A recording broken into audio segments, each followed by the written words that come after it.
My expression wasn't much better than yours when I first saw this. Your eyes aren't deceiving you. It's her. The famous singer, Robin.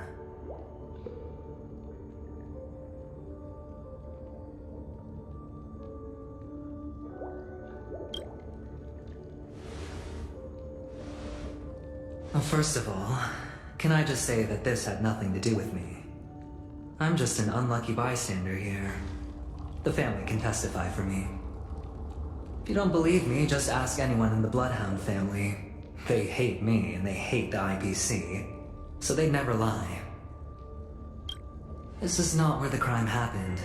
What I showed you was a memory. The most basic light cone manifesting tech. Authorized by the Garden of Recollection and owned by the IPC. Did you really think the Galaxy Ranger was an outsider this whole time?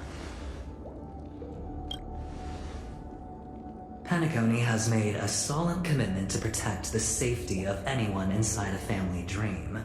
Any person in distress will be forcibly awakened and safely returned to reality. What gives them the confidence to make such conclusive statements? Because behind this promise is the harmony. The family's Dreamweavers link up their minds together to construct an unbreakable defensive line. Breaking through this line of defense to create death in the dreamscape. Not even a memo keeper could do that without the family's permission. Who could have done it, friend? The only one is her. The girl who calls herself a Galaxy Ranger. An imposter. An unsought guest. An emanator who hides her true identity. Ifrit's death was a foregone conclusion. And Robin? Her misfortune was staring right at her. Who will be the next to die?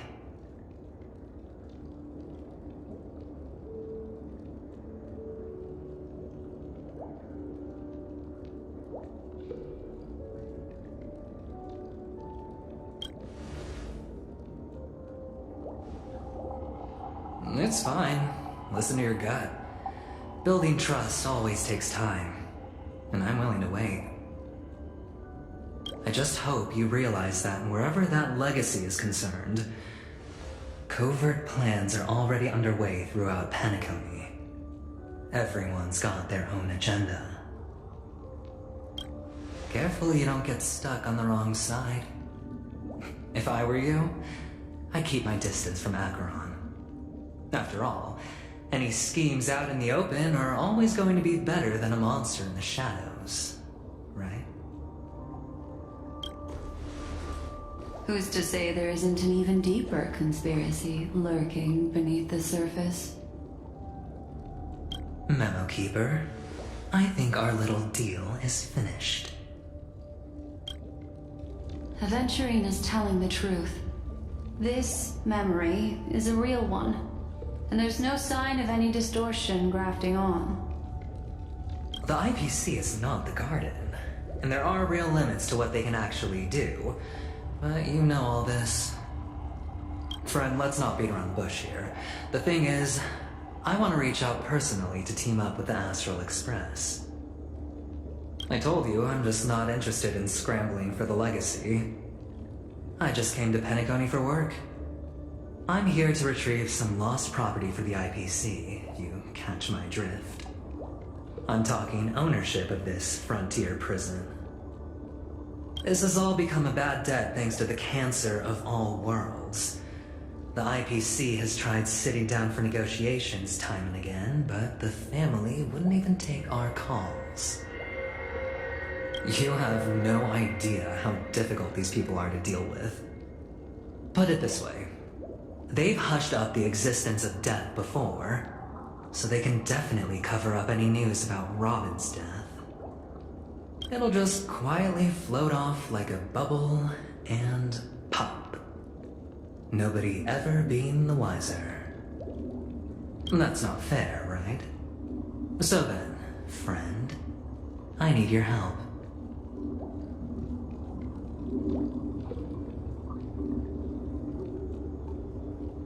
I have but only one goal. The family's front door is like a high wall, and to tear the whole thing down, I'll have to dig out a few chunks first. Once I find a weak point, the IPC will have plenty of means. Now we have our chance. So long as we can get to the truth behind her death, we can have justice for Robin. While also gaining a valuable bargaining chip for bringing the family to the table. Truly a once-in-a-blue-moon opportunity. I've been investigating and making lots of friends all over Penacony precisely for this very moment. This tragic news would be extremely bad for the family, so they'll be doing everything they can to stop it leaking, especially to the IPC. But I trust that there are still a few factions that remain exceptions, and that's why I need you all. The reputation of the Astral Express precedes you, and the Harmony will give you the fairest of appraisals. You get to find out really what happened and seek justice, and I get to put it toward completing my mission for the IPC. It's what you call a win-win situation.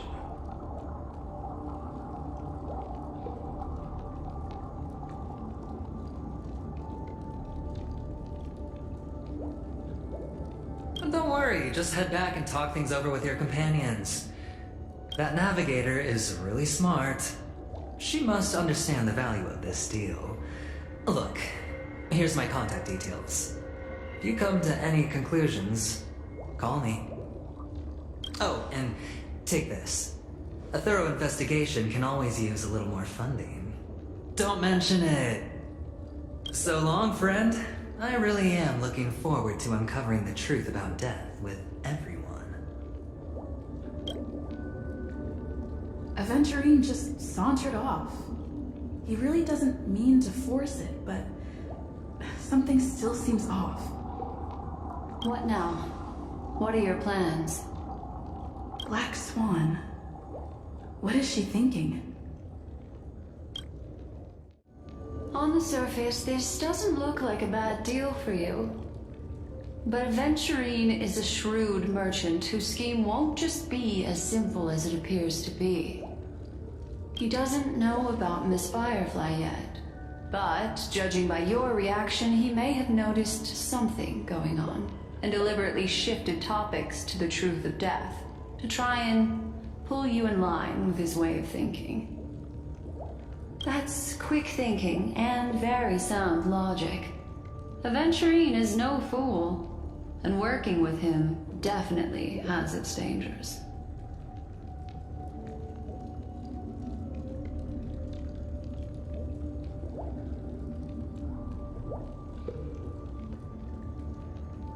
But you're talking about real evil. Anyway, be careful out there. There's more than one way to blaze a trail. In a dark forest beset by wolves, ensuring your own escape to safety should be your primary concern. As for the other questions...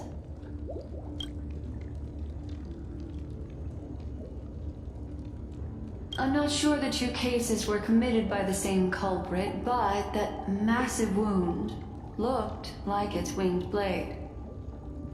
We've all witnessed it in action before. Plus, it seems unlikely that there would be two lethal entities loose in the dreamscape. Sorry, I can't answer that question. That ranger is shrouded in mystery. I'm afraid no one is capable of providing an answer. But without a doubt, she is the most special guest at this banquet. It's like Aventurine said just then. It's best to keep your distance from her.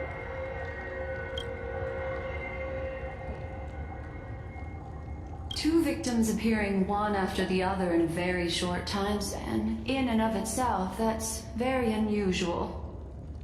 Two possibilities.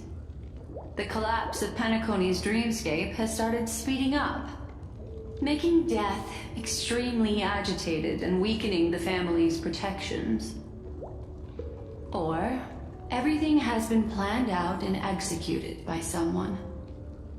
If someone has chosen these victims deliberately, first a stowaway, then a family celebrity, then this murderer's motives are worth thoroughly chewing over. It's all happened so quickly, I can only make a conjecture. After leaving here, go have a chat with your companions. I hope you can clarify the source of this confusion.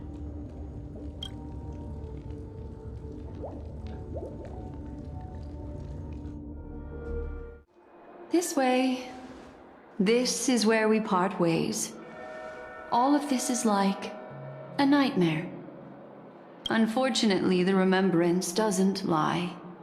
What we just saw is the reality that happened, and it won't fade from our minds just because we wake up. But follow your heart and don't be afraid.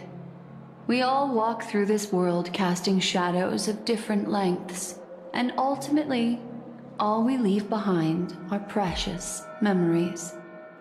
Hold on just a sec.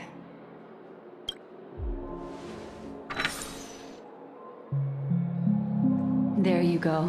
A small parting gift. If one day you unfortunately fall into the deep waters of the memory zone, and there's no memo keeper to join you, hopefully it can guide you on my behalf. I also pay great attention to the ways of the world. Just think of this as an apology from me for hiding something from you.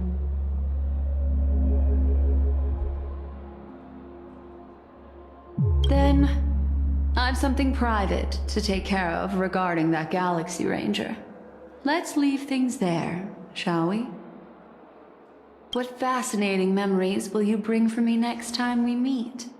I sincerely look forward to them.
So much has happened. I should take a moment to gather my thoughts and wait for everyone to arrive.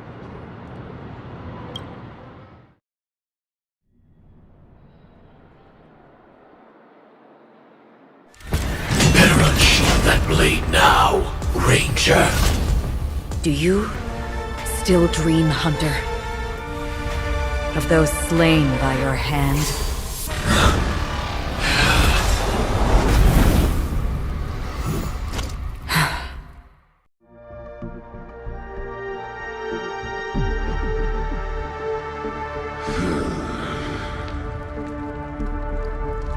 It appears the outcome has already been determined.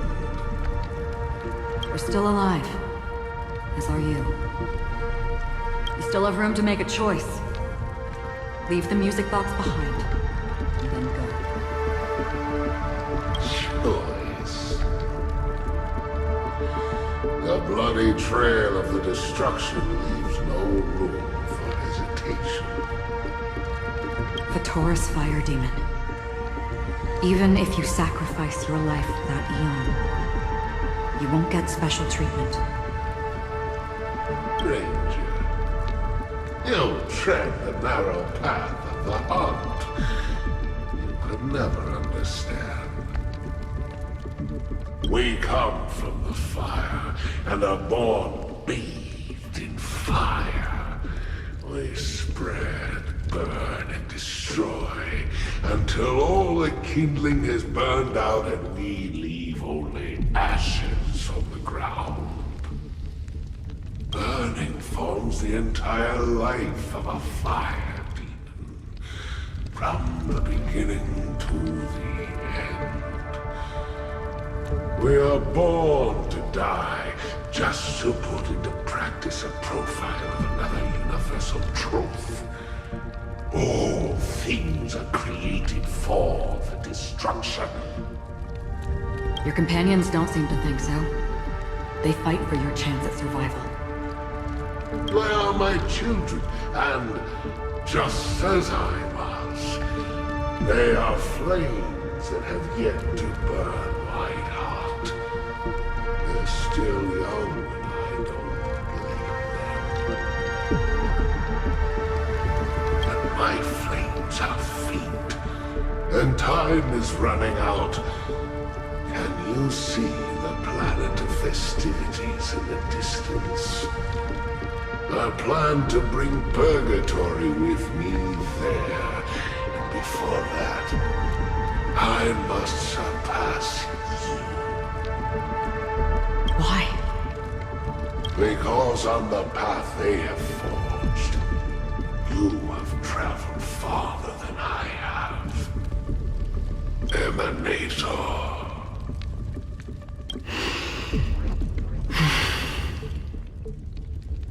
You cannot hide your true identity. Draw that sword, for we shall indeed remain here, bound to fight a decisive battle to the death, for I choose this. Destruction is intense, but brief. To cravenly cling to life is to endure an endlessly prolonged existence. Even if the answer turns out to be your own destruction. What is important is not the answer, but that it exists, just as you exist. Everything exists to be destroyed. Emanators are no different. Just as even sweet dreams may be born of the void, the so-called impossible is merely something that has yet to happen. All right. I accept. You shall witness the most brilliant and intense fire in existence. May this flame illuminate the farthest reaches of your bottomless dream. A bottomless dream. Yes, that's right. But you've made one small mistake. This blade remains in its scabbard not out of pity or scorn. It's a personal secret that I don't want to disclose, but perhaps out of reciprocity.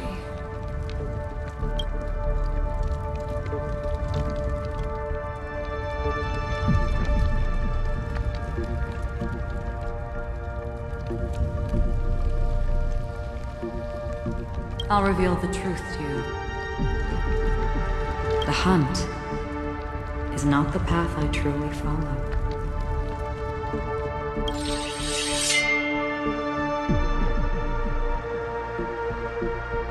May death be the end of your boundless dream, guiding you back to the waking world.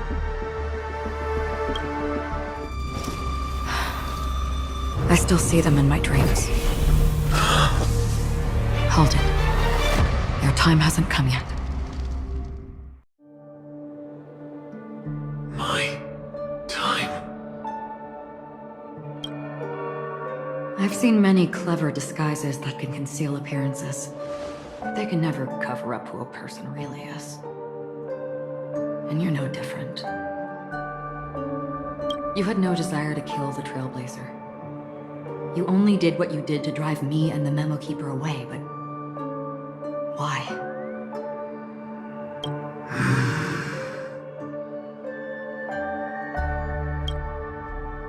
Did Destiny's slave make you do it?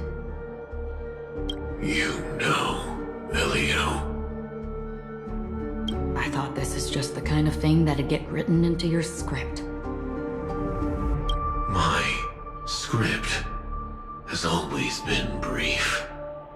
Other than that, anything beyond that is unnecessary.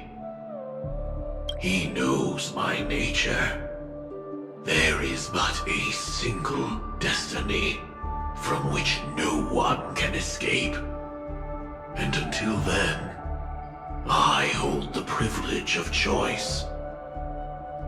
However, you appear to be ignorant of this, so it's time for me to inquire. Who exactly are you? Not your enemy, perhaps. That's not what I asked. I don't deserve your curiosity. Loners wandering the cosmos always have their secrets. Take me. I've also been wanted by the IPC, so it's little wonder I know something about the Stellaron Hunters. That's all. Maybe I can help. What reason would you have for doing that? I tend to forget things. Which is why, rather than memories, I'm accustomed to using my emotions to capture what I normally wouldn't otherwise. So, I know who is inside that cold armor.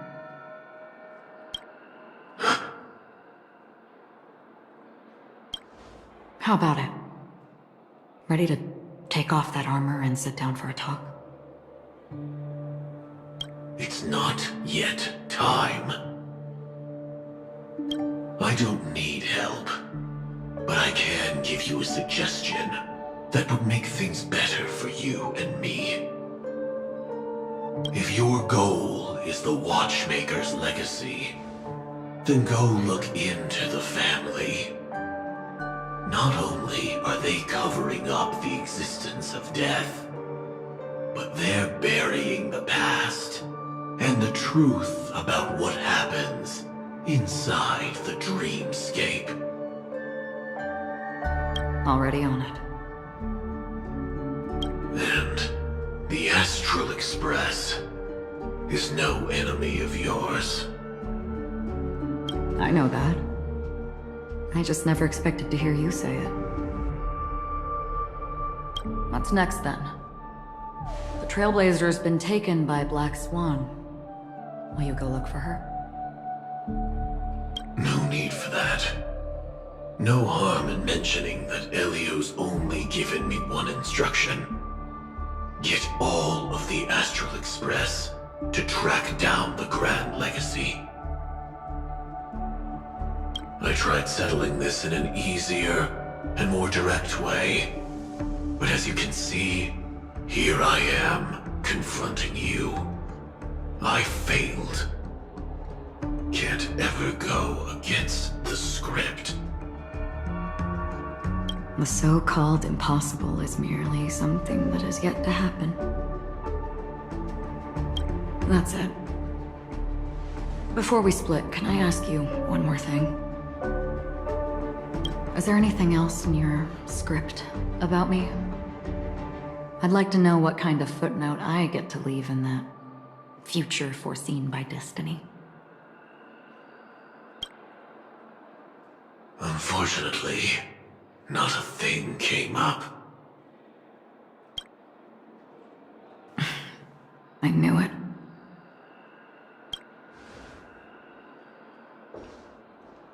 Hang on. I don't. Don't. What? Your first question was, do you still have dreams about everyone who died because of you?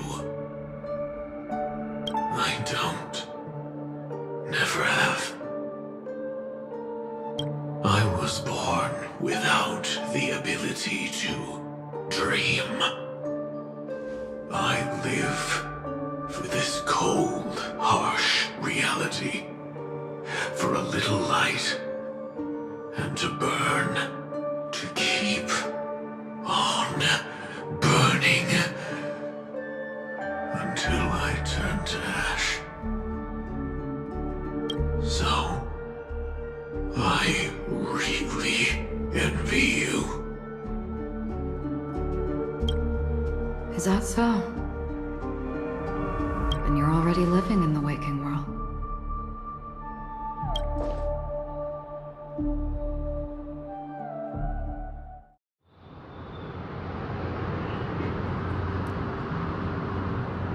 We heard about Miss Firefly from Black Swan, but we never expected Miss Robin to... I'm sorry that I couldn't be with you then. Reality cruises on in serenity, while undercurrents bubble up from the dreamscape. Just like that memo keeper said. Stay strong, everyone. We can still do what we can for them. Starting with finding the murderer. Let's recap everything then. The Trailblazer just reminded me of something. March, do you remember what that family rep who negotiated with us said? Indeed, we trust that the Nameless has nothing to do with this. And we also beg each of you to help assist the family in verifying the identity of the deceased. That's how it was put, in reference to Miss Firefly. Looking back, he seemed a little evasive at the time. And he also failed to mention anything about the earlier murder, too. The family's planning on covering up all news about Miss Robin's death. If news gets out, Penacony is going to turn into a bloodbath. But the murder that followed closely after was obviously beyond their anticipation. The family had to try and turn things to their advantage by bringing in reinforcements from outside. The Charmony Festival is nearly here. They must be snowed under. It may also be that Miss Firefly's murder had so many witnesses that it couldn't be covered up. So they went with the flow and let more people on the scene to control the situation. After all, the nature of the two murders is fundamentally different.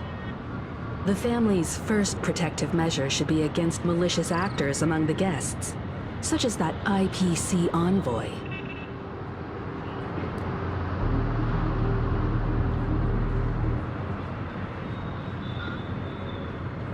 Indeed. He was particularly concerned about that Galaxy Ranger. Are we missing the forest for the trees here? I always felt that Aventurine's reasons for accusing Miss Acheron were highly subtle. Can we believe him? At this point, I'm afraid the only ones we can trust are ourselves. Look, let's try to gather intel first and then list all the possible outcomes we can. Then we go through them, eliminating contradictions one by one. The fewer facts remaining, the closer we are to the truth. I've still got this sense of foreboding. It's like we're stuck in a whirlpool, spinning around that legacy even after everything that's happened. This time we're playing the role of a real detective. But before we start, what are we going to say to the family and Aventurine? As I see things, the family harbors no ill will towards the Astral Express. If they didn't trust the crew, they wouldn't have casually commissioned outsiders to investigate a case that's, in all likelihood, a scandal. Plus, this is the family's turf. Teaming up with them should make things easier for us in the future. As for that Aventurine, well, I'd like to hear your thoughts. He's complex. He deliberately slow-played his hand during negotiations while running circles around us all the while. He appealed convincingly to both reason and emotion. It wasn't forced, but the intent was obvious. Still, it's good to have contacts among all this uncertainty. Aventurine showed his skills, and as far as our interests are aligned, he can become a reliable ally. We also need to keep a certain distance from the family. Never let them get too close. Teaming up with the IPC helps balance that out. If either side makes a move, we have the option to pull out. So, you suggest accepting Aventurine's proposal to team up? Yes. It's risky, but we can only wait until both sides have played their cards before making any further judgments. I get why, but there's a whole lot of bad guys and girls around here, and I'm worried about getting stabbed in the back. She's been bullied a few times now, and I can't stand it anymore.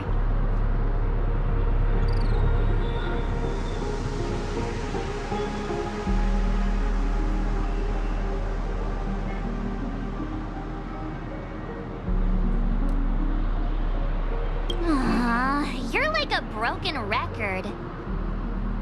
Forget about it. Just let me keep an eye on him. If that doesn't work, we can just turn the tables and use him instead. Then, could you please reply to Aventurine? Everyone, take this time to put together your thoughts.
Aventurine's goal is to try and recapture Penacony for IPC.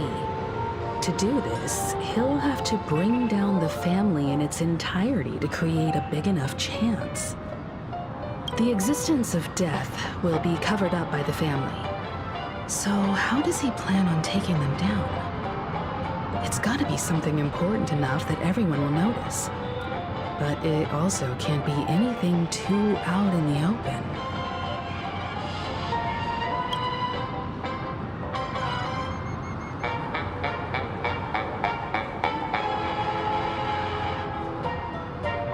An attack on the hotel guests? Unlikely. Penacony's guests include quite a few bigwigs known throughout the whole cosmos. People who not even the IPC would dare take lightly. Aventurine is a shrewd merchant, and there's no way he doesn't know that.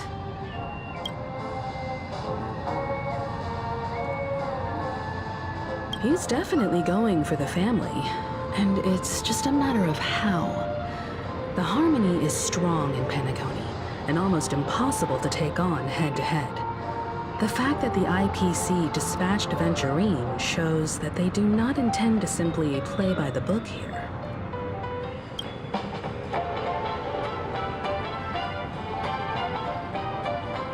Aventurine has devoted considerable attention to her.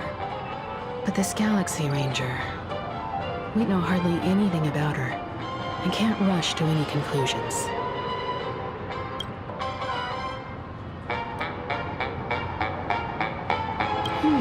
I was also considering this possibility, especially because he respects you so much, and has sought you out before a few times. Perhaps he's also unsure of your intentions and is probing you.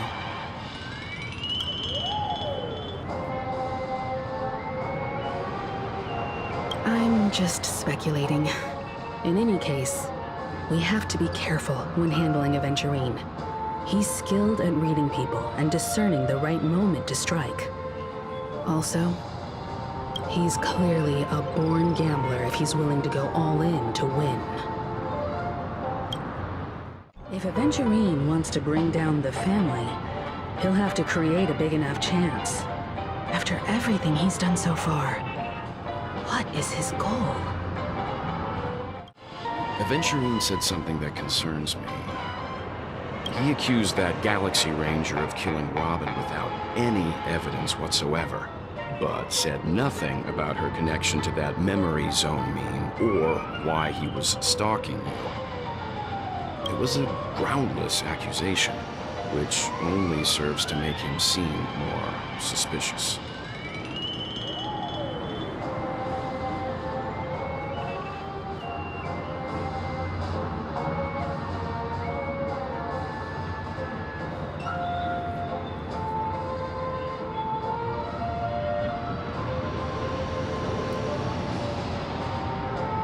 Maybe Aventurine's goal was never to gain our trust. Maybe he wanted to foster a feeling of enmity towards Acheron and make the situation more volatile.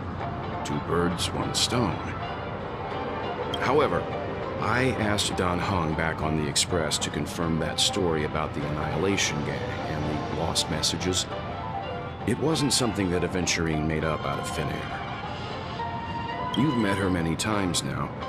What's your impression of Miss Acheron?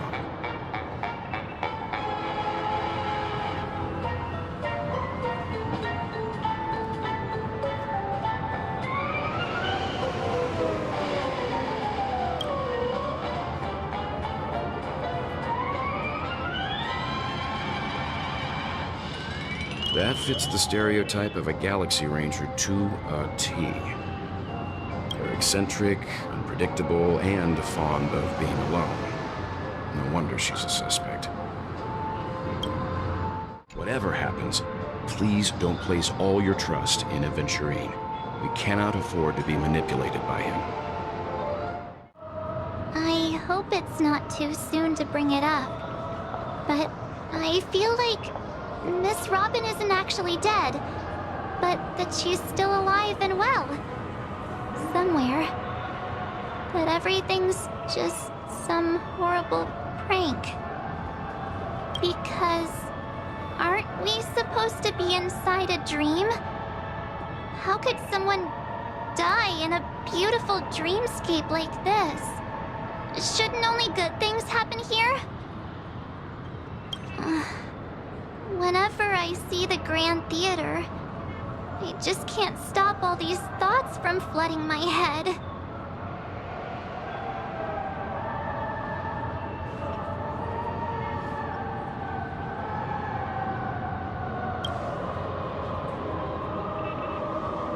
Yeah, of course. At times like this, we're so lucky to have our crew. The family and the IPC. Everyone has their own plans going on. Everyone's still having a great time out there on the streets. Nobody knows what's happened. It's all so unreal. As if Firefly, Miss Robin, and us were all outsiders from another world. Aw, what a mess. I really want a nice cool drink of soda to help me calm down. But then I'd be just like everyone else out on the streets. Looks like Aventurine doesn't need anything else. Let's turn our attention to the family's assignment for now. Himiko, what do you think? Among our current clues, the 2 murders that she witnessed are the most directly connected. I suggest starting here. One thing I'm curious about is, if a person dies in a dream, what happens to them in real life? Seeing as we're at the family's behest, why not pop back out to reality and verify Miss Firefly's situation back at the hotel? Perhaps we could also make a few inquiries about Miss Robin while we're out there. How about we split off into 2 groups? There are still some things worth focusing on inside the dreamscape. I'll investigate those, and we can link up again later. Worth focusing on? Oh. No problem. I'll leave it to you then. Huh? Aw, I thought I'd finally get to see Himiko and Mr. Yang go out on a mission together. Oh well. Take care then, Mr. Yang. I will. Keep in touch.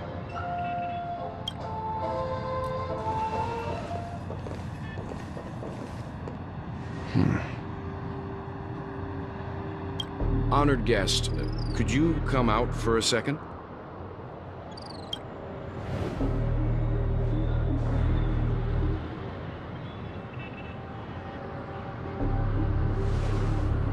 I'd be embarrassed too, getting stared at like that.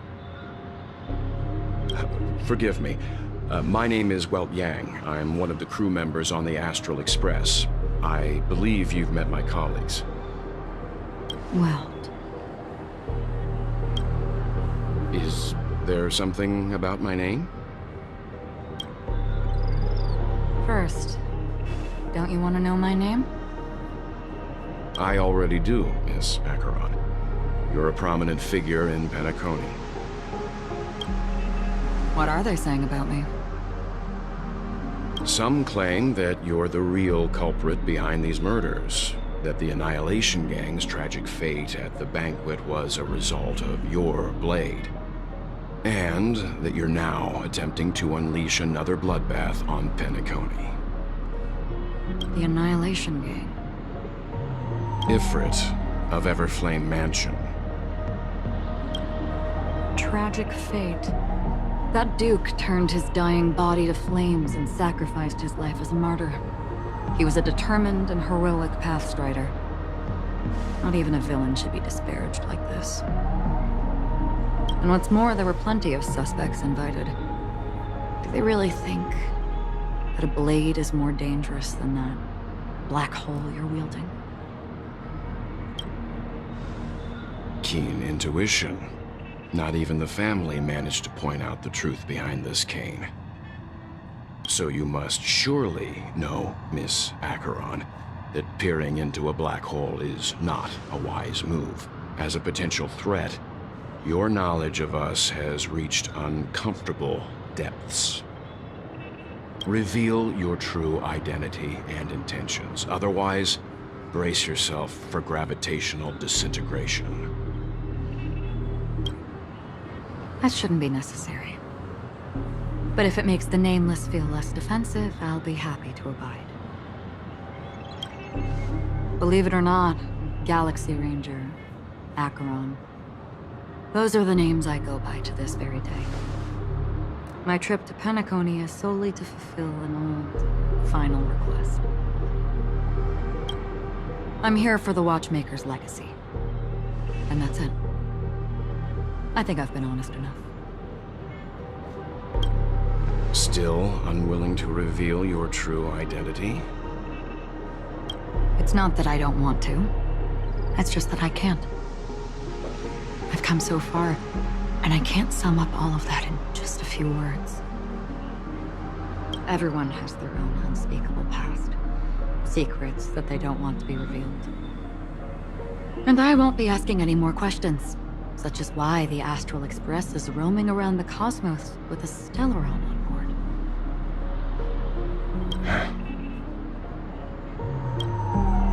Is she okay? That Memo Keeper didn't do anything, right? She's fine. Let's just stick with the topic. Gaining my trust depends on how much you're willing to reveal. I've run around many different Penacony dreamscapes just to try and find that legacy. And during this period, I came into contact with quite a few guests. In the process, I gradually came to realize the secret of Penacony may be closely related to the Trailblaze. That's why I've come to ask for your help. I don't have enough proof yet, but I'd like to speculate something. The source of all tragedy lies within the family. If you could trust me, we could find the proof to support this claim together. Mr. Yang, I think you've come to the same conclusion, haven't you? Let's leave it at that. For now, I'll choose to believe that you bear no hostility. Share your findings with me, and me alone. I don't want vague conjecture to interfere with other people's judgments before we find solid proof. By the way, would you like something to drink? Before we go, how about 2 cups of Wake the Heck Up? No, 4 cups. Because the conversation coming up will last forever.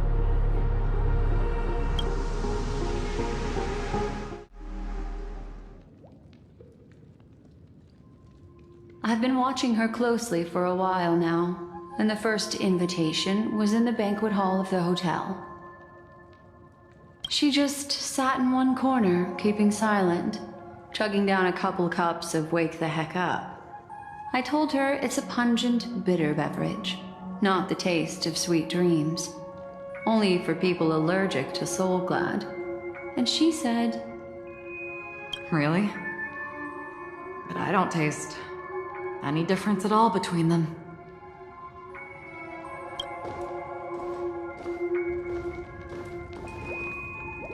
the guest rooms are charmingly minimalist. An aesthetic you share, Miss Acheron. It's a cinch, this music box. The invitation received by the Annihilation Gang.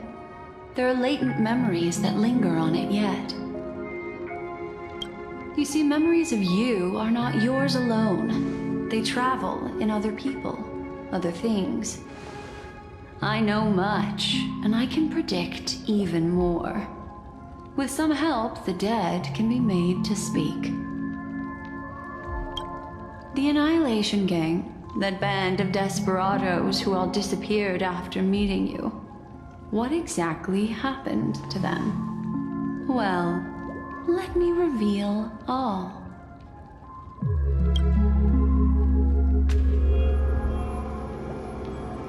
Gradation 12. Dreamscape 12.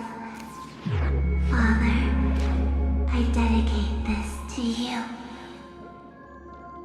Well done, Dubra. Wherever they go, shall be met by annihilation. There it is. It's hazy, but it's Ifrit's voice. The other one is probably his progeny.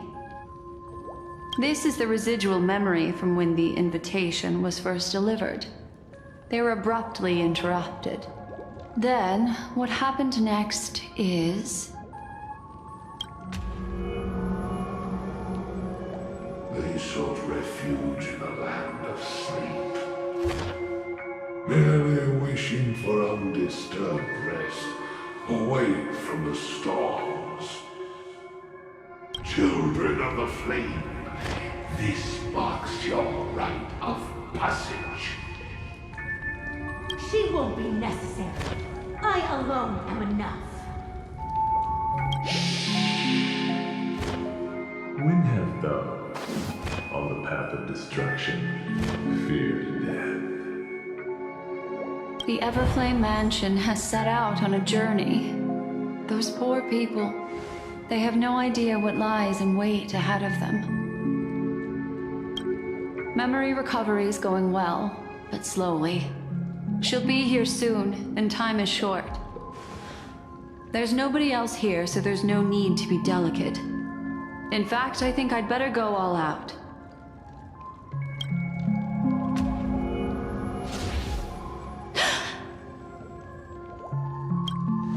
What happened?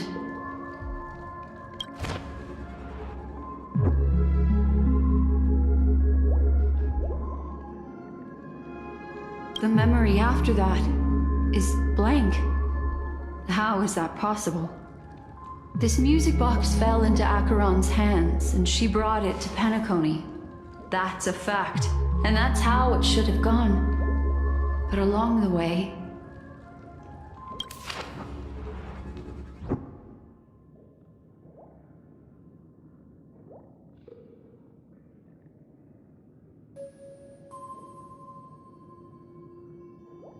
It's like it's been erased. Who's done this?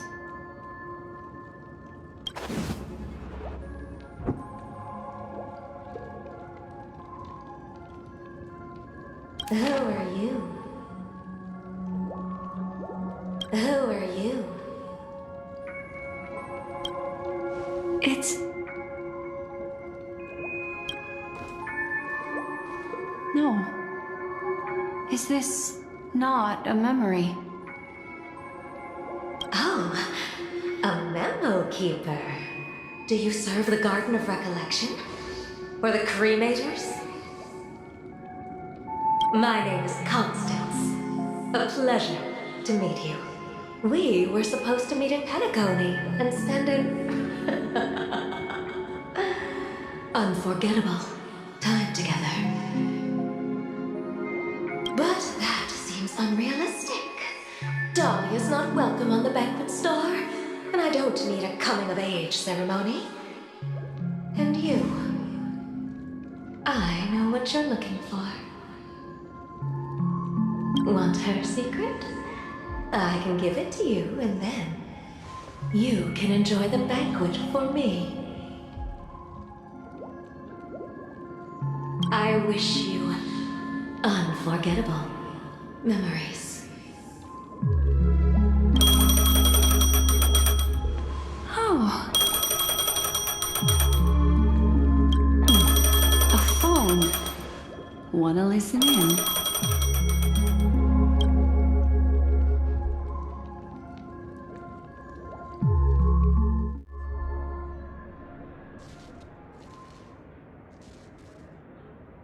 A few days ago, the IPC made an announcement. Under the watchful guidance of the Marketing Development Department, and in accordance with the Interstellar Peace Charter, the independent Sigonian sovereignty has hereby been established, and shall take a legislative seat at the Interstellar Congress. The formation of the Sigonian sovereignty is of great historical significance to the Sigonia system. This move puts an end to the planet's long and bloody history, turning the sensational Kataka-Abjin extinction event into a distant memory. Sigonia 4 is located in an unclaimed zone at the intersection of the Denise, Prothean, and Dorneau star clusters. The planet's surface environment is known for being extremely harsh, constantly faced with the threat of impact from small-scale celestial objects. This is why very few intelligent species have made this planet their home. dividing themselves into several tribes to eke out nomad lifestyles as they struggle to survive the arid desert wilderness. They have developed their own folk beliefs that are independent of the Eon belief system. Sigonia. Sigonia. Ravenous eye of the storm, spurned by all the gods. Land of rock, but not water. Lightning, but not rain. Blood, but not tears. You beat us with your falling stars. You lash us with wind and storm. You chew us up with the cracked earth. You promised us a land of honey, yet yoked us beneath a sword of bitterness. Oh, Gaiathra Triclops, if thou can hear me, please open up thy 3 eyes and gaze upon this child. When you took his father, my child was still sleeping in my belly. And where my husband went, I too soon must go. I don't ask for a peaceful death. Just for you to tell me, does the baby swaddled sweetly asleep? Does he dream of his mother's heartbeat and the sound of falling rain? Please tell me whether this life is all just a fleeting dream. Otherwise, why would this child be born to face impending death? Mommy! Mommy! Mommy! The rain! It's raining! Raining?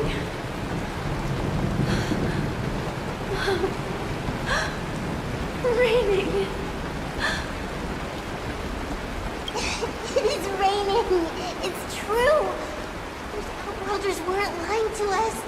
They really did summon the rain. Mommy, we can leave here. We can go back home.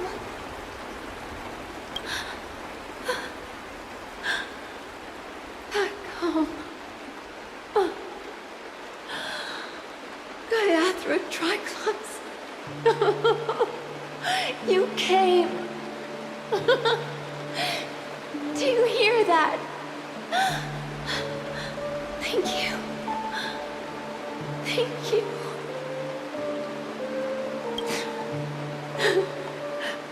Darling, listen. This is the sound of rain. On the day you were born, the sky also sent down a gift like this from Gaiathra. Such a lucky child. Such a blessed child. Just like your name. A gift from them to Avgen. My boy.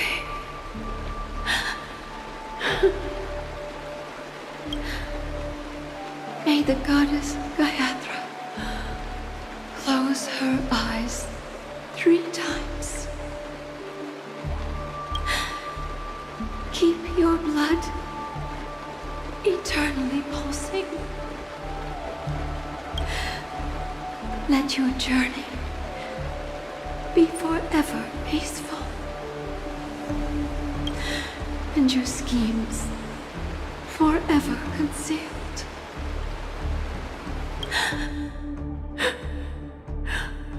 Welcome to this sad world, Kakavasha.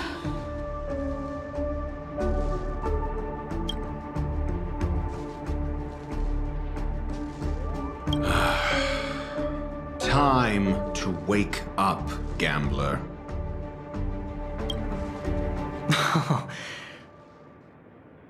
Oh, heavens. I must have drunk too much Soul Glad. Didn't expect you to be back so soon. How is it? Find anything? Just as you guessed. Nobody outside knows about Robin's death. There aren't even baseless conspiracy theories. They're still streaming the rehearsal for her ceremony, using a stand-in, I guess. They must be dreaming. Of course.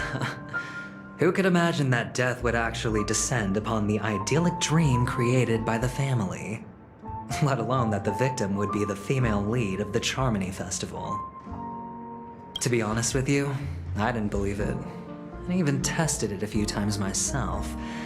Until I discovered that I couldn't actually die. Whenever there's any danger, I'm forced awake by the dream pool, and it's all as if everything were just a nightmare. That's why I'm convinced that there are a few big secrets lurking behind the scenes. Then you must have heard about the Memory Zone meme. When I graciously deigned to establish connections with the Oak family on your behalf, they were quite in a pitiful state of disarray. Besides Robin, there was another body. I don't know the exact details, just that it was a stowaway. 2 murder cases? I told you something seemed off about the Nameless. Oh, she must have come across the other one.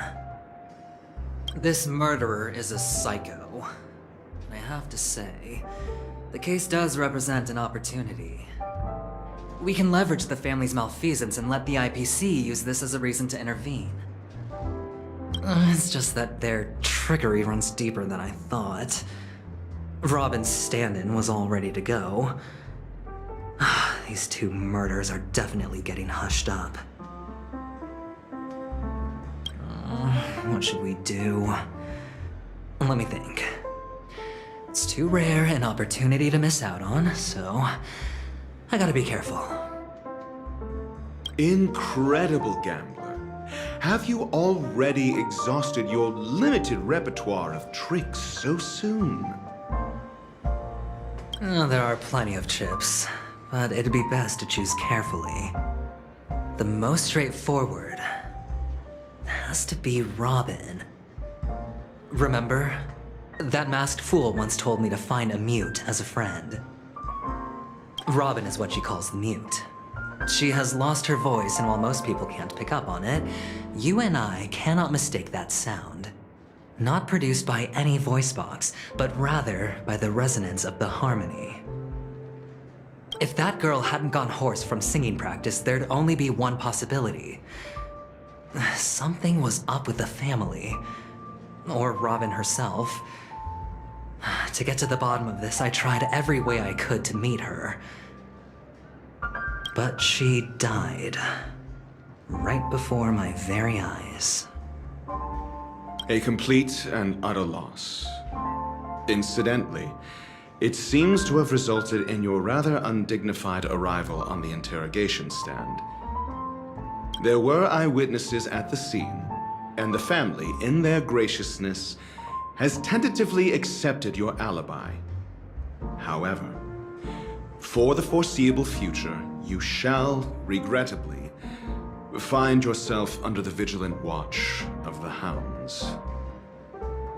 Well, things aren't looking too optimistic, Doctor. I'm starting to break out in a cold sweat. Do you reckon there's still any chance of a comeback, given how things are? A probability? Yes, it exists, but it verges on the infinitesimal. To phrase it in a manner more befitting the vernacular of Penacony, you're dreaming. But if you simply can't control yourself and want to try your hand, then there just so happens to be a suitable candidate. That man wants to see you again. Who? Sunday. Is this a public hearing or a private trial? If it were the former, it would hardly befit my stature to stoop to the role of a mere messenger. Fine. Oh, that's great. It's all great. You see, the dead can't talk, but the living can. Ratio, I'm convinced now that there must be something wrong inside the family. Oh, just you wait and see. That man's sister has died. He can't sit on his hands. Without any further ado, let's set off. Lead the way. The show is about to begin. We're here. The Dewlight Pavilion is the Oak family's fortress and a place where heads of the families meet to discuss great plans for Penacony. Fortress? I like this metaphor. I dealt with the warlords of the Amanicus star system not long ago, and their synchronized orbital manor wasn't this heavily guarded. This mansion nominally belongs to Sunday, and is very befitting of its owner. Without his express invitation, the likes of ordinary guests would never grace these grounds in their lifetimes. Look around while you still have this moment of freedom. Hey, Doc, whose side are you on anyway? Who's to say I won't sell you out? We'll see. When we meet the authoritarian master of the Oak family, I'll pry an answer out of him. Follow me and I'll bring you to his parlor. Hold your tongue and let me deal with the members of the family. Hey, you two! That's a place of business. No entry! I was requested by Mr. Sunday to bring him the suspect. My name is Ratio. He should have mentioned it to you. Oh, I remember you. Veritas Ratio. Your punch virtual particle clock is impressive. Excuse me? The one on your head. Of course, it's nothing compared to my full pocket dimensional annihilating power armor of the Mobile Knights. Right, and as I mentioned, that fantasy raiment of yours doesn't exist. That's because you can't see it. Like I say, only family can see the glory of the Mobile Knights. Ugh, enough. Get going. Don't keep Mr. Sunday waiting. It seems like the idiocy index here is no better than it is out there. A dead end? The door is shut tight. Looks like we're on our own. I mean, there isn't a door. How did you get in before? For security reasons, the family built the administrative site deep in the dreamscape, with the mechanisms hidden in these nightingale statues. The direction of the statues can be controlled. On the previous occasion, an attendant named Kona had gone to the side room to verify something before setting the statues in the correct positions. Maybe we should do the same. Let's go and take a look. Of course, we can also use brute force. 6 nightingales facing in different directions. An obvious hint. But are these nightingales? They are. What's wrong? How can nightingales be so huge? They look more like torment eagles to me. There are no eagles in the 5 families, only nightingales. Why am I wasting time with you on this?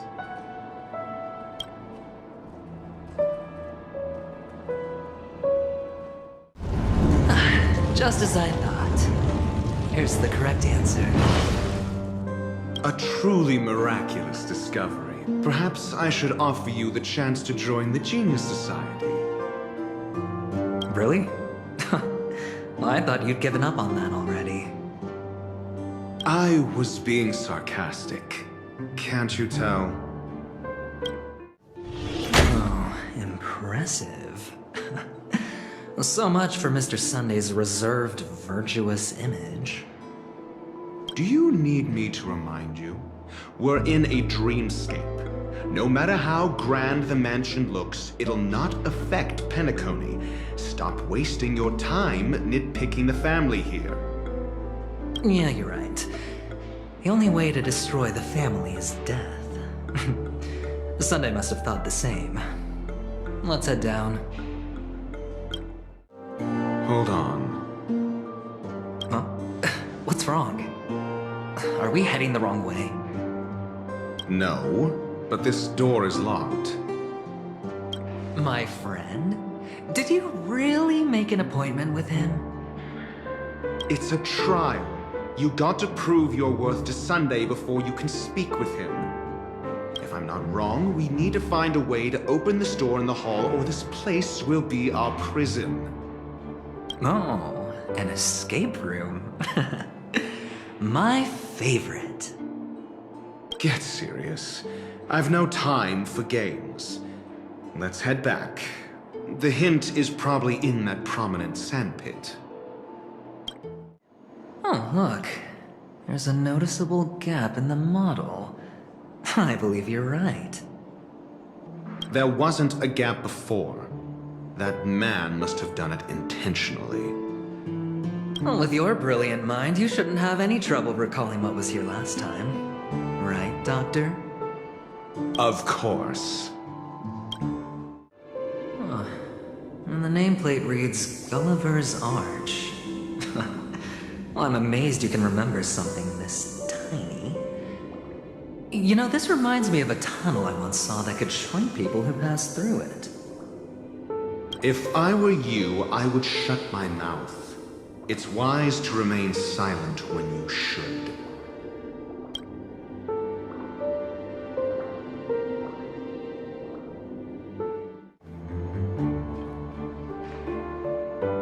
Oh, this reminds me of one of those building toys. You know, with the blocks. I've never played with them before. I wonder if it's more interesting than stacking chips. Oh, look. The gap is closed. And it fits perfectly. So, what's next?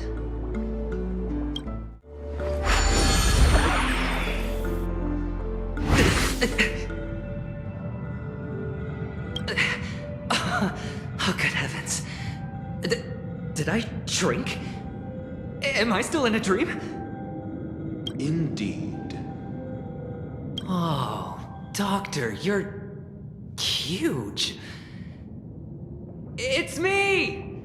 Down here! In the sand pit!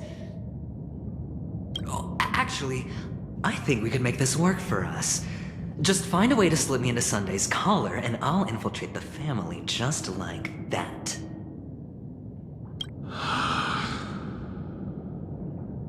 Oh, fine. I was just kidding.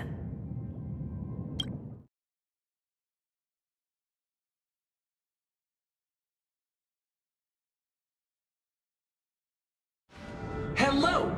Welcome to the Golden Hour base model. I am an Oak Soldier. I will be here to guide you through the tour of the base model. Happy to be of service.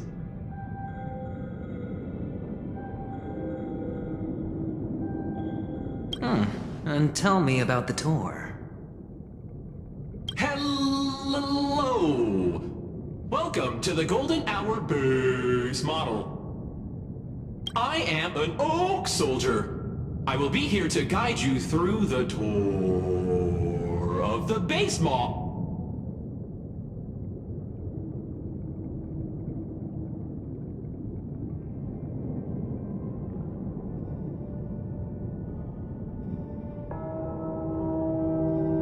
Model, happy to be of service.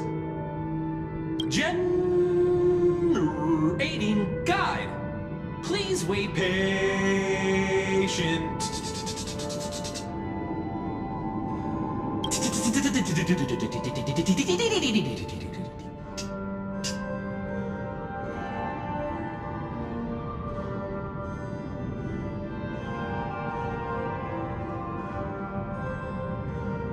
Found the nearest check-in spot.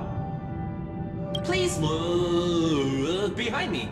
A capsule machine model.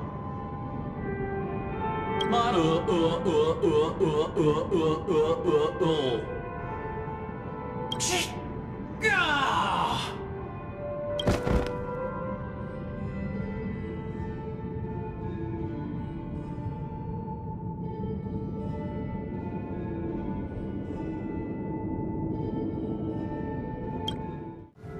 Oh, capsule machine. There's no mechanism on the floor. Could there be one at the top? Doctor, do me a favor.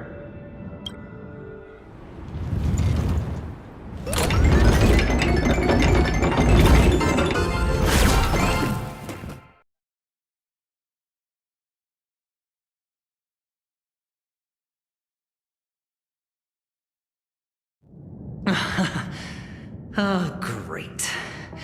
There's another pinball machine base here. And it's empty too. Doc! I'll need your brain power again. There's no need to yell, I can hear you. The pinball machine must be hidden somewhere in the hall. Like the arch. Wait here, and I'll be back in a minute.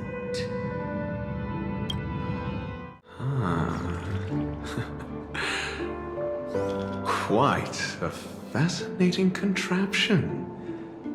I would rate it more favorably if that clamorous little person inside were gone. Ratio? I can hear you.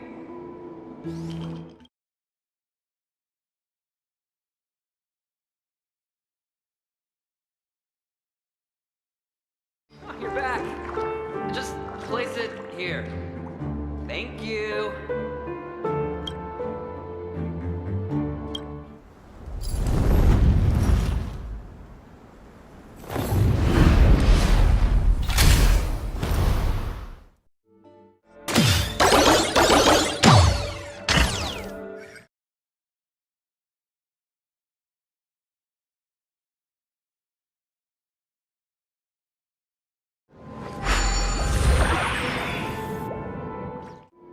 It's a pity you made it out of the sandpit alive. Sunday is just beyond this door. From my limited understanding, he's not someone easily handled. Are you prepared? Yeah. Only I believe he's the one who should be prepared to face me. Tell me about your plan. I don't have a plan. I'll just play it by ear. There are only two kinds of bargaining chips when dealing with people. Benefit or fear. Looks like sincerity isn't in your dictionary. Am I not sincere enough? There's no need to emphasize it. We've got to make good use of death. That man's sister is dead. He won't be able to turn a blind eye, and that's fear. And I'll help him find the murderer. He can't do it due to his status and position, but I can. And that's benefit. On what basis do you believe he's incapable, necessitating the delegation to someone from a rival faction? The IPC? Simple. Because that murderer could very well be a traitor hiding inside the family. Do you mean the Galaxy Ranger whom you accused previously? That was just an excuse, good doctor. There's something wrong with that woman. We need someone who can keep her in check. It's better to minimize the variables outside our control while we execute our plans. Moreover, I need to know her identity. If I'm lucky. She could be an important pawn.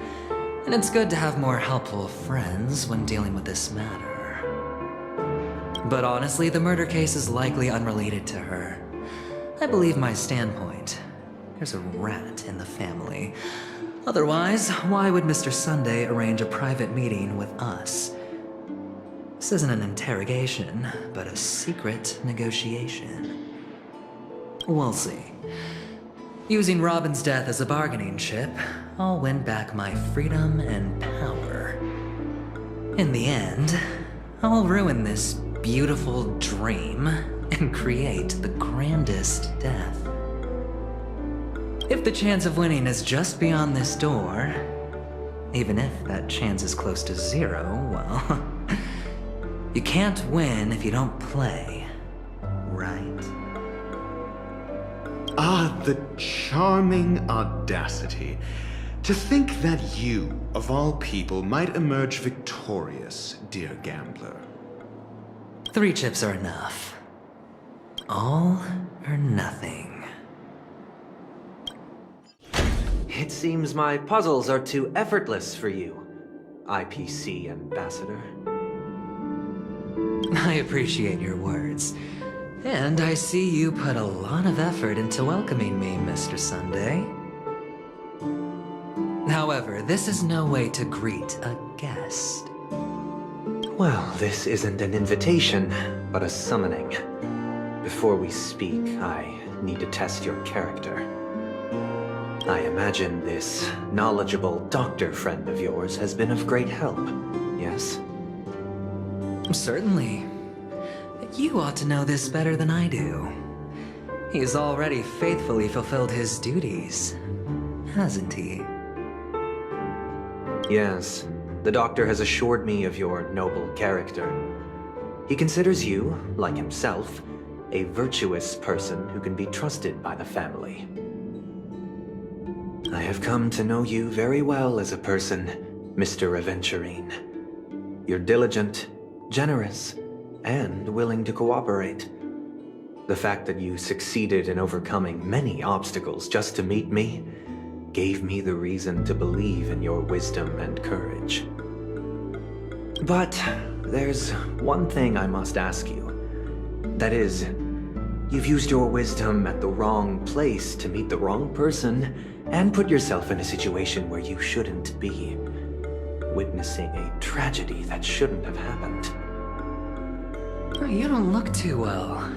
Am I making you anxious? If not, then it means I'm on your side. If I wasn't mistaken, you'd just made a serious accusation against the family. No, you weren't mistaken. For depravity is creeping in around you. There's no need for us to be evasive. Let's talk about your sister. Your sister's talent is unrivaled in the world of show business. As you know, her voice has been out of tune since she returned to Penacony. What's more disheartening, she can't sing anymore. Who could be responsible for this? Many suspect the culprit is among the outsiders, but I know you hold a different opinion. Now your noble status has become a shackle, preventing you from apprehending the murderer and avenging your sister's death. You're feeling anxious because you're out on a limb. But don't worry, I'm on your side. I'm immensely honored by your concern for me, Mr. Aventurine. Since you're so selfless and generous, I believe you wouldn't ask for anything in return, would you? Well, naturally, you wouldn't incur any loss from this. I just want to reclaim what is mine. My liberty and the personal items under the family's custody, the bag of gift money, and the box in which the cornerstone is stored. That's right. Cornerstone. I've heard it's a treasured asset of the Strategic Investment Department. A sacred stone that seals the Preservation Emanator, granting significant power. and every liquidation specialist holds one. For an object so precious, it probably comes at an even higher price than other forms of recompense. Well, I'm sure you're aware of the high level of risk I'll be undertaking to bring the truth to light. Mr. Aventurine, when you are out and about, do you always make adjustments to your appearance? Your tie should be on the center line. Your shirt must not protrude from your vest. Your trouser creases should be perfectly straight, and always aligned with the tips of your shoes. Of course. But I don't, because it's not appropriate to do so in public. You should make sure everything is presentable and in order before leaving the house. I'm not the kind that takes risks. The cornerstone must be in the custody of the family. No room for negotiation. Please, don't let me turn you down twice. Sure. The gift money is good enough. I suppose you wouldn't mind that.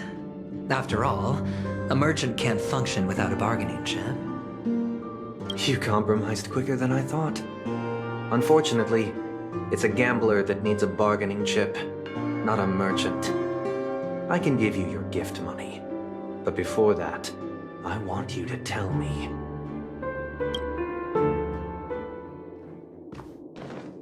The fact that you can decisively forsake the box you asked for, what exactly is stored in it?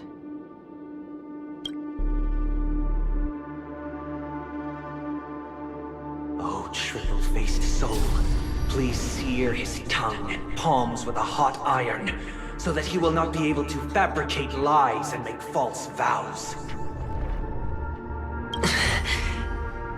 What have you done? Under the light of the harmony, all wickedness is revealed. I implore them to shed their light, and I'll ask you questions on their behalf.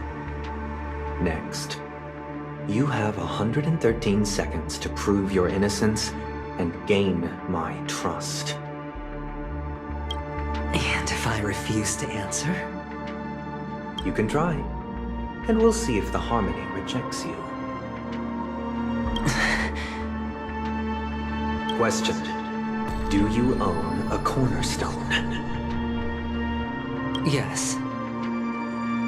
What a simple answer. You, too, understand that idle chatter leads only to poverty. Did you hand over the cornerstone to the family when you entered Penacony? Yes. Does the cornerstone you handed over to the family belong to you? Yes. Is your cornerstone in this room right now? Yes. Is your memory free from any kind of tampering or deletion, encompassing but not restricted to the techniques of the Garden of Recollection? Yes. Are you an Avgin from Sigonia? Yes. You even know about that? Do the Avgins have any ability to read, tamper with, or manipulate one's own or another's mind? No. Does it matter? Do you love your family more than yourself? Yes. All the Avgins were killed in a massacre. Am I right? No. Are you your clan's sole survivor? Perhaps. Do you hate and wish to destroy this world with your own hands?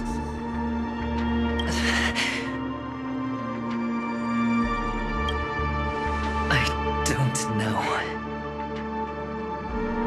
Interesting. Now, the final question. Can you swear that at this very moment, the Aventurine stone is safe and sound in this box?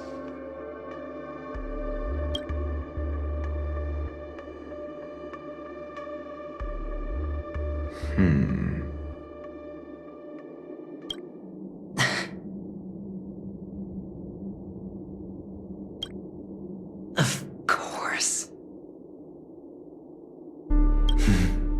Looks like we can get an answer. Open it, Mr. Aventurine. It's your last chance to defend your honor.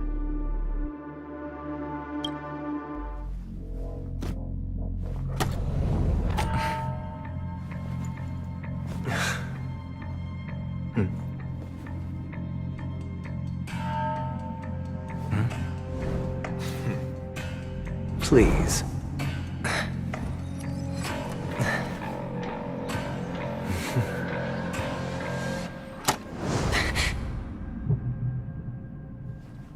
Are these what you're looking for?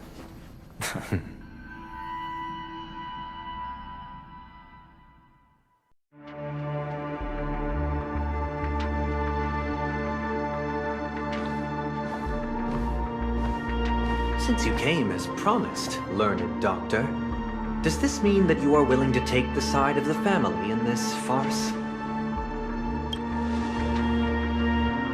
What makes you think you can convince me? I've heard you haven't enjoyed Mr. Aventurine's company. I also understand that you're an avid learner who sees the pursuit of knowledge above all.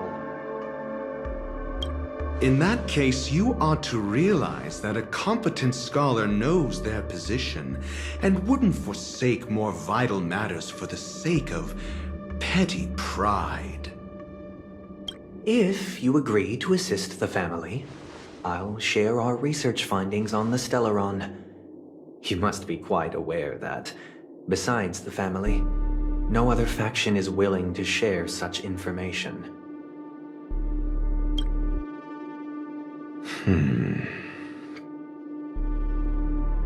Cut to the chase. What do you need from me? I need Mr. Aventurine's comprehensive plan. Haven't you confiscated his cornerstone? You can't expect a featherless bird to take flight. But I've also heard the 10 elites in the Strategic Investment Department have united, progressing together in the interests of the IPC.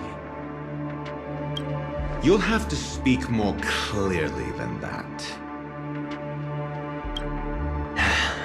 The cornerstone, which Mr. Aventurine surrendered, was it really his? You question whether he would entrust you with someone else's cornerstone. The 10 Stonehearts aren't as united as you think. Cornerstones are significantly more precious to them than their very own lives. But you know that he's a crazed gambler. The more vocal he is about it, the more cautious I must be. I never imagined someone would share his way of thinking. Honestly, you should see a shrink. Bring it. The box containing the cornerstone is unique, and only IPC senior staff and related members can access it. But I happen to be among them.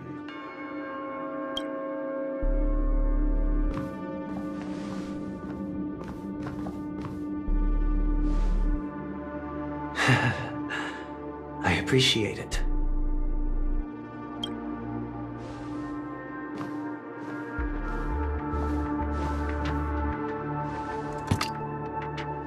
Unfortunately, your guess is correct.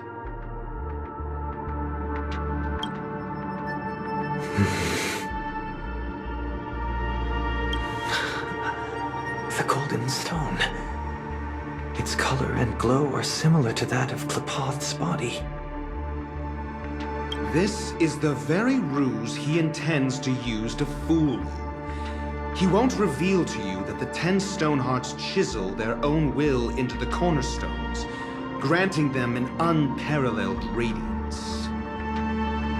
And this golden stone is also known as a topaz, not a venturine, and it belongs to Topaz. So, do you wish to confront him? Not at the moment. I'm more interested to know the location of his cornerstone. The safest place somewhere you'd never think of. Because he never intended to hide it. In fact, that cornerstone has been in your hands from the very beginning.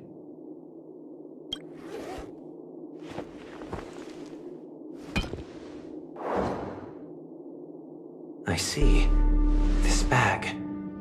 Mixing a cornerstone, more precious than life itself, with a bunch of worthless jewels, disguised as a gift of money waiting to be confiscated, is indeed in line with Mr. Aventurine's style.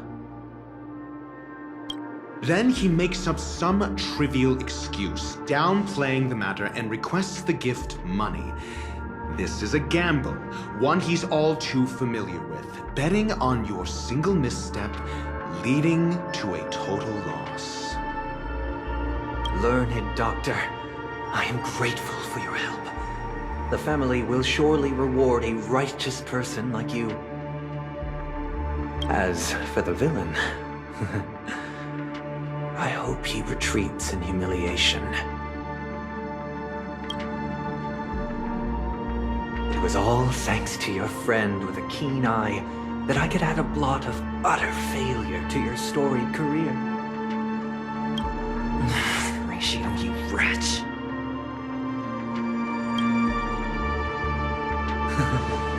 Finally shown your true colors, huh? Oh, and just to remind you, you currently only have 17 system hours left to live. Treasure your remaining time, and savor the delectable aftertaste of defeat. You might as well explain yourself a little more clearly. What I performed on you just now was the Harmony's consecration.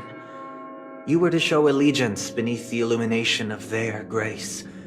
Yet you acted willfully, uttering nothing but falsehoods, transforming the consecration into a trial. I genuinely see no reason to absolve you from it. Is this what the Harmony represents? But is it built upon constraint and coercion? You misunderstand, Mr. Aventurine. Punishment is meant for the irreverent, but I have seen your resilient spirit, and thus I offer you the possibility of a new beginning. Throughout these 17 system hours, you will be unable to escape the dreamscape or contact any of your companions. You only have 2 paths before you, and it all depends on whether you can complete my test within the time limit. Should you succeed, you will be able to coalesce into the Harmony and be with your family. If you fail, you will suffer the wrath of the Eternal Centurion and fall into an abyss of doom.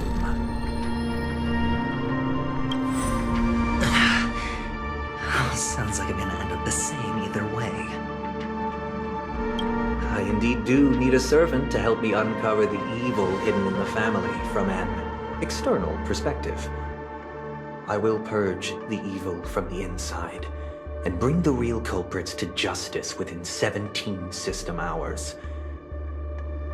When the time comes, compare your findings with mine. If both our findings align, or if you can provide me more insights, then they will truly be able to grant you mercy and honesty. Shameless hypocrites. You took everything from me and still demand the truth? That isn't fair. Your carnival reeks with the stench of cash. Nothing is achievable without it. This is meant to be an act of personal virtue, not requiring the family's support. Your bag is over there. Do as you please. I believe you can trade this bag of worthless jewels for everything you need. That's what gamblers excel at, isn't it? Off you go, Mr. Aventurine. You are free. I will wait here for your good news.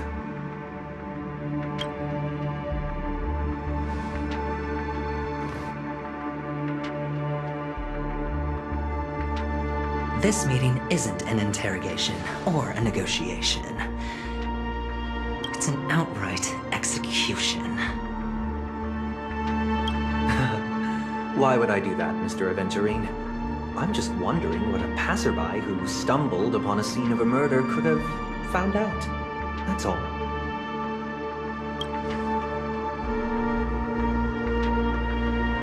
By the way, before you go, I have a personal question. What is it now? Do you truly wish to bring about the destruction of this world?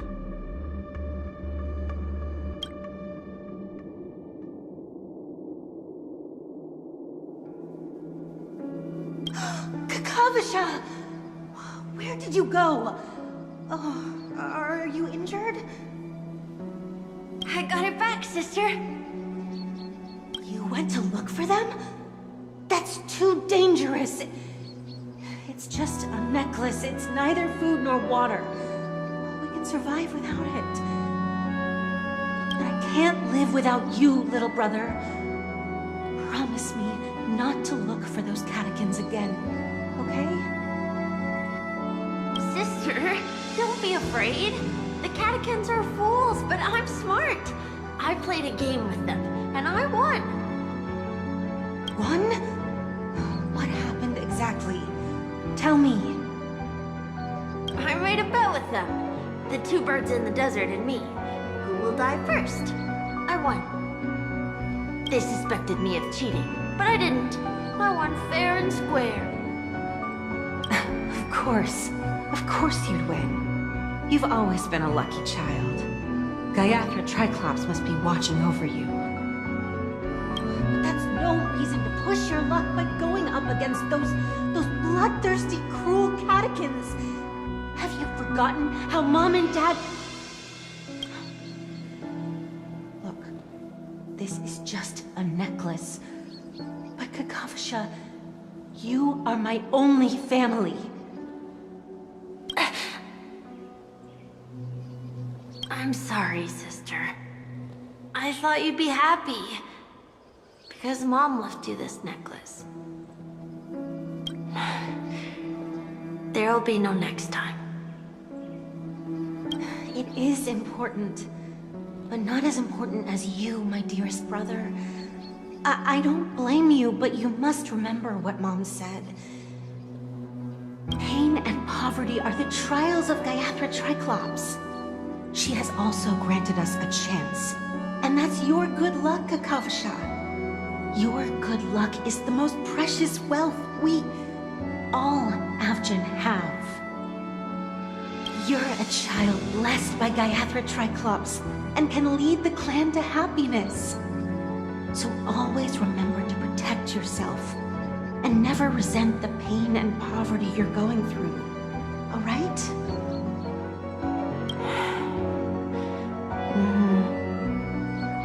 Listen to me and swear to Gaiathra Triclops. Okay. We'll swear to Gaiathra Triclops to protect this wealth.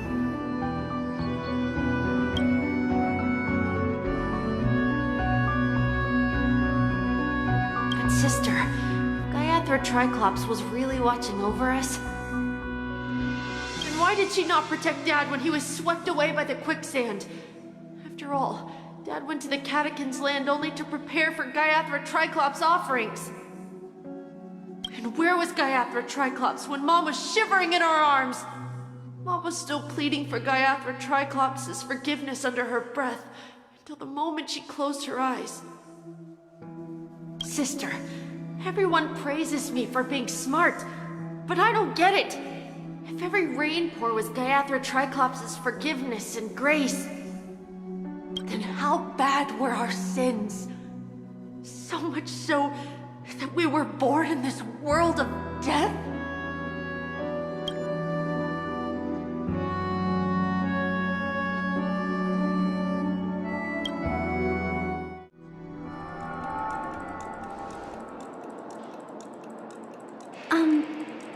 Excuse me.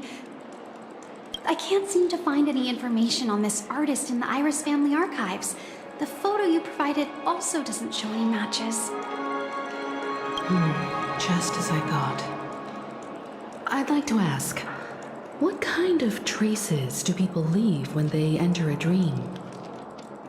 Are you referring to the records when you enter the dream pool?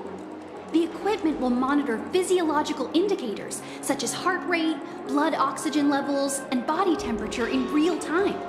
This data will be included in statistics and handed over to the family for the screening of any data anomalies. Immediate action will be taken once any illegal behavior is detected.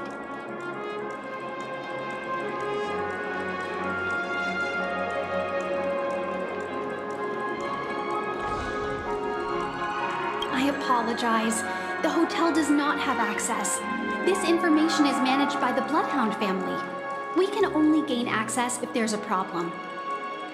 Looks like nothing can be found here. At least we know who to look for next. We can ask the Bloodhound family for information. Thank you for your assistance, Miss Allie. By the way, is Miss Robin doing fine? We are looking forward to her performance. Fine? What does that mean? Is there something wrong with Miss Robin? The preparations for the Charmony Festival have been proceeding smoothly, so I guess things are pretty good. I believe she will be able to put on a spectacular show for all of you. I'm sure. Sure enough, no one knows about Miss Robin. I'm not surprised. But that Miss Firefly is truly mysterious. There's no information on her in the hotel system. Even if she's a stowaway, she should have a disguised identity after entering the planet. She's also in the running for the legacy. How is she going to sneak into the dreamscape unnoticed? Is there any other way to enter a dream? Besides the hotel room's dream pool?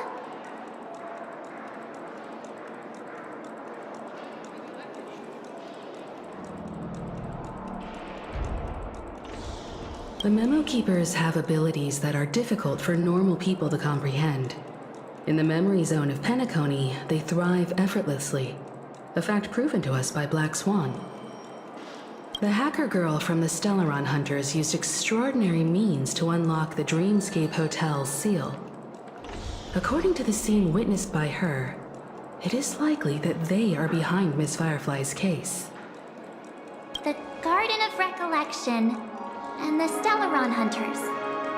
Both are possible, but what about the IPC?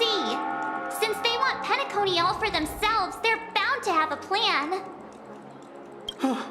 Who are you guys? The Bravo team has arrived at their designated position, ready to execute armed evacuation operation. Boss, get moving! Armed evacuation? Boss, are you drunk? What do you know? It's more efficient this way. Just don't let the director find out. Act first, report later. Understood? Help! Help me! I spent all my year-end bonus on the snowball! I don't want my name on the department's major disciplinary notice!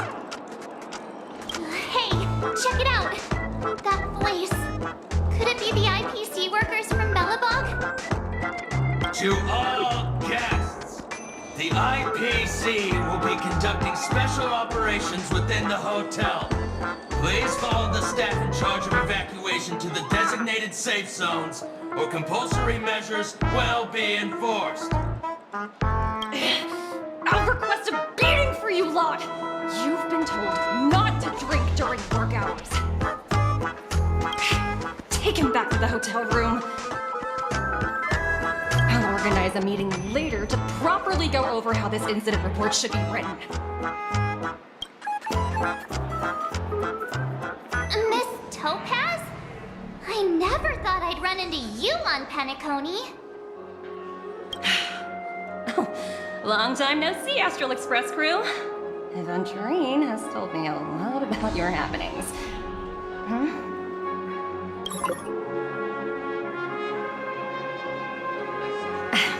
It's fine. Do as I ask and try to avoid any conflicts with the family. Report to me before taking any action. Yes, all right.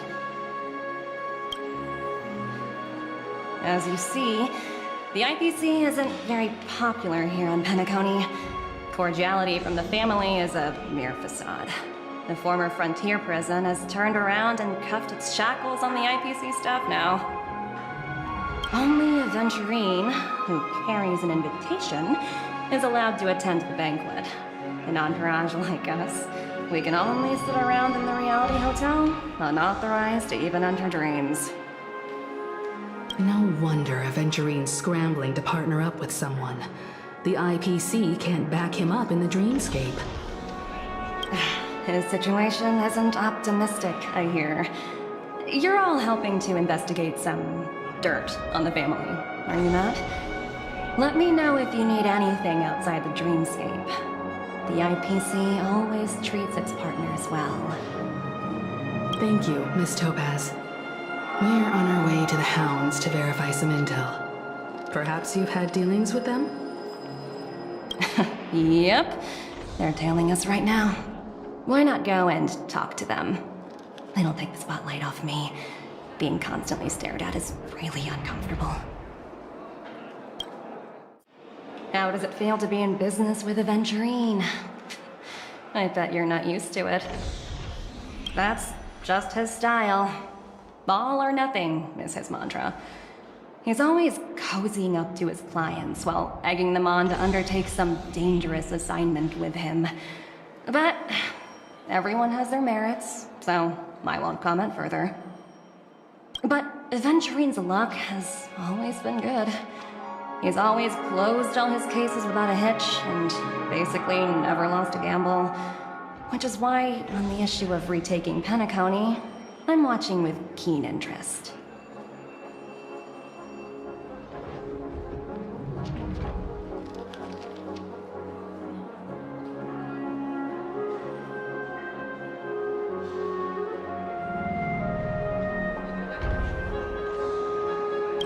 Of course. It's business after all. What's important is where you're seated at the table. As for the two cases, apologies, but I don't have much info on them either.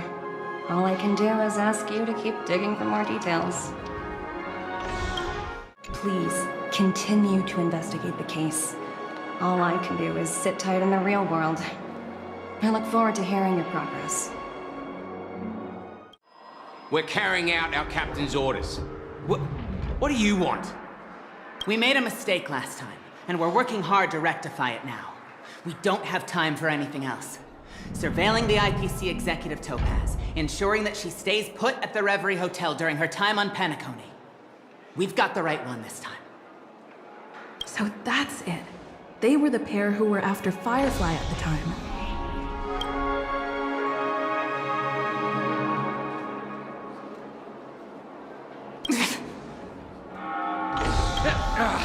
It's you again. Back for more trouble? We're not afraid of you this time. Well, spit it out. Stop bothering us if you've nothing important. So you know each other. Why do you keep running into people you've beaten up before?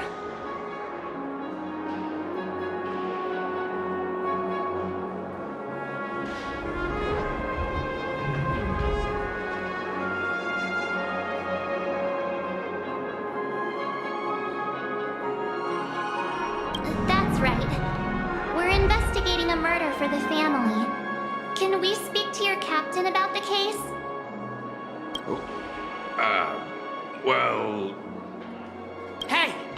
The security officer instructed everyone to shut their traps before he returned from Dream's Edge. What murder?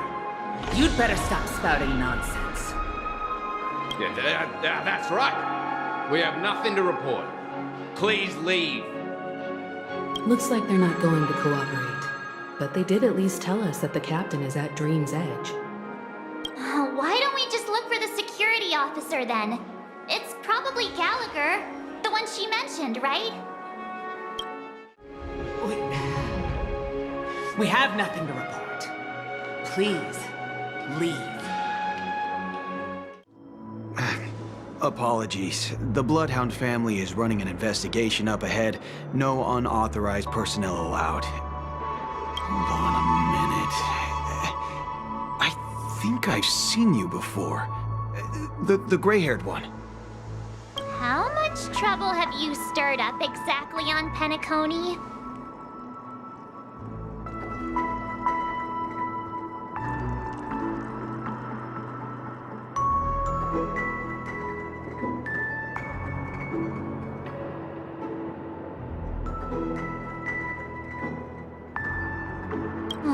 You think you look alike?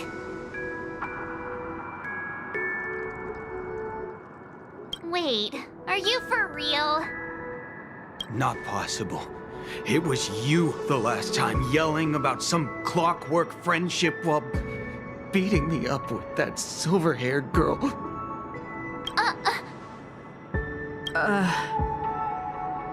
I'm not letting you get by this time. Please leave, or I'll have to get on my knees and beg you. Huh?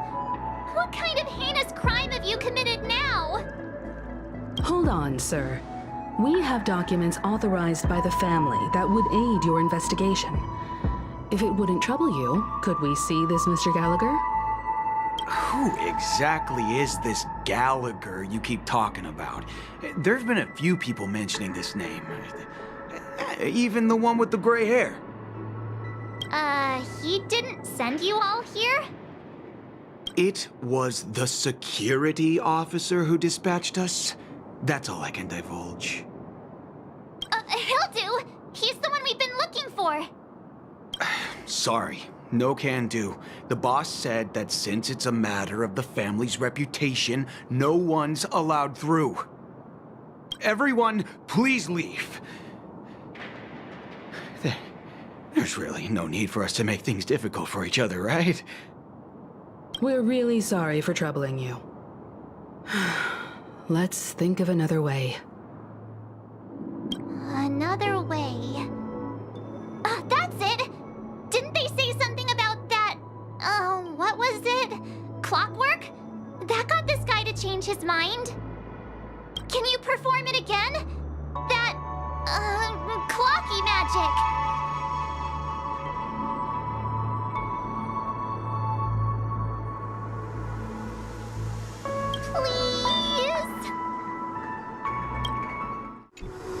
Sorry, no can do. The boss said that since it's a matter of the family's reputation, no one's allowed through. Everyone, please leave. There's really no need for us to make things difficult for each other, right?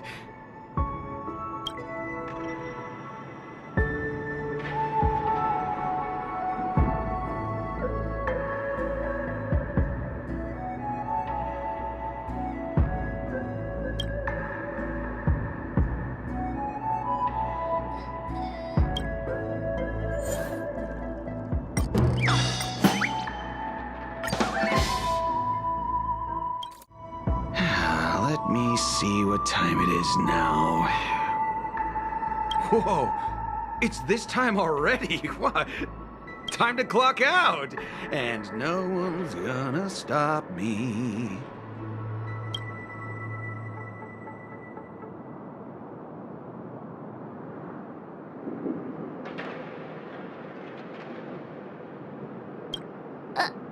What? Huh? This clockwork trick of yours, it's kinda dangerous. At least he won't be getting in our way again. Let's go find that Gallagher and ask him the intricacies of the case. I was wondering what all the commotion was. Huh. Oh, it's you guys. Welcome. Since you made it here, what can I do for you? Hello, Mr. Gallagher, sir.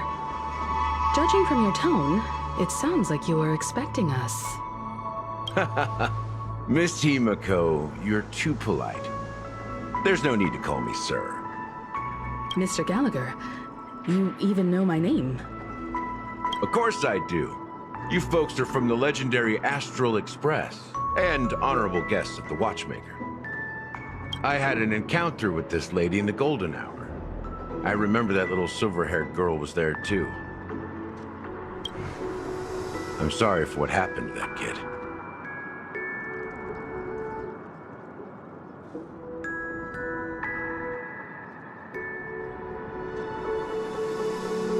This is also the reason why we've come to visit you, Mr. Gallagher. The Express can't just overlook the death of that child.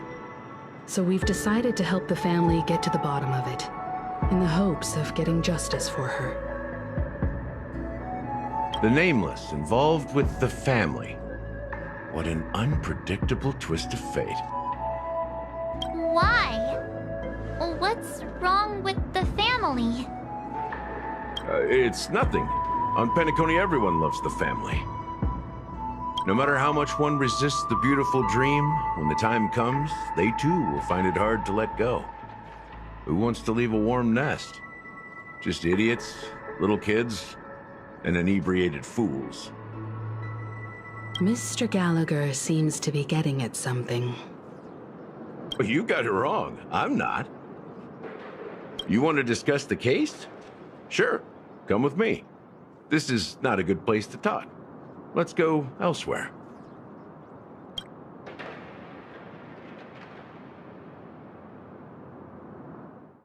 Even after that chilling tragedy, this dream is still running effortlessly. Other than the family of the Harmony, it's hard to imagine any other power in the universe that could sustain a building of such magnitude. The family itself is a huge, perfect building. Like a living idol. Each member of the family sees themselves as a piece of the divine puzzle, revolving around a singular core and a shared ideal. Under their command, they loyally fulfill their roles, offering themselves while also receiving sustenance in return. Interesting analogy. Perhaps that's why Penacony's beautiful dream has persisted for so long. But the human body has its limits, and so does the divine's. That doesn't sound like the kind of comment a Galaxy Ranger would make.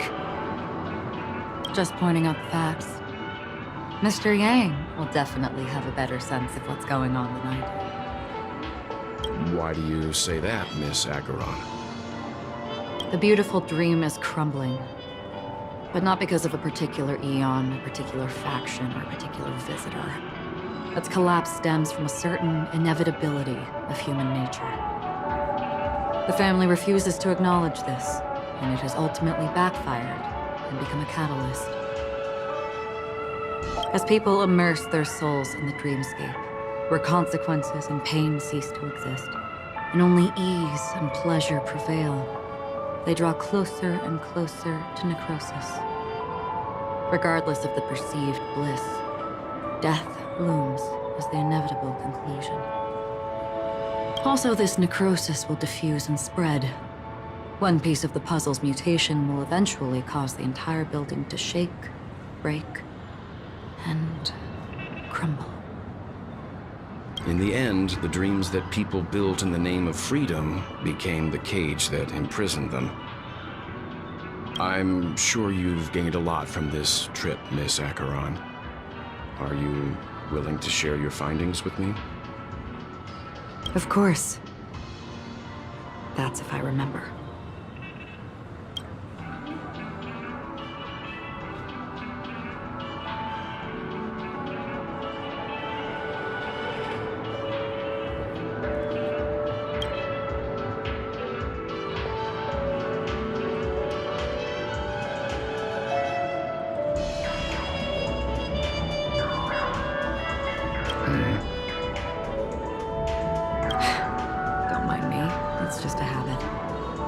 Owing to events in the past, I've become easily forgetful.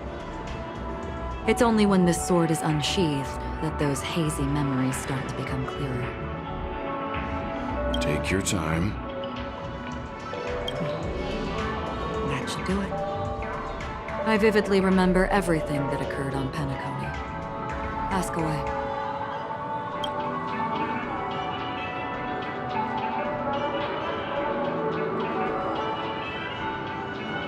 The moment of daybreak. I've heard that's where the Dawn Factory, which processes the foundation of the dreamscape, is located. Behind the dreamscape's song and dance stand many imagination factories. Workers create all kinds of whimsical works day in and day out in their dreams.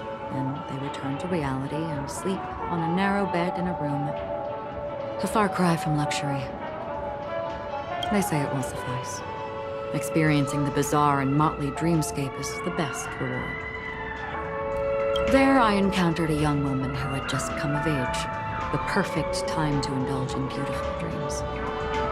Her greatest wish was to one day move to the golden hour and see the magnificent garments she had woven with her own hands. For certain reasons, her wish was difficult to fulfill. But I managed to bring her a garment.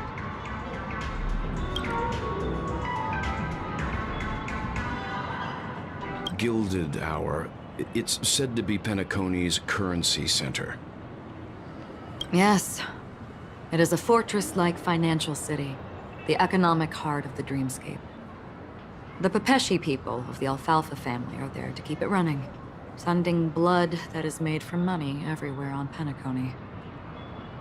Everyone there is exquisitely dressed and always in a hurry.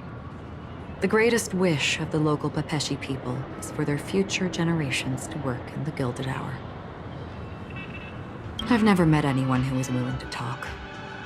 I could only stand at the crossroads, watching crowds of people hurrying like the wind through the jungle of steel, only to deposit the alfalfa credits that they'd earned into the bank's vault. I don't know if they would open the vault door, but before I left, I witnessed a well-dressed Pepeshi person plummet from the sky, while those around him continued on their way, unfazed.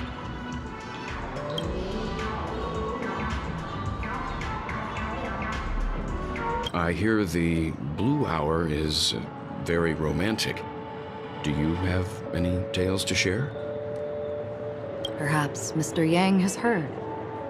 There is a large boat called the Eventide, anchored along the Sea of Dreams, where soft music and dancing persist endlessly every night.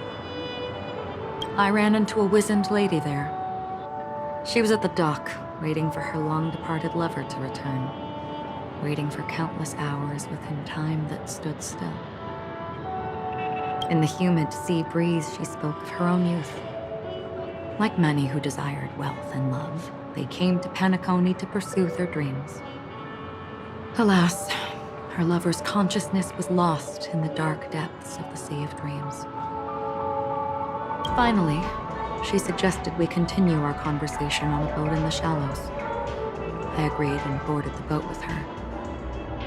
But she never said anything. Her eyes absent-mindedly gazing at the horizon for what seemed like forever. Finally, we retreated to the beach.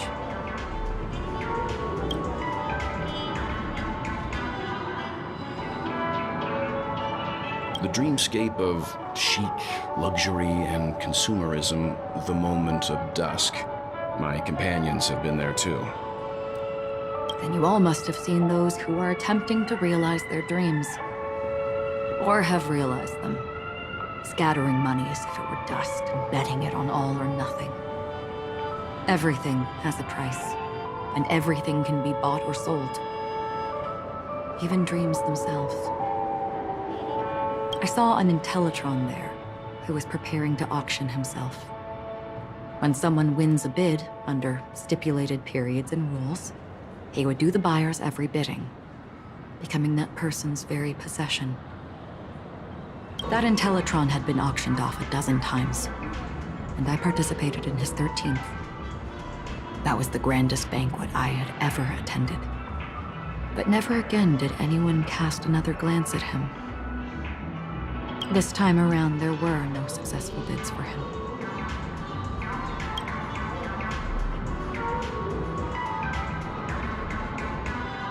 This is what I've seen and heard along the way. Someone once said to me, Penacony wasn't like this a long time ago, nor should it be. I've traveled through the reality and dreamscape of the planet of festivities, watched the tides of night rise and fall when time stopped for people, where the spirits of the rich and impoverished remain forever fixed on their own scales. This is why I think the collapse of the beautiful dream is inevitable.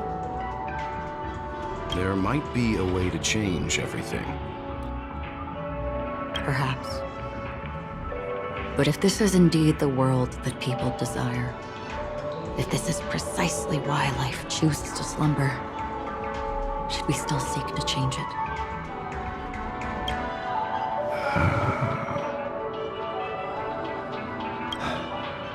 Miss Acheron, now it's my turn to share a story with you. There was a man from my homeland who, at a time when the world was grappling with deep, unhealable pain, made a choice. He wove together the dreams of everyone in the world, linking people's dreamscapes, and shouldered this burden himself.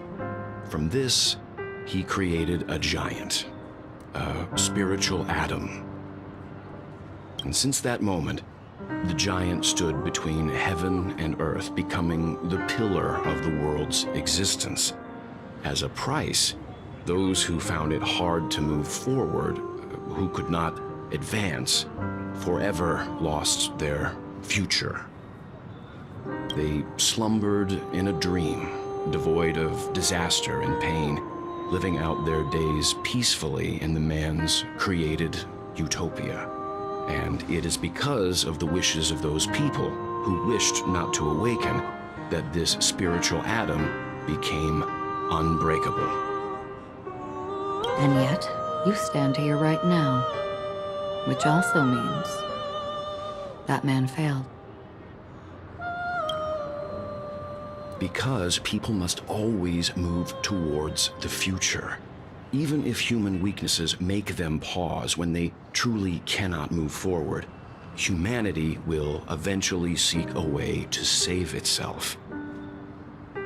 And that man, he was never a failure. Like everyone in that world, he etched the possibilities of human nature into his heart. He was the sun chaser of legend, soaring towards the sky and embracing his final victory with his fall. He ascended to heights uncharted, only to come face to face with the sun, a place not visited by anyone before. His wings would melt because of it, only for him to fall into the sea. And after that, countless others would surpass him, soaring to even greater heights. A fitting metaphor for the Nameless's trailblazing spirit. Thank you, Mr. Yang. I know what you wish to confirm. The universe has innumerable similar, yet different worlds. In these worlds, there are innumerable people who look alike, yet don't. I too have embarked on journeys, encountering old friends with familiar faces on different worlds, witnessing their destinies follow paths similar to mine. So I will tell you, even if not completely similar, the story you just told, it overlaps with my past, and within that abyssal dream, I ended that man's life. Alone.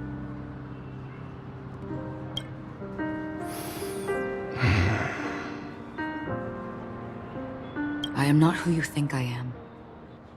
Nor will my home be as fortunate as your world. I am sorry. It's fine. I don't mind, so long as I can alleviate your suspicions. There's something I still wish to know, Miss Acheron. Under that representation of the hunt, exactly what sort of power is it that has motivated your solitary journey thus far? Mr. Yang, before answering that question, I wish to continue the previous topic.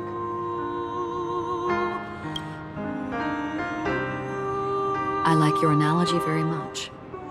Indeed, birds are born to fly. But in a distant past, their ancestors could only gaze at the sky in envy. They saw that faraway ray of light from above the heavens, piercing through the clouds and blanketing the earth.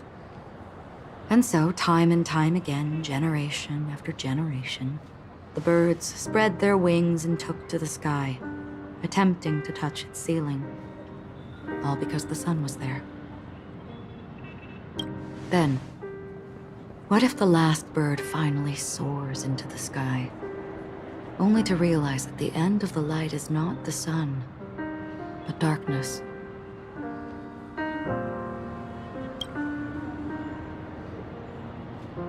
Then why, exactly, do we even walk towards the light?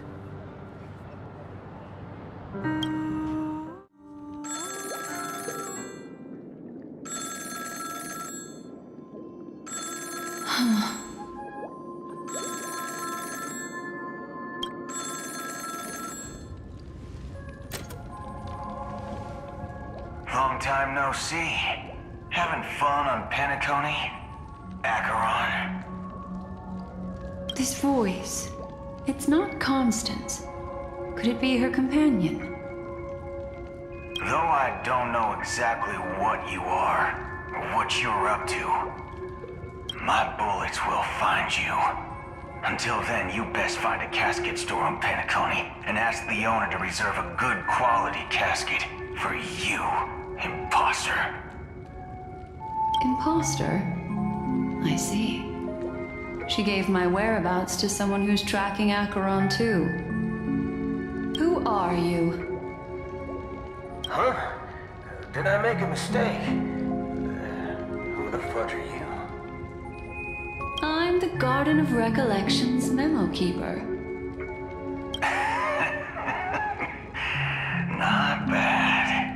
This is the kind of tough challenge I like. You that imposter's bodyguard? Never mind. It's fine. I'll leave a round for you. So get that forehead clean and wait for me. I don't know what you're talking about, but you know Acheron, the Galaxy Ranger, yes? I have something to ask you. Are you asking me to write your will? Sure. Go ahead. Not quite. I only want to ask, how exactly did she become a Galaxy Ranger? She's clearly not a pathstrider of the hunt, but you are, aren't you? Tell me, what's Acheron's deal? Sure. Never thought I'd come across an ally. Fudge, what a stroke of luck. Well, I'll be on Penacony soon. Memo Keeper, go buy a bottle of Donna's White Oak and warm it up, and I'll raise a glass to you. That lady's passed. Well, nobody knows. But if all you want is a simple answer, sure, you best get a chair and take a seat. That woman, named Acheron, is an emanator who should not exist.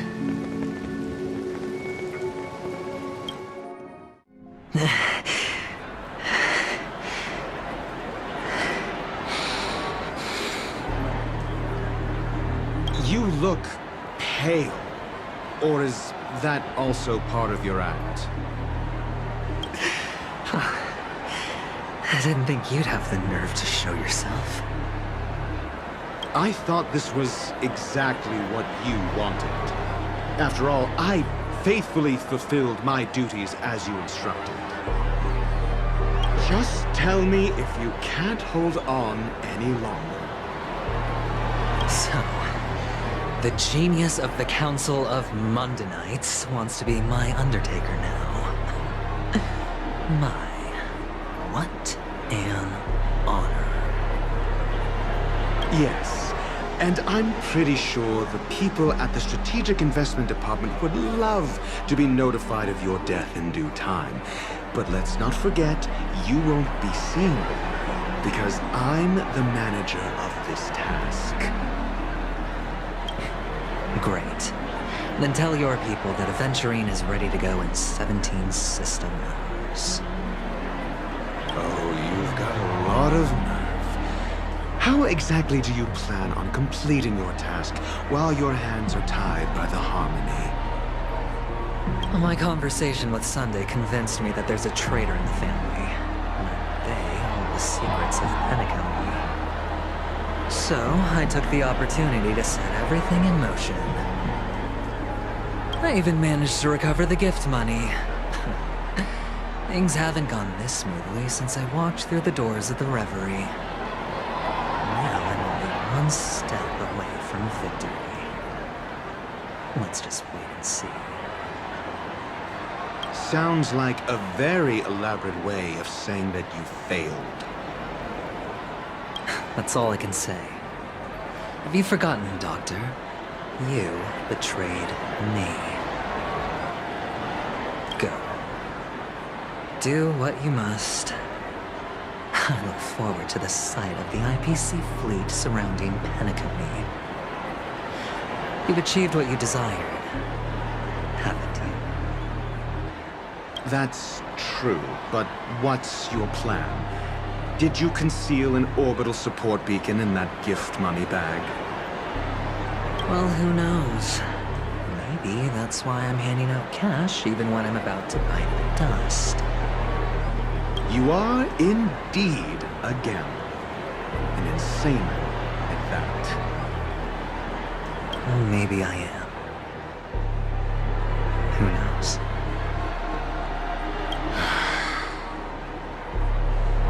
Fine. Here, take this. Open it when you're on your last legs. You'll thank me. What's this? Medical advice?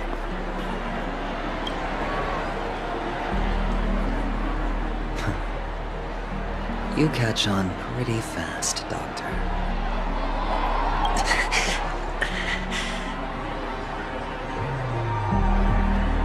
Asking me to solve a case without giving a single clue. How typical.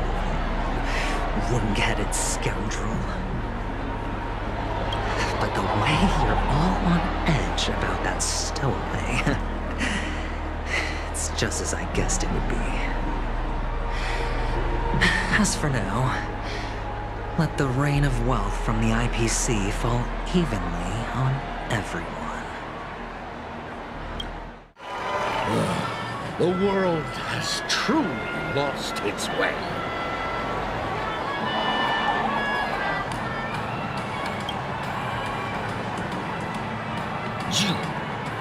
Wait, I get it now. This is some sort of prank show, right? You must have some cameras set up around here to film yourself doing good deeds, right? You youngsters are always looking for a quick way to get an audience. But you know what? A truly great show never comes easy. Well, a great show will start soon, old man. But before that, I need to ask you something. Do you know where I can find death in this dream? Ah, I see. Another fearless youngster looking for death, huh? Well, let me give you a piece of advice. Don't think you're the first one who's ever thought of that idea. Death? Not even oddly innovative. I bought it from Dr. Edward. He claimed it was some exclusive fancy schmancy stuff. What a disappointment. The effects were awful. First, some monster covered in eyes stabs you in the gut, and then all you see are blurry glimpses of buildings and lights. The sky was spinning so fast it almost made me puke. Is that all? Yeah, what else can you expect? Don't put too much stock in the Penacony movie industry. They even call this junk groundbreaking art. Can you believe it? What a joke. Well, I'll leave you be then. I hope you have a wonderful day. A monster covered in eyes. That sounds like the memory zone meme. But buildings and lights... I don't think those have anything to do with death. Well, that whole dream bubble was probably created using rumors and gossip. Would you be willing to support my performance? And keep the Song of Beauty alive in the cosmos?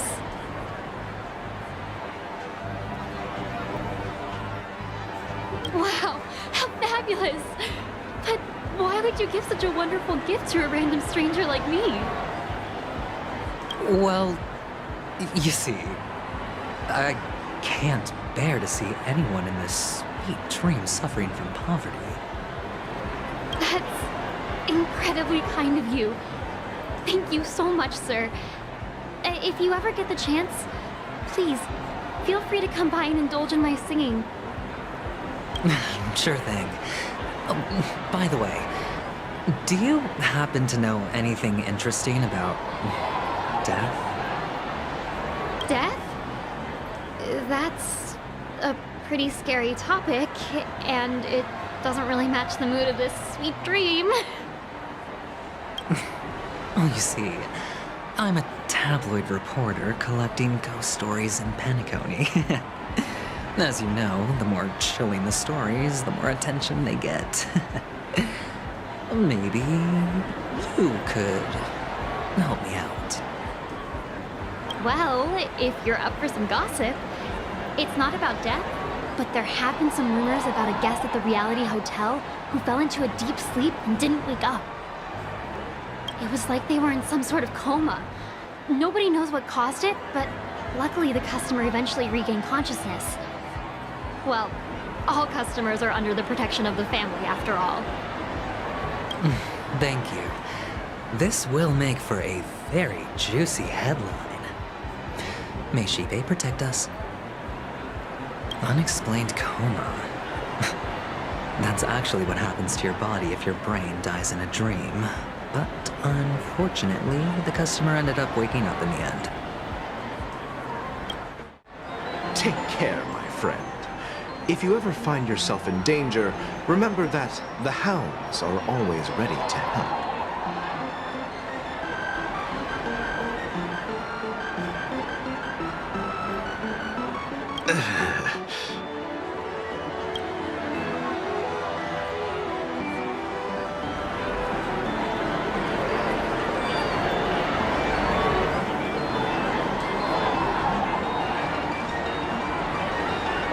You don't look good, my friend. If you need assistance, I can contact the hotel and have them wake you up forcefully. That won't be necessary. I have some business to attend to. But thank you all the same. All right, then. If you ever need help, don't hesitate to reach out to us hounds. Well, actually, I do need a favor. As the most outstanding hound in Penacony, have you come across any stowaways recently? Stowaways? How could there be stowaways in Penacony? We've never had anything like that before. All right. Good luck with your work, then. What was I even thinking? Family would never share intel with the IPC. Sip of liquor. Blissful reprieve. to drown 1,000 sorrows. Let worries leave. I know I have what it takes to become a poet.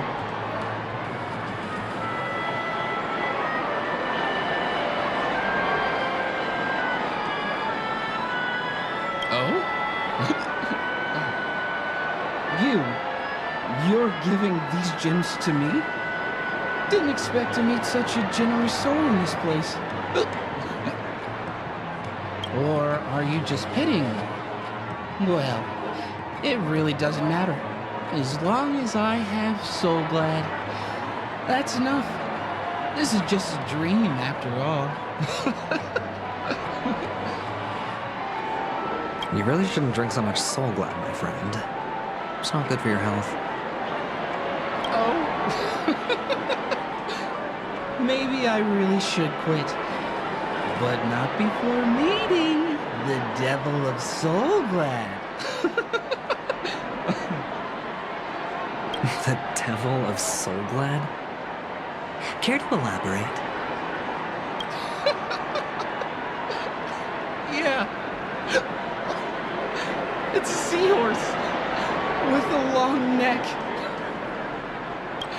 They say it loves to appear to drunk people, especially the ones who are passed out on the side of the road. How funny. Yeah.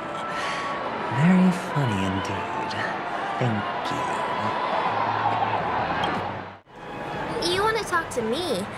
Sure, but nothing too sensitive, okay?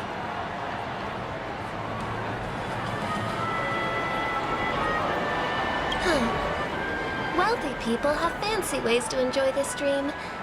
But to be honest, I've never seen anyone who gives out money to others like you. So, are you trying to be the prince from the tale, handing out his gold leaf garment and melting his lead heart in the fire? I'm flattered. I'm no prince, and I just thought these gems would help you speak. So, as an investigative reporter, maybe you've heard something about death?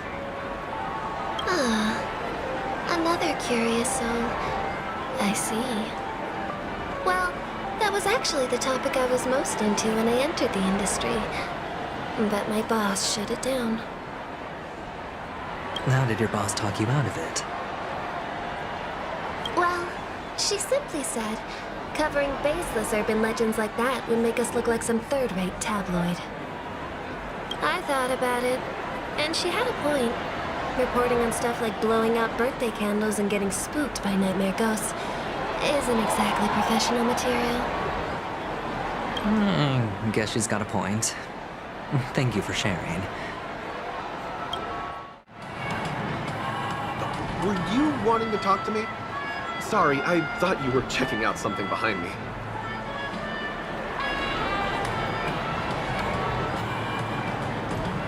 Is this a gift? For me? Are you sure this isn't some kind of mistake? Yes, it's for you. Just take it. Is this for real? Someone is actually giving me a gift. Not for my parents, but for me. Thank you. Thank you so much. No, it's not much. I just want to ask you something. I knew it. What's on your mind? Are you trying to ask about my father or my mother? Neither. I just wanted to know if you've ever heard about death in the dreamscape. Oh, you sound just like my father. Always warning me about danger, even in dreams. He's an Intellitron, so his dream entry methods are different from us organics. Can't count on him to protect me if something does go haywire. Funny, right now I'm still under his protection. How ironic. Hey, stay positive. Gold will always shine one day, right?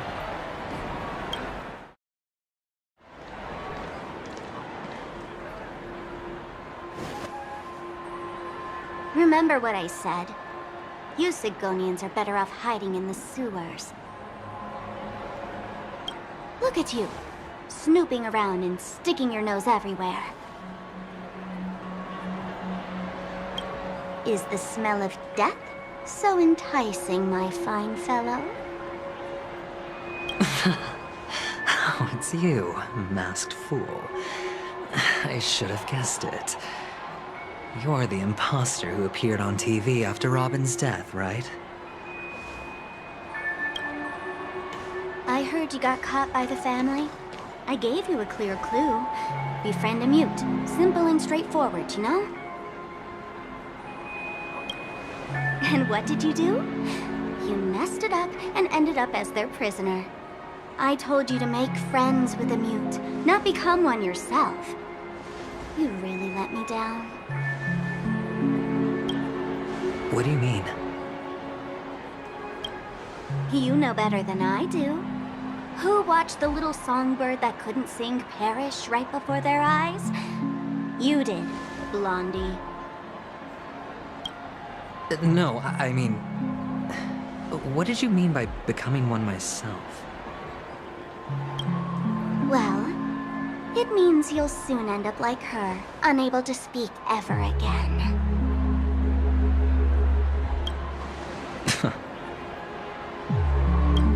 But it's a good thing if you ask me, because...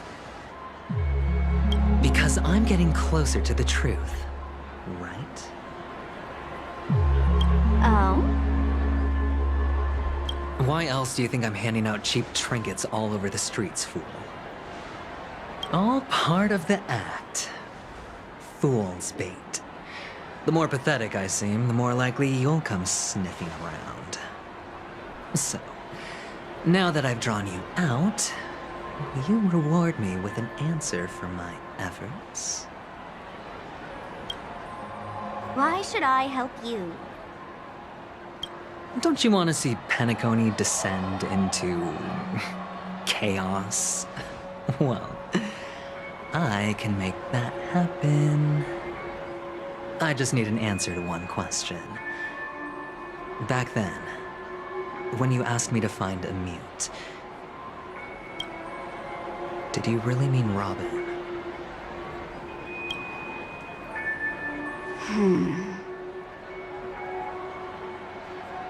And what if I say no? Then I'll thank you. Oh, the word no has never sounded so pleasing. Well done. I admit I underestimated you, but what difference would it make? Let me tell you something. There were 2 mutes, but one is dead now, and the other, though she is still in Penacony, I'm afraid you'll never find her again.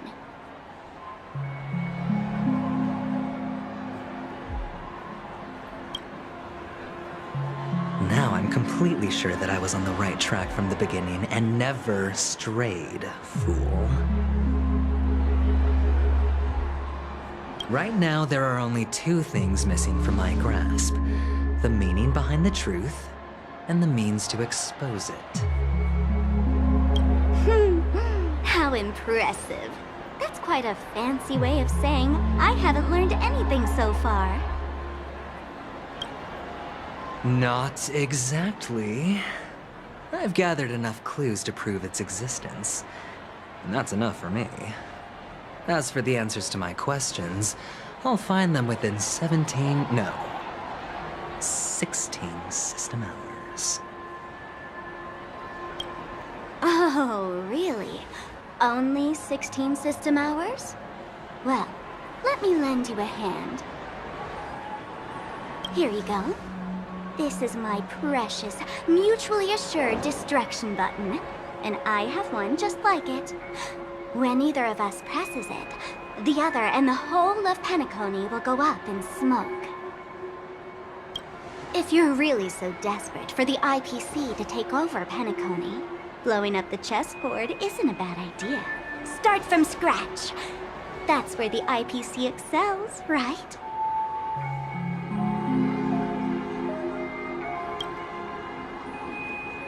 Just press the button when you're at your wit's end.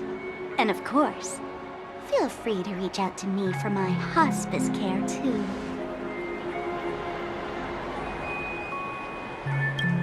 Oh, a deadly button, huh? Well, I guess the family didn't take your threat seriously at all. Otherwise, how on earth did you manage to bring it in here? I have my own ways. That's all you need to know. Well, I'm afraid I'll have to decline your offer. Who knows if your little gadget will actually work. By the way, I have no plans to search for the other mute friend you speak of, but it's good to hear that he's still here in Penacony. I'll handle the rest myself. I'll orchestrate a grand finale for the downfall of the family. And at the climax, the walls will crumble, people will wake up, and those who couldn't speak will find their voices again. When that time comes, go ahead, press the button, light up the sky with a magnificent fireworks display for me. Catch you later, fool.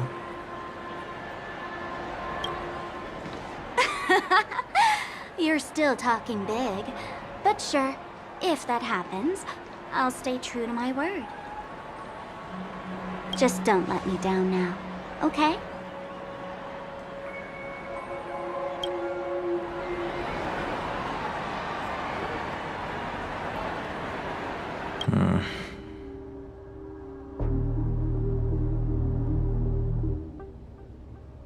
So, number 35. You're back. Like your new lucky charm? Can a commodity code really be considered a lucky charm? Silence! I didn't give you permission to speak, you Sigonian hound. The guys in black didn't say much, so I've no idea what you did to save your skin in that massacre back in the day. But I figured you must have had good luck, so I bought you. From now on, you and your good luck are my assets. Are we clear? Your first task is simple. In addition to you, I've purchased 34 other slaves. Go, play a game with them. If you come out alive after 2 days, it proves that you're the real deal. You're insane. Testing out if you're a good product. Aren't you worried that the money you spent on me will go to waste? I've got stacks on stacks, Blondie. The slave market is never short of self-righteous brats like you. But you look good, and that's why many customers are betting their fortunes on a scrawny brat like you. So go along now, and don't let your master down. How much did you spend? What? My price. How much did you pay for me? Huh. You really want to know? Well, it was 60 tanba. No more, no less. I'll take my chances. 30 tanba. If I come back alive, you'll give me 30 tanba. Deal? Are you trying to strike a bet with me? Oh, you've got some guts. Yeah, sorry, but that won't do. Don't forget your place, slave. You're not qualified to be at the table. You're just a chip. Life thrown away in someone else's hands. Either you come back with more chips for your master, or you never come back. It's all or nothing. Don't embarrass me, my lucky hound.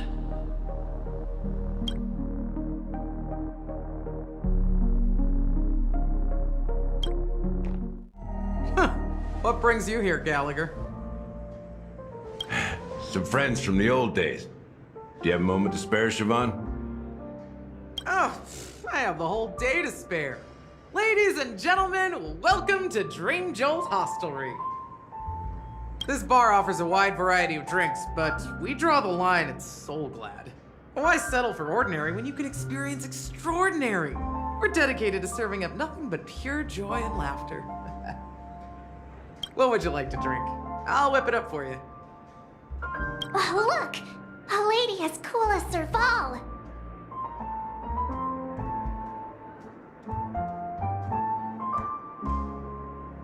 Who's Serval? Will you, introduce me to her? Huh?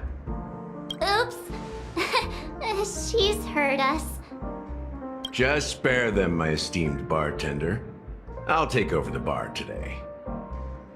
I'm getting up there in age, and I need some practice before I forget the skills that used to put food on my table. Where did you stash the ingredients? They're all under the counter. Since our guests have traveled from afar, shouldn't you whip up some special drinks? That's exactly what I had in mind. Hey, my friends, do me a favor. Go around the bar and bring me any ingredients you fancy. The discussion might take quite some time, so I'll prepare some customized, non-alcoholic drinks for you. In the bar? But aren't all the ingredients right there on the counter? Why, we're in a dream, my lovely lady. You can help yourself to anything if you wish for it. Comfort, hunger, confusion, or even boredom. It's all within reach, right at your fingertips. Oh, did you hear that? She just called me my lovely lady. Even in reality, mixing drinks is more than just throwing ingredients together. A bartender needs to capture the bar's atmosphere, master technique, and spin a tale of mystery and anticipation. Only then can a perfect drink crafted with a customer's life story be created. In other words, what you get from your drink is down to luck, so don't overthink it. Indecisiveness has no place when it comes to enjoyment. Hey, look at all these chips scattered everywhere. A few days ago, an actor from the Iris family came. Caused a ruckus with Siobhan. Those chips must have gotten scattered during all the chaos.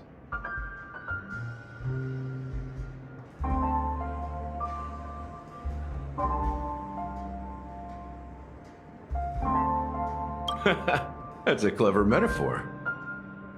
That being said, opening a bar in this place, filled with monsters, is quite a feat. Siobhan must have a lot of tricks up her sleeve, right?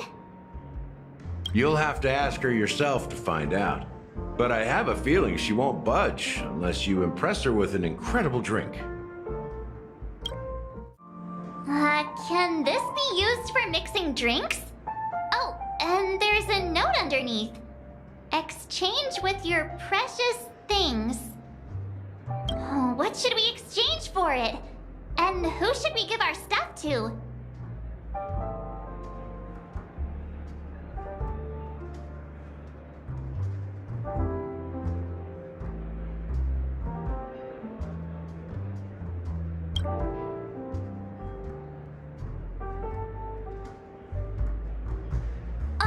Whoa! The words on the note are changing. Happiness belongs to the noble. Does this mean we can take it? Doing good deeds does pay off. Thank you. Check out this bottle. The liquid inside looks beautiful. And the label reads, Dream Syrup, thick. I don't see an expiration date, but the production date is half an amber era ago. Ugh, drinking this stuff can't lead to anything good. That's for sure.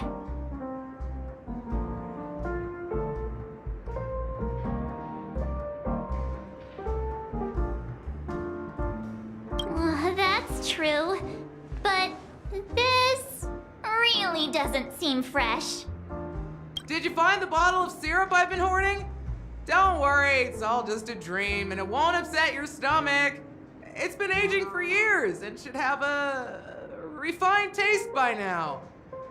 Feel free to have some. It's perfect for entertaining lovely guests like you. Then we'll keep it for now. It's Soul Glad!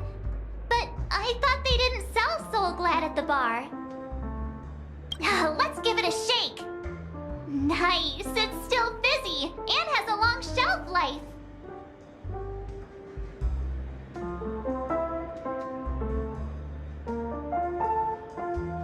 That's possible. You see Soul Glad everywhere these days, so it wouldn't be a surprise if someone brought a bottle here. Why don't they sell Soul Glad in this bar? Did something happen? It's all about the bartender's pride. It wouldn't make sense for customers to come here and order drinks they can find anywhere else. That's the mindset I use when I brew my coffee. You're right, Himeko.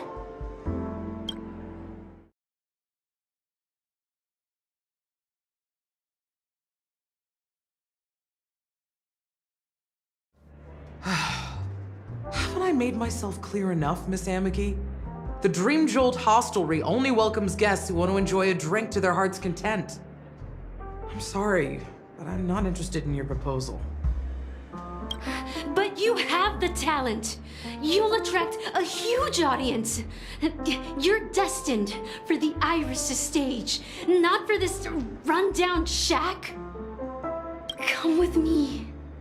We'll become the talk of Penacony, shining light into every corner of the dreamscape.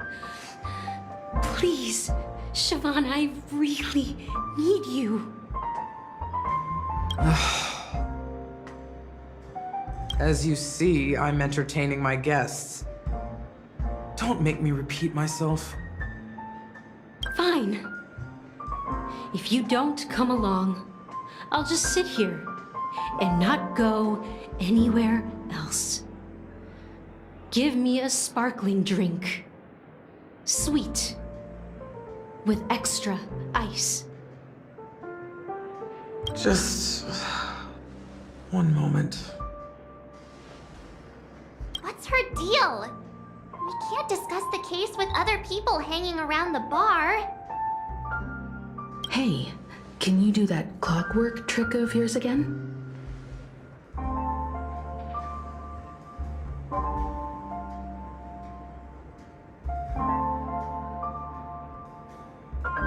Yeah, I'm counting on you. You're one of Siobhan's guests, right? What can I do for you? If you're here to convince me to leave, please stop it. I'll never leave until she accepts my proposal. I just don't get why she won't leave this place. This rundown shack with no customers whatsoever.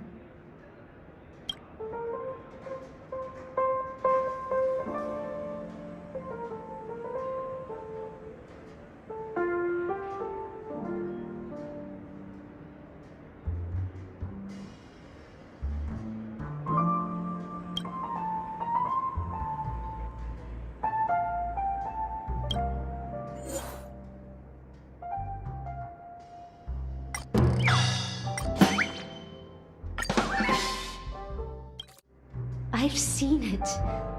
The moment when Siobhan and I share the stage. The crowd is going wild, applause crashing like waves, the aroma of irises fills the air. A beautiful melody playing, ribbons dancing around us, and the taste is sweeter than honey. I've seen that scene countless times in my dreams, and every time it mesmerizes me.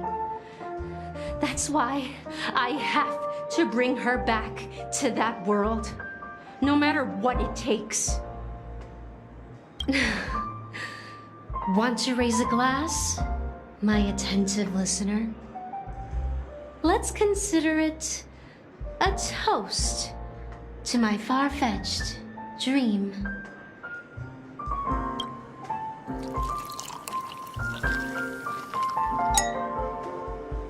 I just don't get why she won't leave this place. This rundown shack with no customers whatsoever.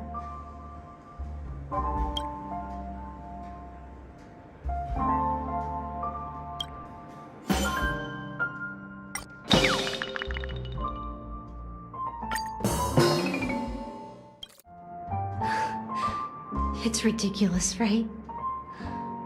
Our paths were never meant to cross, yet I'm still holding on to her. I'm too timid and shy, longing to shine but afraid of stepping into the spotlight. I need her guidance because I'll never be able to do anything alone. You don't know Siobhan's past, and you have no clue how radiant she used to be. Even among the talented Iris family, her skill was unmatched. I know she probably thinks I'm just trying to ride her fame to get ahead. But all I want is for her to reclaim her place.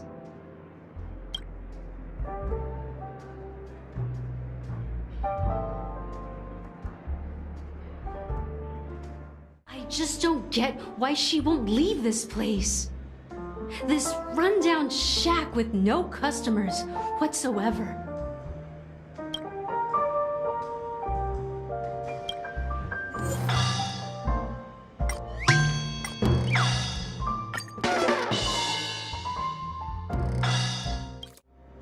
Those darn Iris jerks!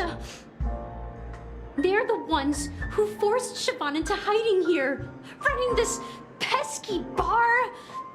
It's all their dirty scheming. I get it now.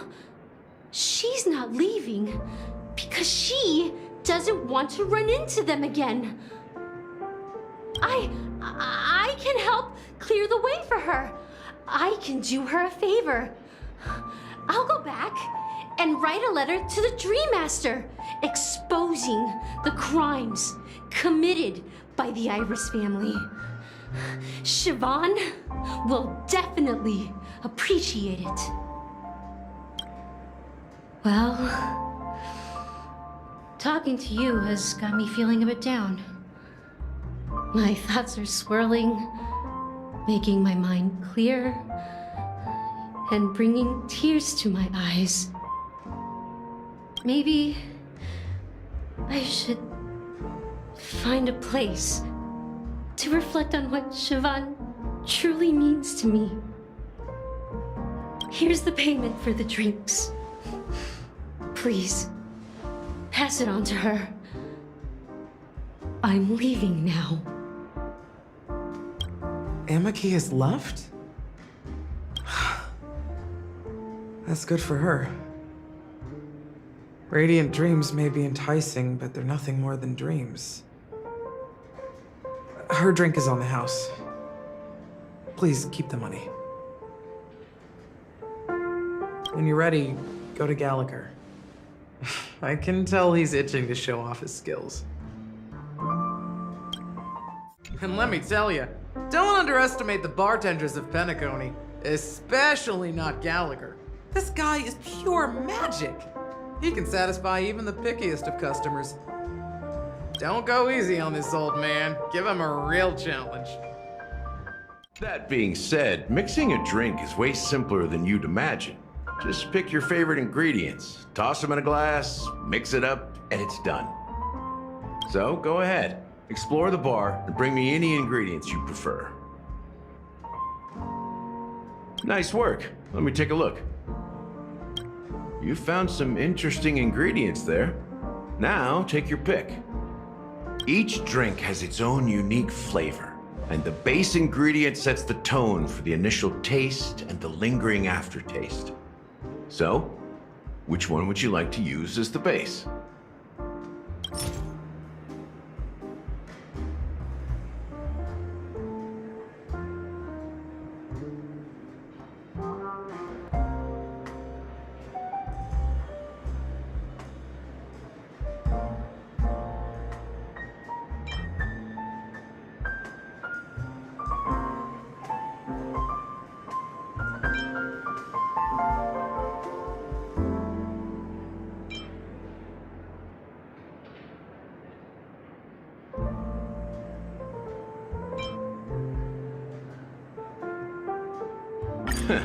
You won't find a sweeter drink anywhere in Penacony. And that's what today's dream seekers crave. Now that you've chosen the base, it's time to pick the adjunct. The ingredient that'll create a marvelous chemical reaction with the base. It should give an unforgettable taste without overpowering the main tone.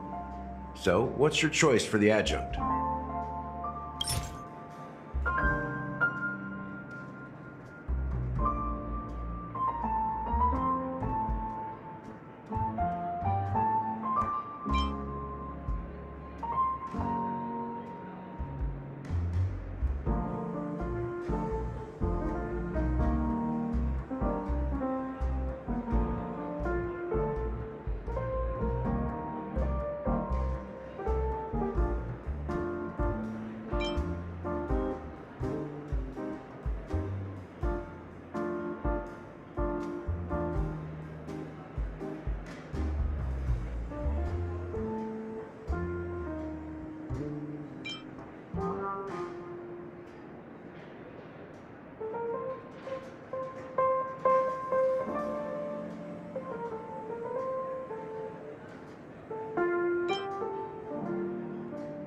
Bright future. A taste that's been a long time coming. I'll never forget the flavor that danced on my tongue as Mikhail whisked me through the dreamscape wilderness. Those were haunting times. Too beautiful to be real. Mikhail. Almost there. Let's pick a decoration. Which style do you prefer? Anything you need, I've got it.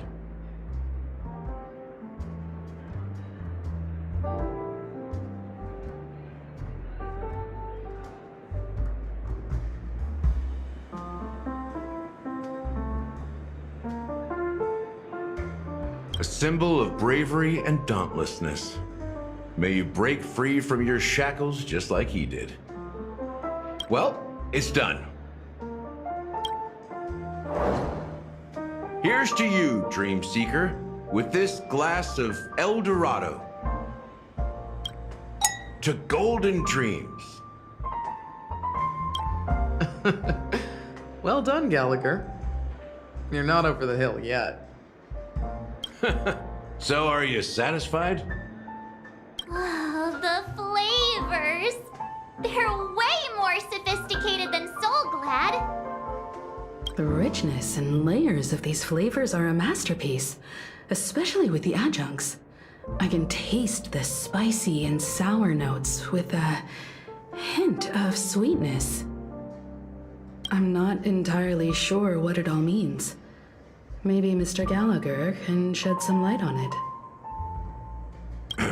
Well, if you're expecting a profound answer, I'm afraid I'll disappoint you. The imagery it implies is pretty straightforward. It's just a glimpse of what this dream truly tastes like. Nothing more. Does this true taste have anything to do with that, Mikhail?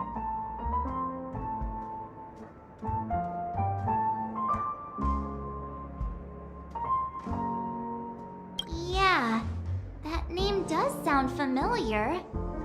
When you got knocked out by that masked fool girl, I think I heard someone calling that name. Do you remember?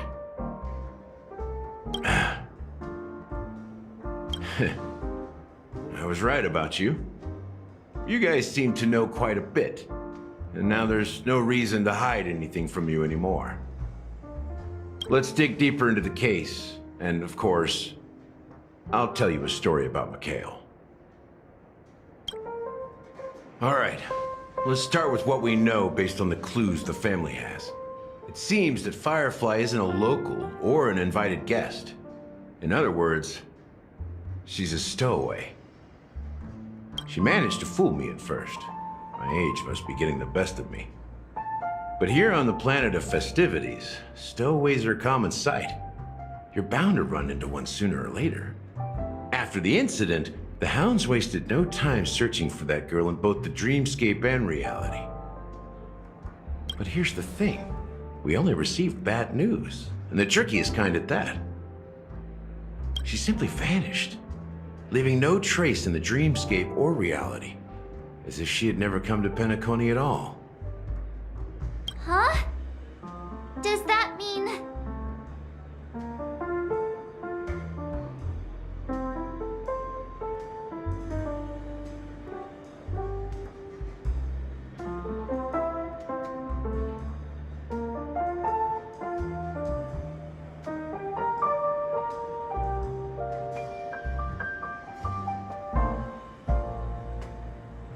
Different?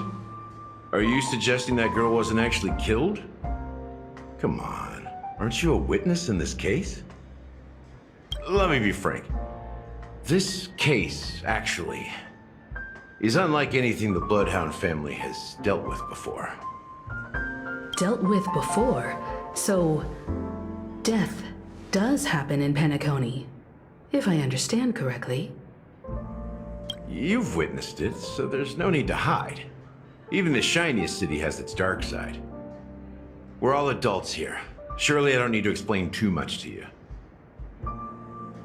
Confronting the family based on that alone would be naive. Death may occur in sweet dreams. So what? Such events are highly unlikely and only affect a tiny number of people.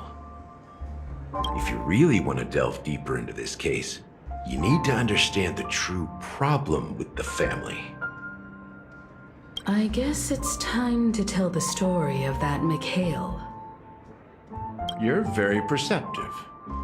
The Astral Express has received that music box too, right? Do you know the secrets it holds? There's a message. Witness the impossible in the realm of dreams. Find the legacy of the Watchmaker, father of Penacony, and thus the answer to the question, why does life slumber? That's the exact wording. Hey, why are you laughing? Wait, did you write it? It's quite poetic. No, but I'm the officer in charge of this case, so how could I not know? I'm sure you must have noticed that this message didn't come from the family. You might have even guessed that the relationship between the family and the Watchmaker isn't as close as it seems. That's just our speculation. Actually, it's hard to believe that the father of Penacony and its actual managers are at odds. Now I can assure you that your speculation is absolutely correct. The family has considered the Watchmaker an enemy for a long time, but the hounds haven't been able to track him down, as he seems to be living only in the characters and stories he created. Let me ask you a question.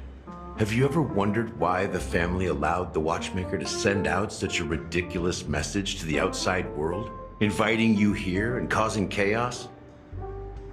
So, you want to seize this opportunity to expose the Watchmaker? Well, now you understand why the Oak family authorized the Nameless to assist in the investigation, but kept you in the dark, right? Because the Watchmaker is not the legend of the Land of the Dreams at all. He's the most shameful stain in the history of Penacony, and he's the root cause of all the anomalies in the dreamscape.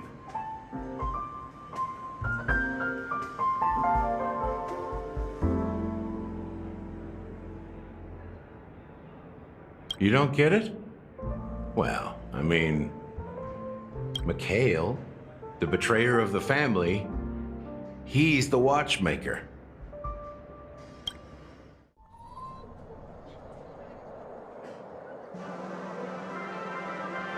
Here we are. Clock Studios theme park, the most popular entertainment center in Penacony. Wait, aren't we supposed to be discussing the Watchmaker? I would have expected you to take us to maybe a library or an archive room of sorts. But an amusement park? The culture of a city reflects its history in the most authentic way. To you, it's a fun place. But to me, it's a prison for the planet's past. You know that Penacony used to be the IPC's prison planet, right? All the prisoners were brought here, helping the Garden of Recollection salvage the leaking memoria from the macro void. The prolonged exposure to high concentrations of memoria caused a unique phenomenon.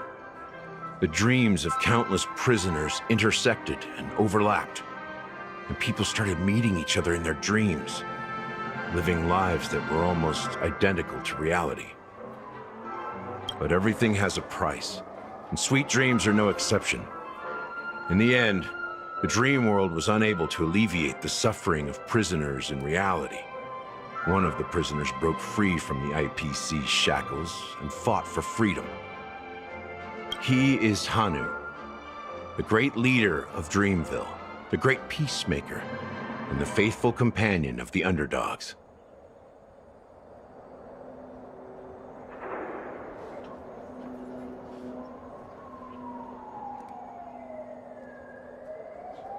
History is always written by the winners. However, it's undeniable that Clocky is an animation that draws from Penacony's actual history. These characters not only exist in Dreamville, but also in the distant past. Once you realize this, you'll understand why we're here.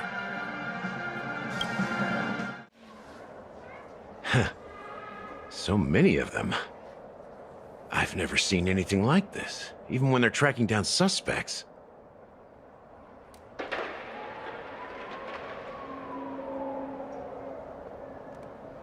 We don't need to go in. We don't want to draw any unwanted attention inside.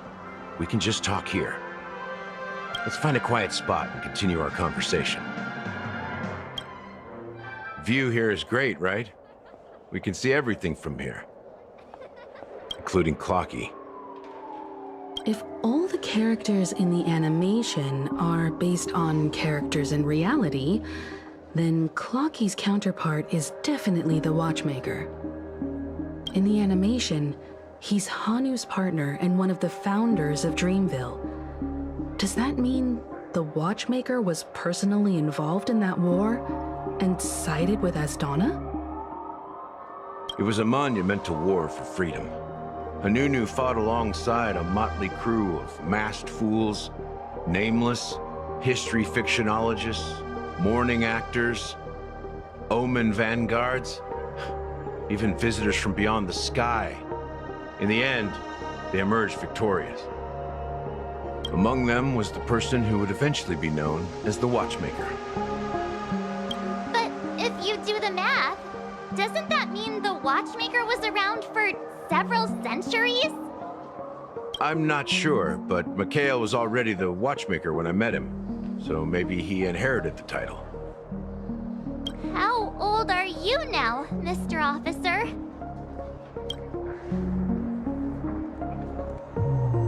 I'm 13. No way. Not even close.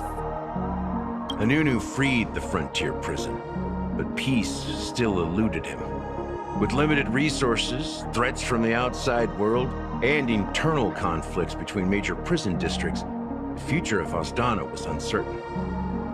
It wasn't until the Watchmaker approached the family with the idea of turning the prison into the planet of festivities that Penacony finally gained its name and glory. Thus, he became known as the father of Penacony. But didn't you say the Watchmaker betrayed the family? And you said you were his companion, so that means you... No, I'm not his companion, but rather one of his many children. But I am indeed a traitor. Not to the family, but to Mikhail. What did you do? I did nothing. And that's the worst betrayal of all. Just like you, I had close companions. We dedicated ourselves to Penacony. But the Oak family, they set us up. Mikhail was too old to protect his children anymore. So we left the family to find our own path. We were branded traitors of the Harmony, even though the true traitors were someone else. While they continue to praise the Watchmaker's name in the world, behind closed doors, they condemn him on a pillar of shame. Nevertheless, we wanted to clear his name. We intended to find the real traitor, the one responsible for all this, and restore Harmony to Penacony. But we failed. Too much time had passed, and the land of the dreams had become deeply corrupted. After countless fruitless pursuits, I gave up, like a lost dog. The family accepted me and made me an officer, supposedly as a form of forgiveness. But it was actually a punishment. Since then, I've been completely cut off from my partners and my past. As for Mikhail, I heard he died in obscurity, in a place where no one could find him. That's when I realized that the Penacony I once knew would never return. We're truly sorry for what happened. But this is not the end of the story, right? Apparently, someone has inherited the title of the Watchmaker and has been secretly working against the family all this time.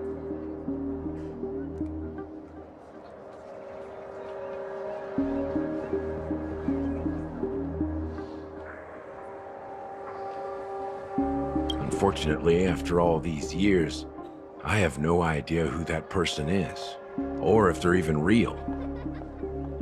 Or just Mikhail's lost soul haunting the dreams. So, do you understand why I'm spilling all this info? Because I believe the girl's death must be connected to the Watchmaker's legacy.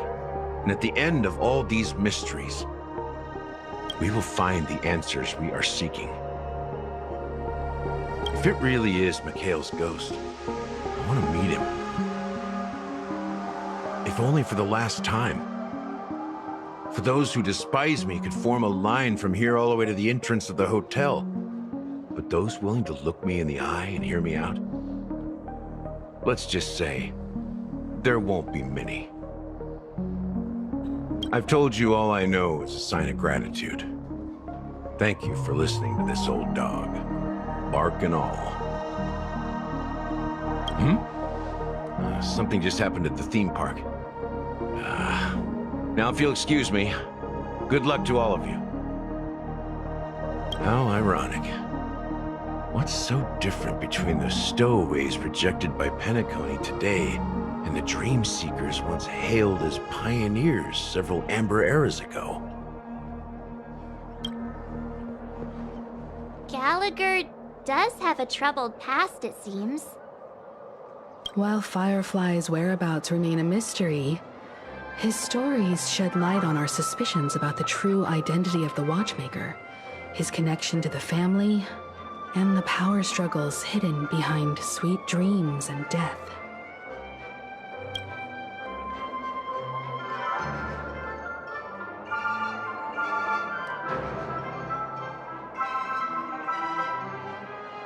Exactly.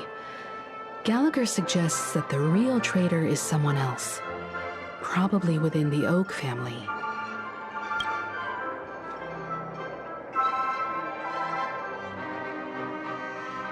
That lines up with what we've gathered so far.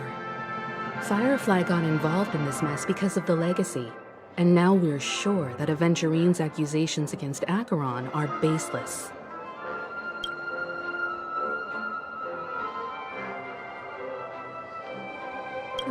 You're really into Clocky, huh? He's just a fictional character, not a real person. Speaking of which, that Clocky who only reveals himself to you is quite intriguing.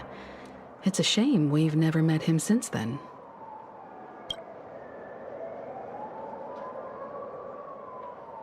Now that we've confirmed a lot of our suspicions, let's take a moment to think about the clues we have. Send a message to Welt and see how things are going on his end.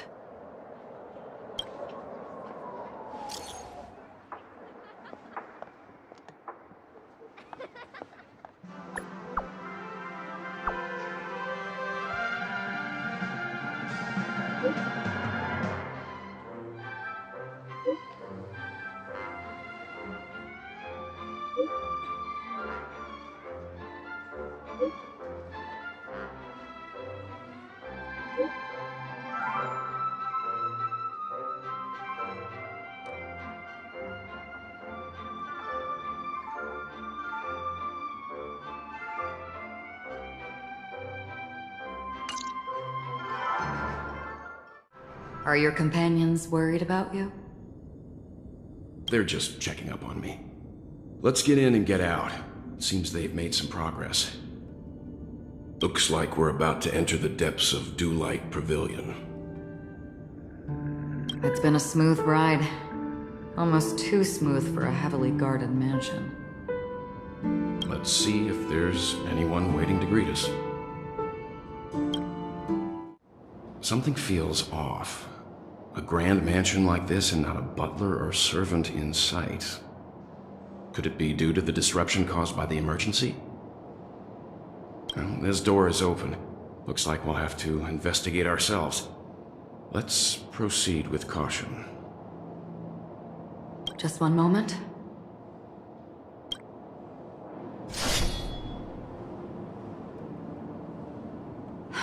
Light. I've made myself less noticeable. The crew can explain their presence as authorized by the family, but I can't come up with any excuses for being here. I see. What an interesting technique. Can you identify the people who left these footprints? Well, there's a unique pattern here. Flamboyant, even. And judging by the size, I'd say these were men's shoes. If I'm right, it could be the IPC ambassador, Aventurine. Aventurine. What about the other set? It looks like they were walking side by side as opposed to one behind the other, so the second individual is likely equal in status to Aventurine. The IPC is eager to reclaim Penacony, so their presence here is not unexpected. Well, there aren't any people in this mansion. They've set up quite a few mimetic guards to patrol this place.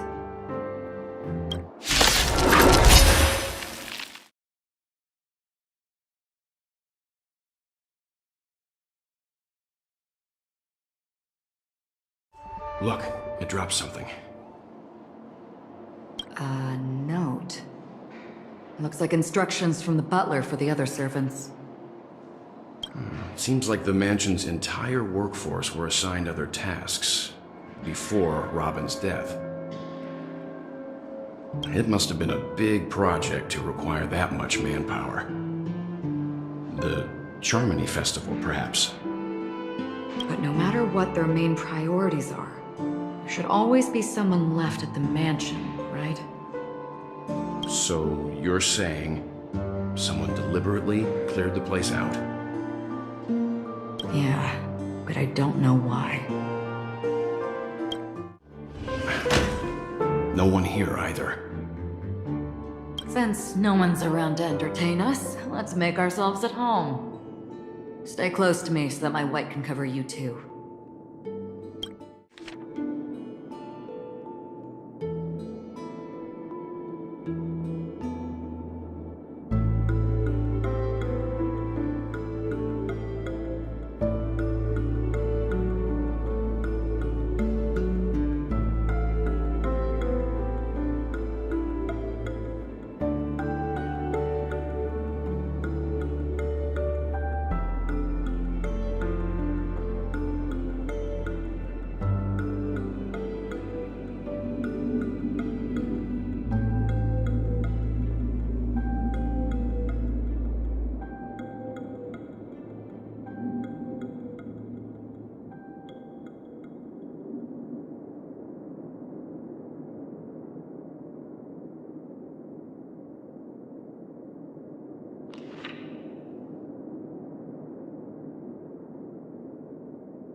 As soon as I and the rest of the crew arrived in Penacony, Mr. Sunday and Robin showed up to greet us. I remember hearing something unusual in her voice. And now it seems I was right. Robin believed it was because the harmony had been tampered with somehow. But as far as I know, there aren't many entities capable of interfering with the power of paths. Meaning? If there really is a traitor within the family, that person must hold a high position or possess unimaginable strength. That would explain why Mr. Sunday has been having such difficulty in catching the traitor.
information about Robin, Firefly, and the other victims.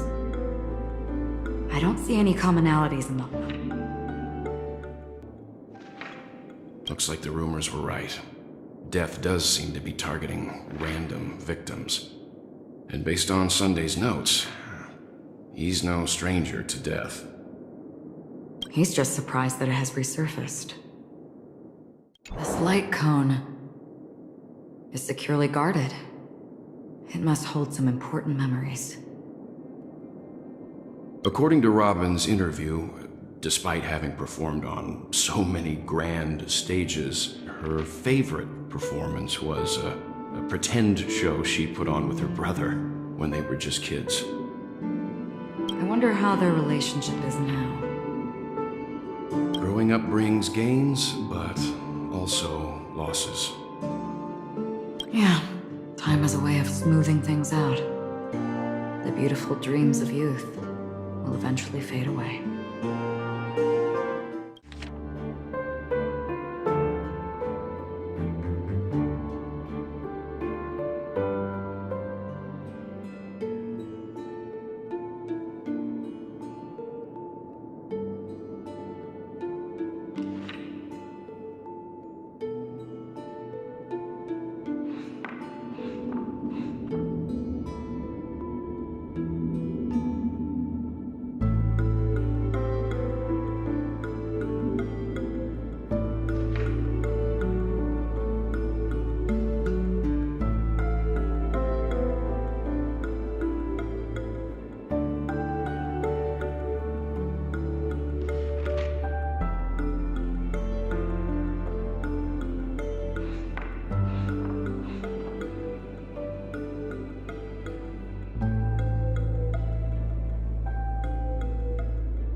Mr. Sunday has done some serious research on his suspects.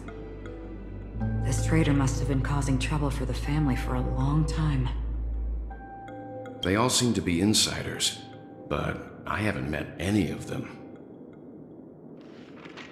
Huh? Wait, these characteristics... What is it? No, nothing. Maybe I'm just overthinking things. However, if this traitor really exists, could they be responsible for Firefly and Robin's deaths? Perhaps that's why Sunday is taking this matter so seriously.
It seems neither the Dream Master of Penacony nor this old Odie is happy with Sunday's recent performance.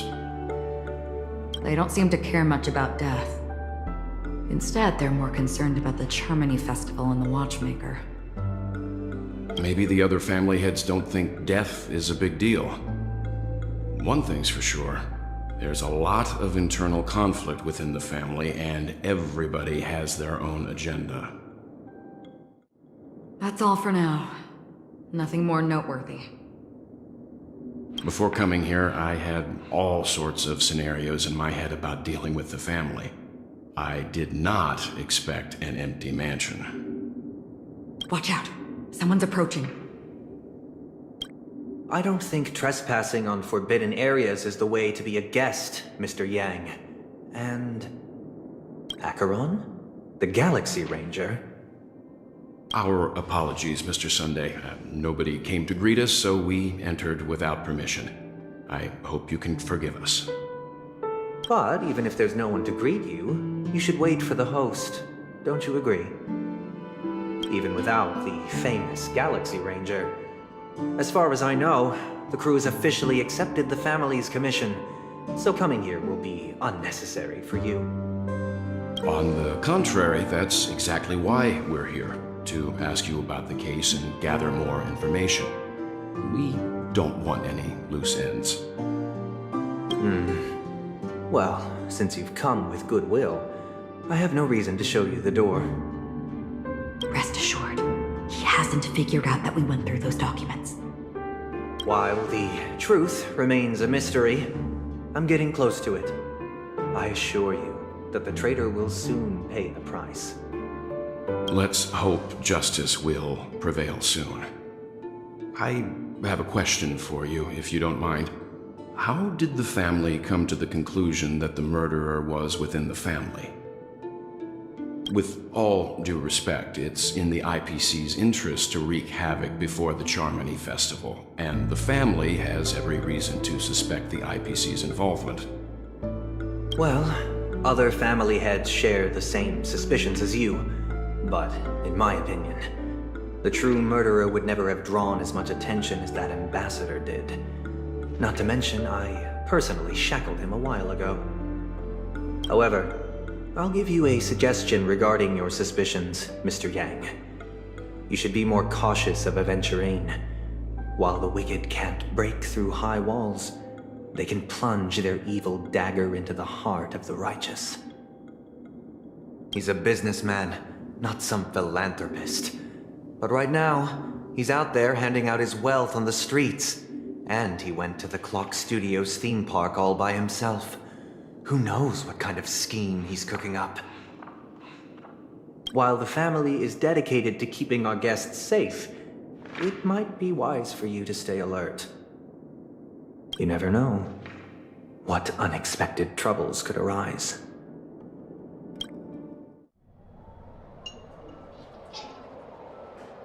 According to a Pierpoint hotline tip, there was a major breakthrough in the shocking Ejhazio Aventurine case. The suspect has been arrested.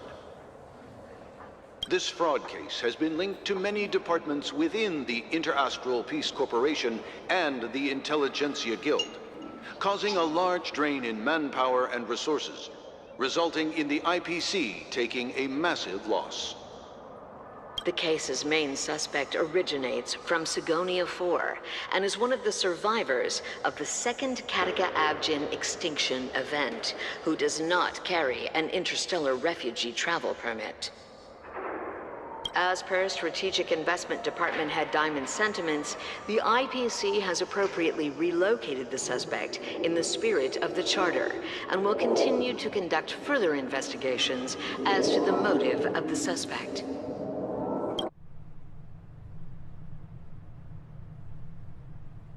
What pretty eyes. Tell me, do they shine in the dark? Well, if they did, I'd sell them in a heartbeat. You don't know how many people long for your eyes to be closed forever. As a servant, you should not resist your master. Yet, You went and killed that man anyway.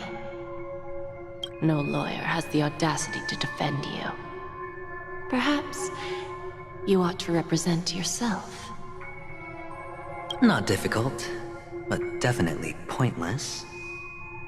You're pretty confident on your eloquence. Did you also think that when you lied to the Intelligentsia Guild? Ask and you shall receive. You wanted the perfect construction material. All I did was offer a possibility. It was just a small wager. If your luck holds out, the IPC will dig something up from the golden sands of Ejihazo. Maybe even the Sand King's remains. Pity your luck has run out. I'll admit that. What I'm more curious about, though, is why such a grand scheme failed to benefit anyone in the end, including the perpetrator himself. Madam, I already have what I want. To be brought before you for the next high-stakes gamble. Then let's talk about the second gamble. Tell me, what are you prepared to wager this time? My life. I bet you won't send me to the gallows. What do you want, then? I want your Lenore to meet with me. I have something to say. And then what? I want cash. It can't be that simple, can it? It is that simple. 30 tanbas. The remainder of my market value. 30 tanbas. No more, no less. With this money, I'll climb to even greater heights than you. Grasp even more riches than you. I wager you won't give me this chance. Which is why you should call him here. Interesting. A pity Diamond won't see you. No one gets to see him. From here on out, I am Diamond's representative, and I will decide on his behalf. You're wrong. 30 tanbas. I'll give you that. And much more than that. Wealth, status, power. The IPC will give you whatever you want, even what you don't want. Kakavasha. A good name, but unfortunately destined to be buried in the dirt. You, though, you deserve to live, to create even more wealth for us.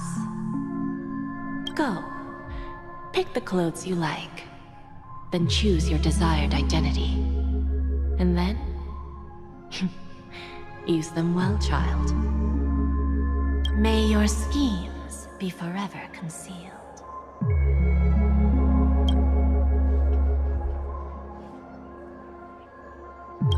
Life is like a long-term investment. Those who choose correctly, do the correct things, reach the correct outcomes, and show the world their value. People can't always make the right choices in their lives. But luck has always been on my side. I've never lost. Is it because Gayathra blesses me? Well, if that's the case, she must also be looking upon me right now. My success is inevitable. But... what then? Even if I overcome this difficult trial, what would come next? What awaits me after this glorious gamble? An even more glorious one? Will I return triumphant with unending riches after countless successes, or will I encounter failure, never to return?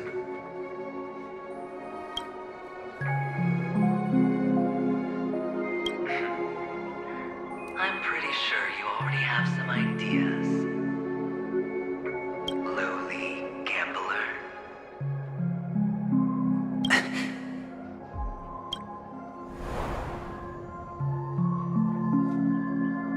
What? What? What?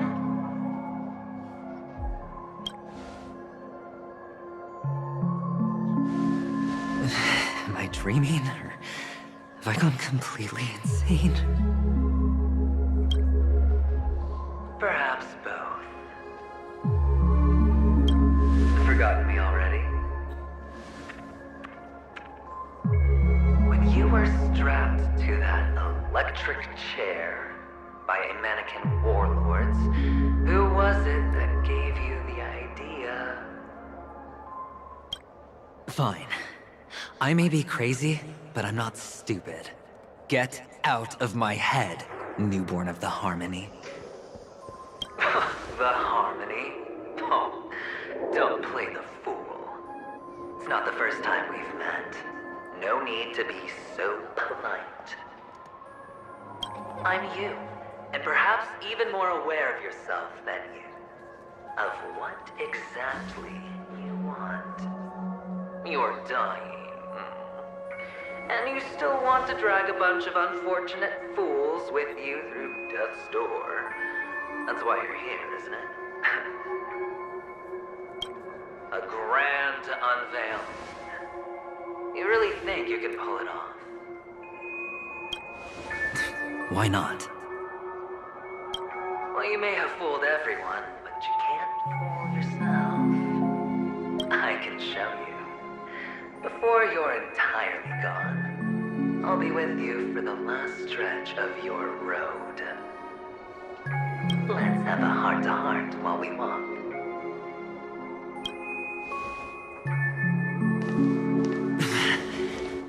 What exactly are you? Most people in this world spend their entire lives just to reach one outcome. And I am that outcome. Kakavasha, I am your future.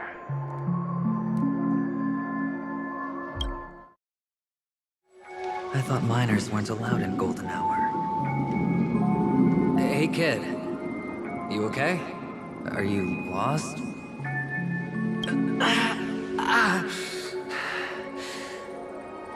What's wrong, mister?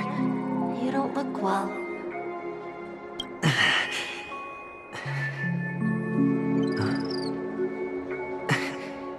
Your eyes. Impossible. Who are you? They're pretty, aren't they? Sis said they're a gift from Mama Funga. Colorful eyes are said to bring good luck. Mister, you have pretty eyes too. Beautiful. Are you alone? Where are your parents? They're in that amusement park. Papa and Mama went in first. I'm just about to go look for them. I have to go. Goodbye, mister. Hope you have a good time, too.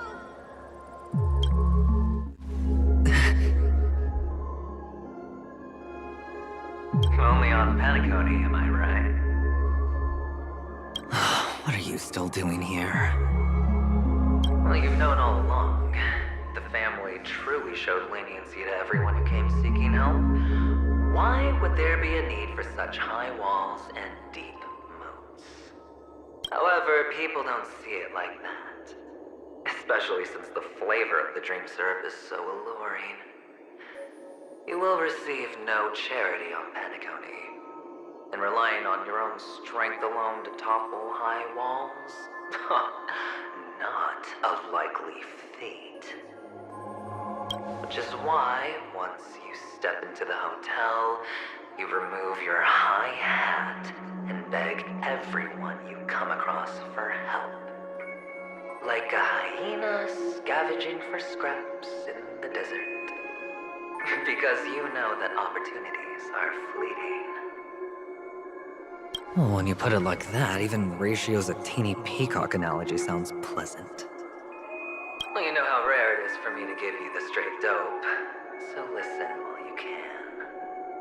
It's good timing that you mentioned the doctor.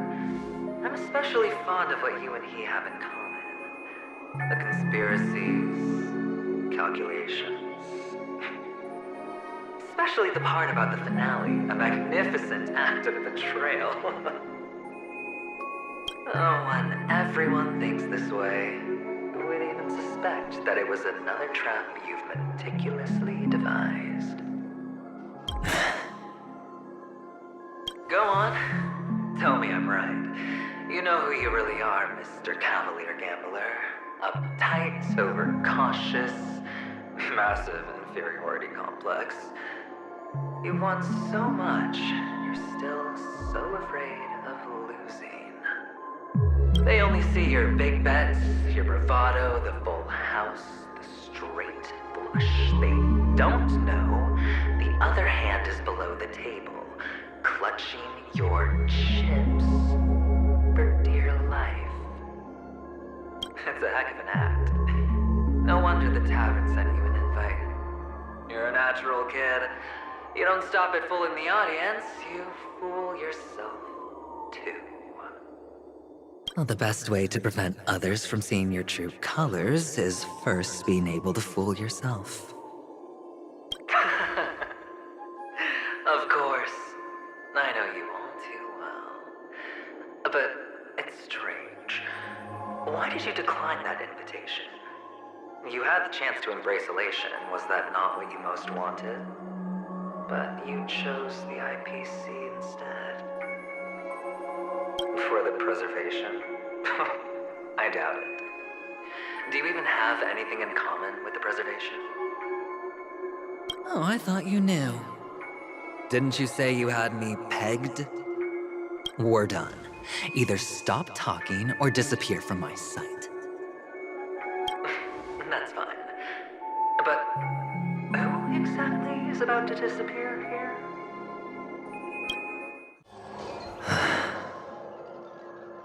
Hide and seek. What sweet childhood memories. When Mama said goodbye that day, how many catechins were like jackals hot on your heels? I know you won't forget that sound anytime soon. Those shrill cackles. You had to hide right under the noses of those savages. You and Big Sis, playing dead, drifting in all that muddy water.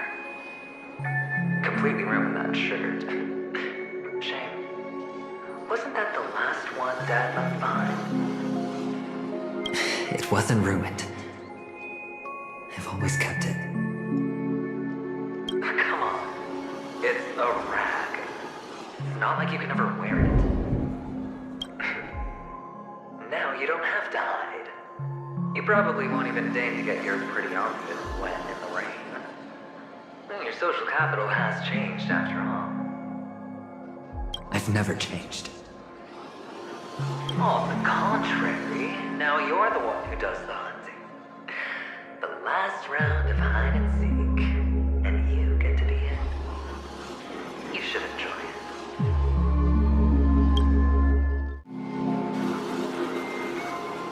it. Is this...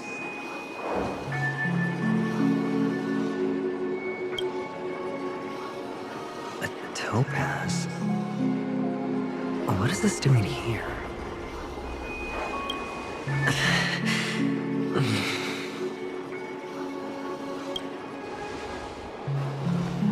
What? Does her cornerstone wrench out your heart so? I was merely curious at why it was here. Maybe that winged guy put it here. To taunt you. Just to make you realize that your painstakingly arranged magic show is nothing but a death rattle. The cornerstone's hue is the same as the radiance of Cliphont's body. I've gotta give it to you. I've heard a lot of baloney, but that lie deserves a prize for sheer nerve. If you were just a little bit smarter, the jig would have been up right there. This is just bait. Of course. That's why Ratio's betrayal was one of the keys to your plan. I have to say, that doctor's acting was superb. Or maybe he wasn't acting at all. All the better for you. Sunday didn't become head of the Oak family by acting sloppy. He's obsessed with control. You have to give him enough detail to satisfy his meticulous nature, but not so much that he gets suspicious.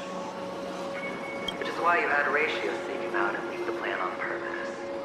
To prevent the other party from suspecting anything. The intel you gave to Ratio was all true. You spoke of the same to Sunday. Finally, Sunday took the bait, found the other cornerstone, and before you know it, everyone's distracted for you to steal the third stone right out from under them. Why don't you stop rummaging through my mind? Your mind. It's our mind. You're me, and I'm you. We're the same. The best way to prevent others from seeing your true colors is to first be able to fool yourself. Really? You can't even fool yourself. You just got lucky this time. This is the other cornerstone in Sunday's hands. Rather beautiful green. Just like you. Smooth. Cunning. Tell me, what's its name? Why are you even asking me? Must I do all the work? Aventurine is the stone of luck and trickery. That's what she said when you received the stone, wasn't it? This type of stone isn't rare, but its hue is very similar to a certain gem. In fact, it's often used as a substitute. And that more precious gem is... Jade. Even Sunday can't tell the difference. Well, looks like Jade can be substituted for Aventurine, too. Sauce for the goose. Aventurine, Topaz, Jade. 3 elites, 3 cornerstones who, for a measly Penacony, offered their everything. Oh, you're even more united than the family. As I've said before, 3 chips are sufficient. All or nothing. But will it be the former or the latter?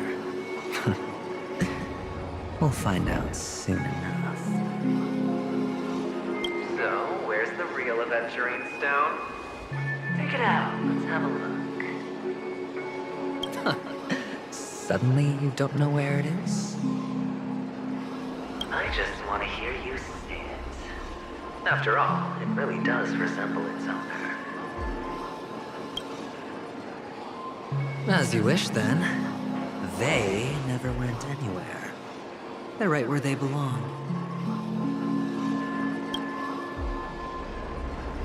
Piled up with these cheap baubles. You smashed the Aventurine stone before you left. Oh, just look at it. Shattered. Just like your life. Poor thing. A humble pebble coated in the most lustrous sheen. I take it back. This thing is far more precious than your life. You're absolutely clear about the consequences of doing this. Blasphemy against Klipoth's body. You think the IPC will let you get off scot-free? Well, Diamond has always been all about results. As long as I can create value far beyond the cost, the ends justify the means. How else would the family be fooled if there was no price to pay? It doesn't matter. Even smashed to smithereens, the preservation's cornerstone can still be used. Its effect may be greatly diminished, but it's enough for me. Now I'm really curious. Why does every step you take involve reckless risks, and the choices you prepare for yourself always come with a strong impulse for self-destruction? Do you truly believe that the greater the risk, the greater the rewards? I wouldn't have guessed you'd be so loyal to the IPC. There is so much you don't see. Which is also why you'll never see how I'll win it all. That is, if you can do what it takes. We'll just have to wait and see then. Hello. We meet again, Mr. Pretty Eyes. Yes. We meet again. Did you find your mother and father? Of course. Big Sis is there too. The four of us were just playing hide and seek. I'm so happy. On our way here, Papa even brought me to see a blimp. I think you mean Phil. Yes, that's it. Putting many drawings together and turning them into a moving wall painting. They put me, Papa, Mama, and Big Sis together, turning us into one big family. You should give it a try too, mister. You look sad. The amusement park will cheer you up. Sure. Go, give it a try, mister.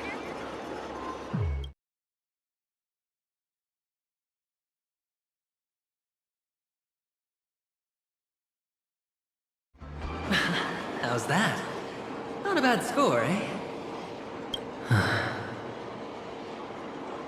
Boring.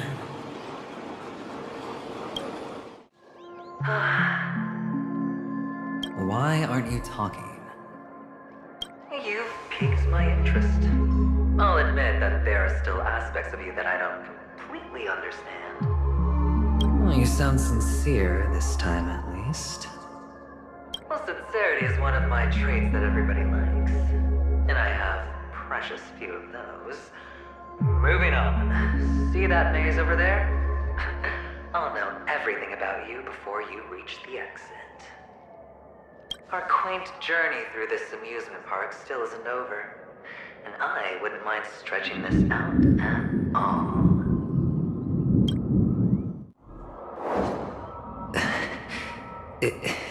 Is this... Oh, what's on your mind? It's got nothing to do with you. Do you need a hint? These are manacles on you. That man gave you your first job. You made your first pot of gold. I remember it all too well. You wrapped that iron chain around your fist, for that is the only tool you could find. Then, in that maze, you... Shut up! Oh, you don't wish to face your past? Unwilling to admit that your life is worth at least 68 tamas. Well, from what I see, you refuse to confront it, because it only proves you are weak. How could a weak person take such daring risks? That's right. You love the thrill of danger. But you refuse to let go of meaningless sentiments. Even in this beautiful dream, the only thing you dare allow yourself is death. In your hands, those who follow you could have become Joker cards. They're far more useful that way. It's not like this is the only place the family ever cut corners. You could have had tons of action if you weren't so all or nothing. All it takes is a meager sacrifice. I bet Opal would have resolved this without a fuss. A pity you're not in. Well, you wouldn't be in this state if you could just get with the program. And why couldn't you? Out of professional integrity? Those techniques you mentioned are highly efficient, but it's not that I don't know about them. It's more like I couldn't care less. Get it? What fun is it if the fight isn't fair? Fair? You assume your opponents would fight fair in the first place. The odds are obviously not in your favor, so how are you just breezing by? Did that masked fool's words awaken something in you? Well, she gave me an answer that could turn everything upside down. Everything? You mean it could make all the cards on the table just disappear?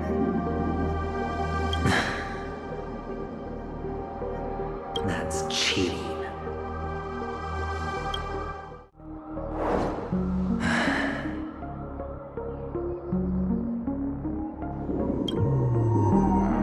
Your expression right now is hard to put into words.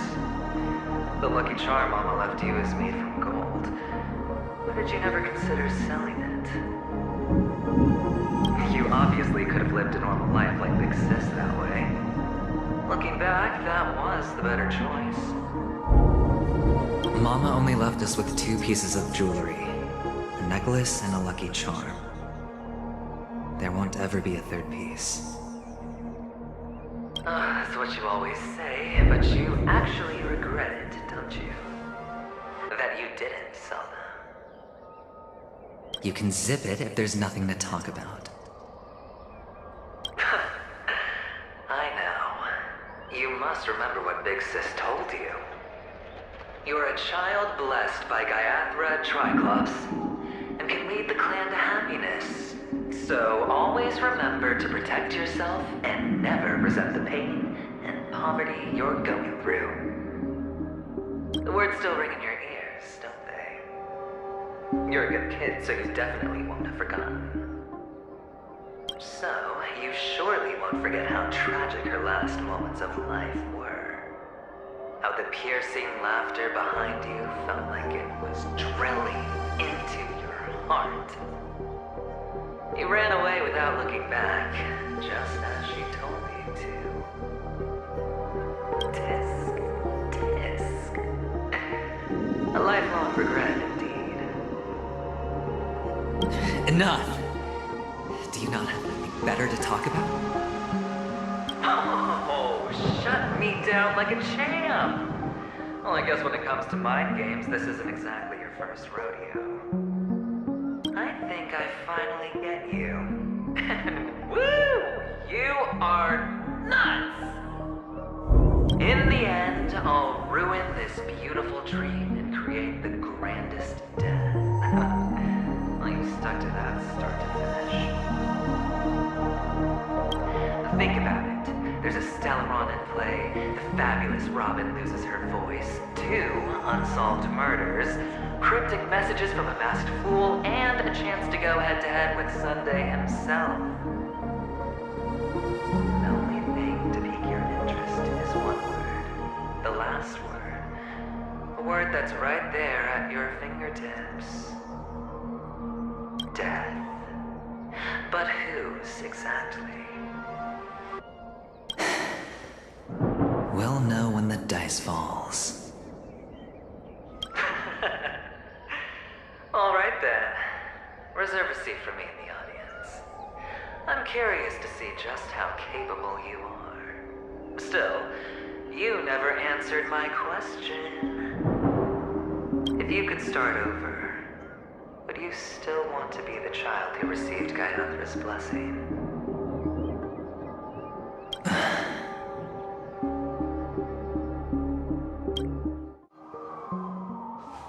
I don't know why, mister, but you always give me a special feeling that makes me more curious about you. It's sad that I can't get to know you more. We have to say goodbye. Did you have fun? You're going back? Yes, I should go home. The day's getting dark. And it's going to rain. I don't want to worry the others. You're home. Where is it?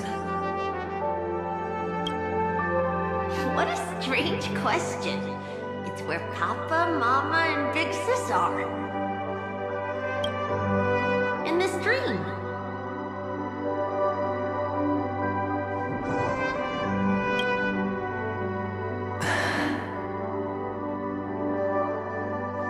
This amusement park. This beautiful dream. They really are peaceful. Everyone loves it. But, mister, why don't you like it? Because they're not here. Where are they then?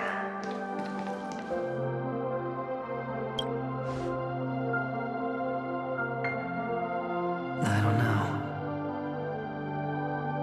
You do know. But there's no point pressing the issue.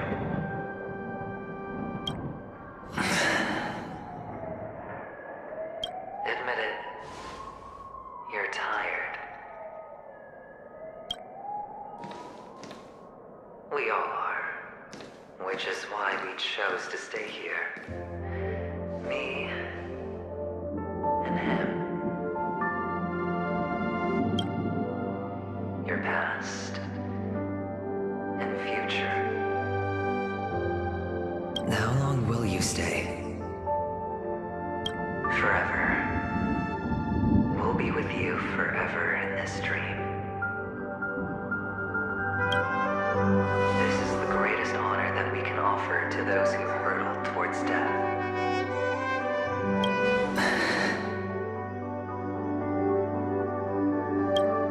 The road less traveled is less traveled for a reason. But you've never gone in any other direction. Your own life is the chip you're most eager to lay down. Always has been. You don't care who the real murderer is, and the Watchmaker's so-called legacy couldn't be more boring. What you want, what you need, is to be the smooth operator, the solid gold deal maker who doesn't waste a drop of sweat, even when he's up to his neck in danger, deep inside family territory. You want to be polished up, cuffed with red-hot chains, and spotlit center stage. You'll be the closing act, the final sacrifice. I can do it. And it will be flawless. Of course you can. Your luck will help you at the right time. A Stellaron and an Emanator. It's that simple, no? That way, the IBC will earn a place at the table. And as for you, you'll just happen to slip the leash, sweep the rat race, extract yourself from this endless debacle. You'll have the freedom you've always dreamed of.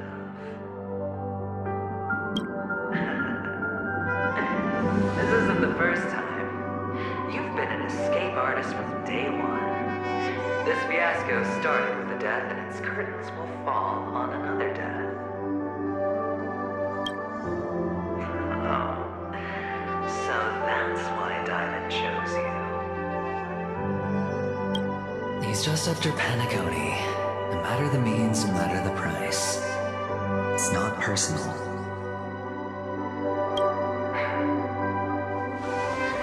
It's hard, isn't it? Well, don't get soft on me now.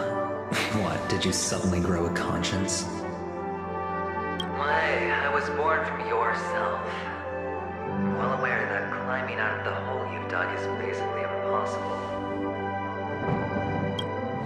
I can't stop you from doing what you want. We can't change where you want to go. Well, what's done can't be undone. All we can do is play the cards we're dealt and rake in as much time as possible. Yes. Alas, people won't make all the right choices in their lifetime. Though luck always seems like it's on your side. You will keep winning, having never lost before, but why you? Why must it be you? If all your luck is built on the pain of someone you love, on the loss of dozens more, if these windfalls, these jackpots, aren't a gift from Gaiathra, if all they are is a long string of meaningless deaths, then what did we do to deserve living in a world like that?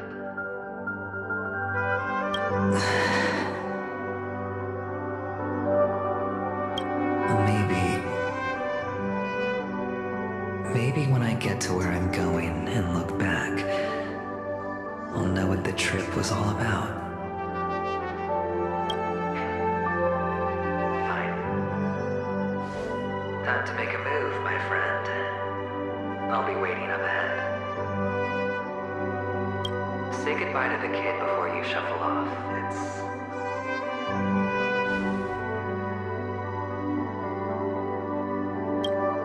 It's best to die without regrets.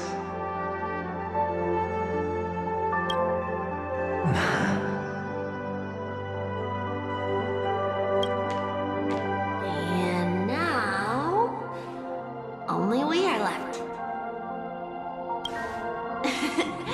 Can you take a photo for me? I want a memento. Sure. Come on.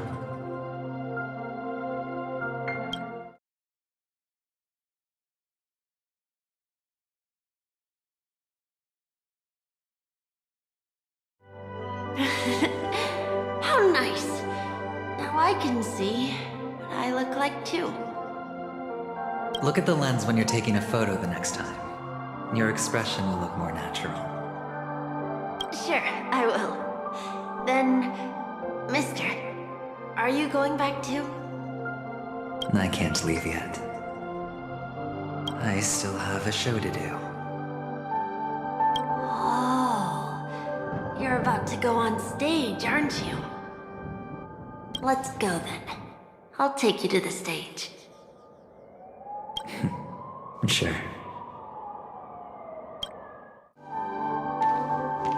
Behind this curtain is the grand stage. It's almost time to go on stage. Are you ready? Good luck with your show. Thank you.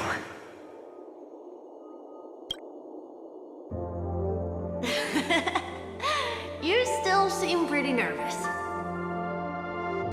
Let's put our palms together. If you receive Gaiathra's blessing, you'll feel more relaxed. Putting our palms together is a simple ritual. By putting our palms together and reciting the prayer to Mama Funga, she will bless us. If you're not familiar, I can guide you. It's all right. I know how to do it. Of course I know.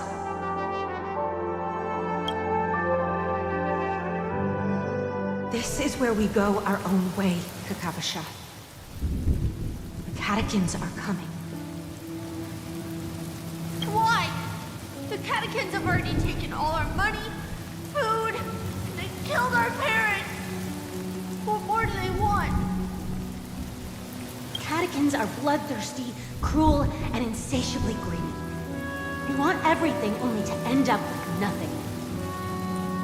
This is a trick, an act of revenge. Remember? Today is the day of the Kakava, and also your birthday. They know the Adjin will surely hold a festival today. With the aid of this raid, they will come to destroy our wagons and take everything they want. This time, we will fight back. The men in black that descend from the skies are on our side. The cat can stand no chance against them, and will surely pay for their arrogance. Without this rain, the Catechins would never take action, and we would not have the chance to turn the tide. This is a gift from Gaiathra, and you are Kakavasha, whose good fortune will bless your sister with success. But people will die, and you will be in danger. How is that good fortune? Why are you all doing this? The Avgin always return their blood debts. Gaiathra calls for me, while Papa and Mama are waiting for me. I must answer the call. She will bless you with good fortune and help you survive. As long as you are alive, the blood of the Avgin will never run dry. So run, Kakavasha. Do not be afraid, and do not look back. Go to the other side of the mountain. The rain will accompany you, and the rain will bless you. As for us, we will reunite in Kakava's next aurora. May the goddess Gaiathra close her eyes 3 times. Keep your blood eternally pulsing. Let your journey be forever peaceful, and your schemes forever concealed. Farewell, Kakavasha.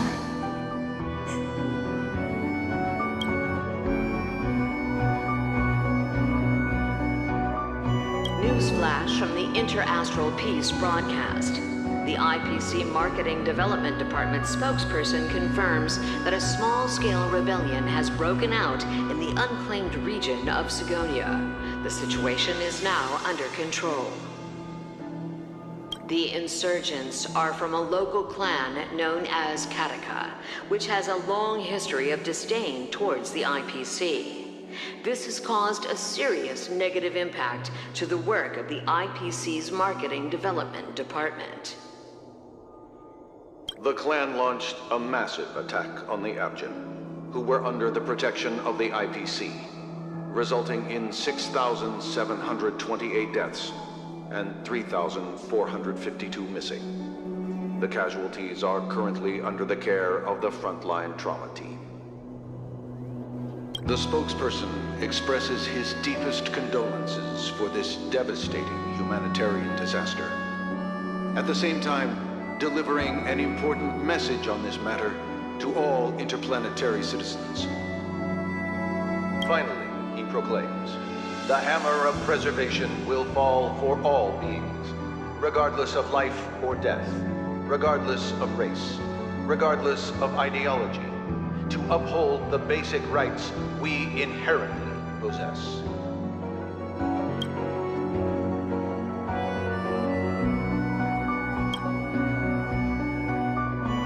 Kakavasha?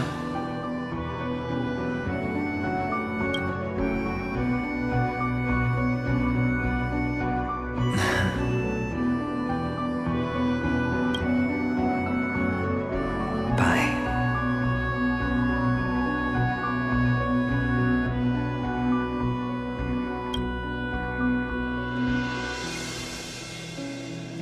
Okay.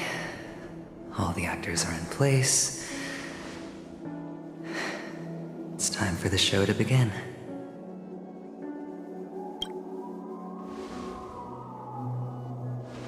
This act is dedicated to you.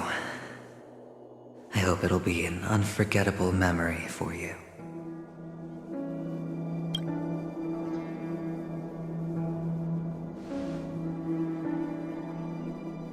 Kakavasha.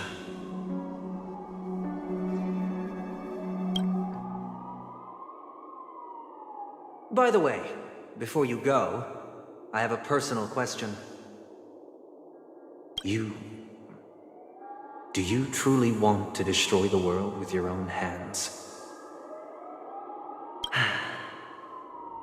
Let's assume Just assuming now, that every time I roll the dice, there's a possibility of achieving this particular outcome.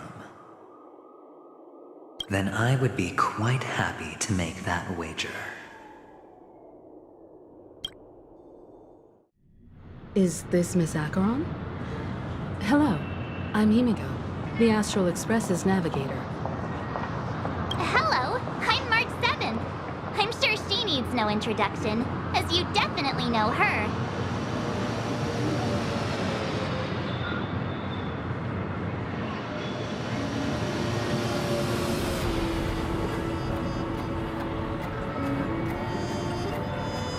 Hello? None of you seem surprised by my arrival. Since Welt has decided to travel with you, it means that he trusts you. And we trust his judgment. I envy your close friendships. Miss Acheron here doesn't present a danger, and she's of no threat to the Astral Express. Aventurine's prior accusation was based on nothing more than his own subjectivity. Which is why, before we continue working together, he has a duty to explain himself. You want to create a situation where all three parties are present? There must be some deeper meaning behind Aventurine's actions. I suspect he's been aware of Penacony's secret from the beginning, and has been continuously strategizing to unveil it. In that sense, the Astral Express's role in his plans would be imperative. In the worst-case scenario, he may use us to do something unexpected. Assuming things do escalate to that stage, having an extra ally is a good insurance policy.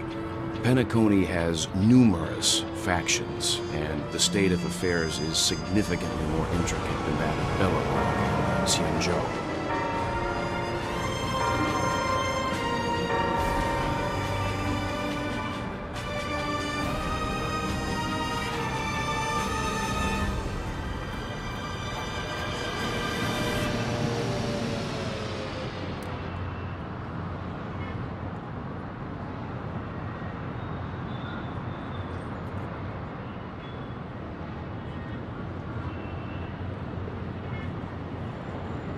She's right. No matter what, we cannot ignore the safety of Penacony. To solve the mystery of the Watchmaker, it is crucial to get the IPC's intel. The path ahead is fraught with danger. But what's trailblazing without a little danger? Sounds like we've reached a consensus. Now, Miss Acheron? I will accompany you, of course. Let's move out then! But where do we start looking for him? No need to rush. If he truly has laid a trap, he will definitely use every means to lure us in. Ladies and gentlemen, the most wondrous, most magnificent show in Penacony's history is about to begin. The IPC cordially invites you to Clock Studios Theme Park. Look. Should both the performers and spectators fail to arrive, won't all of Aventurine's plans be for nothing? Let's get going, everyone. The hour of trailblazing is upon us. I have a bad feeling that something big's gonna go down. Are you ready?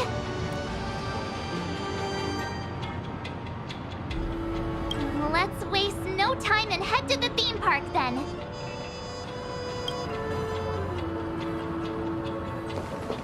Mr. Yang.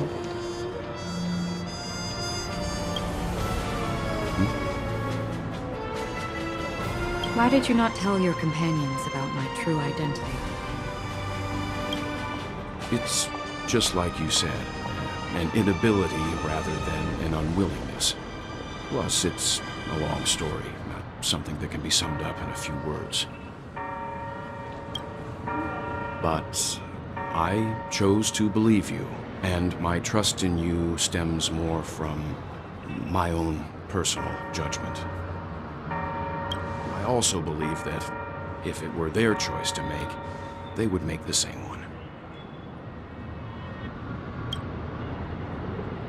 Thank you. I'm grateful. To reciprocate, in the upcoming confrontation, if the odds aren't in the Astral Express's favor, I will stand with you, if my meager strength is required. We're back here again. Aventurine actually chose a really conspicuous location. That guy's really taking it to a whole new level. Does he really think he's a superstar or something? Not a soul in sight. The hounds drove out the visitors, and now their whereabouts are unknown too. Everyone, pay attention. The other party has obviously come prepared.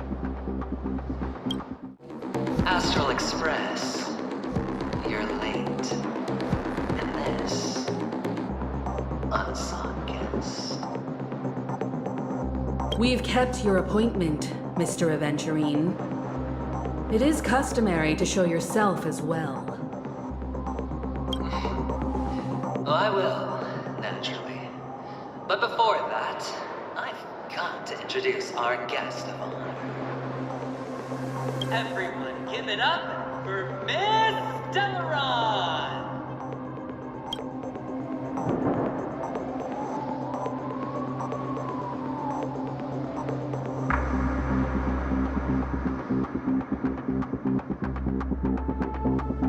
Let me remind you that in all likelihood, this stage and her identity have nothing to do with the wanted murderer. Oh, no, they do. Of course they do. Otherwise, why would I work so hard to gain your trust and then invite you all here? Because she's the only one who saw all 3 homicides. She is the key to proving that the family's death that does not exist in Drain's promise is nothing but a sham! 3 homicides? That's right, madam. The 3rd one is about to happen right now, right here, in Clock Studios theme park. A truly grand death. You, and you. All of you are going to die. And it's all because of you, Miss Stelle. You will become the personification of death.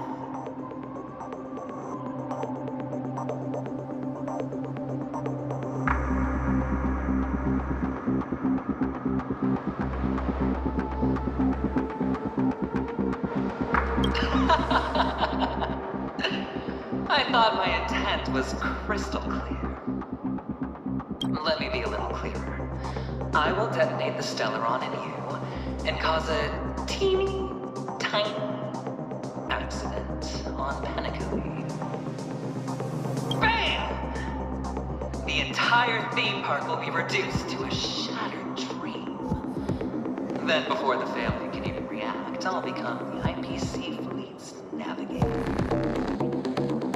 Your bluff isn't fooling anyone. If you could really do that, you would have done so earlier. You wanna bet? Sure. I'll bet with you. I'm betting that it'll be a sweeping victory for me. By detonating an unprecedented explosion to prove that the vow of harmony is a complete and utter joke. You won't do it. Of course I can. It's just another gamble. I came from the wastelands of Sigonia. For just 60 red copper coins, people paid to brand me. Put me in chains, place me in the gallows, and bury me in the golden sands. But the sun could not kill me, and the quicksand sent me back to the embrace of the guild and the IPC. Bear in mind, my victory wasn't just a stroke of luck. I've never been defeated. Have you ever heard the saying, sleep is the rehearsal of death? Why does life slumber?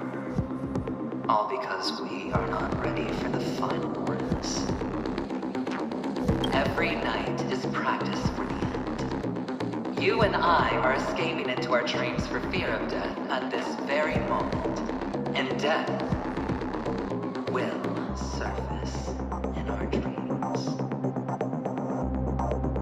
Friends, the game has commenced, and you cannot choose to decline. Nor do you have any reason or grounds to!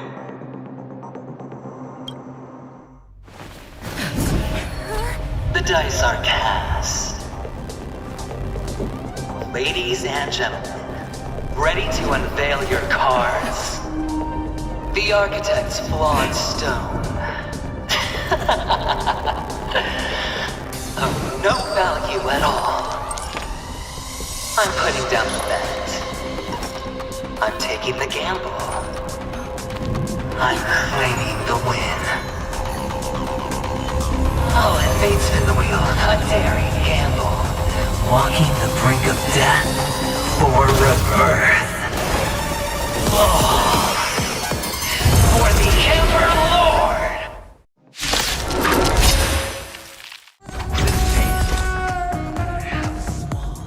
The potential is what you hang on to.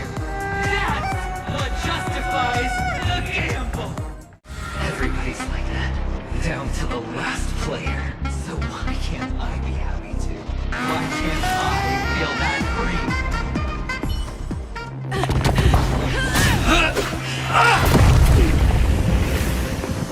Always hide your ace with a straight face. I'm starting to get a little impatient with you all.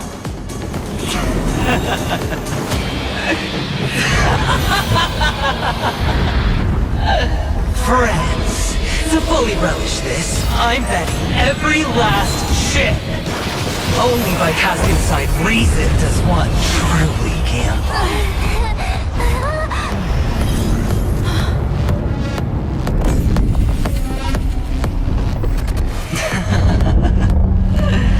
Emanator, I know you'll match my wager, right?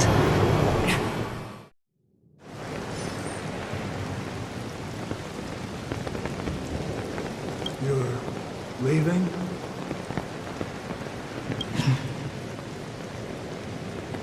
Perhaps. I might pass through the place you mentioned. Penacony. What do you hope to find within a dream? I'm not looking for anything. They aren't in a dream. I'm afraid the family will not open the doors for you. Why? Because the path you walk is not accepted by the Harmony. Even if that's not what I want.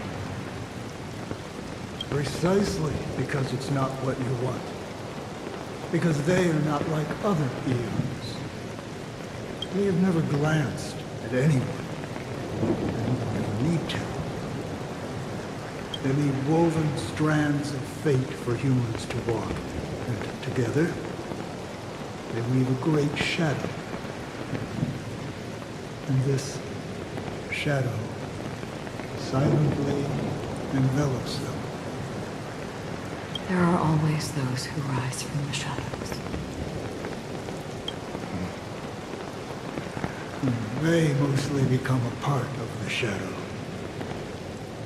In your eyes, am I the same? You still have a strand of color, but not much.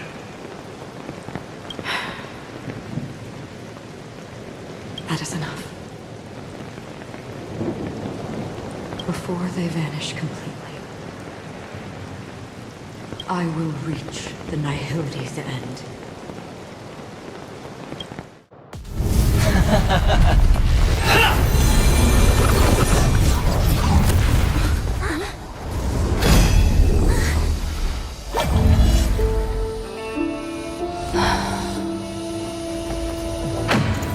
I wish to mourn the departed, weeping like rain, to swell the crossing stream.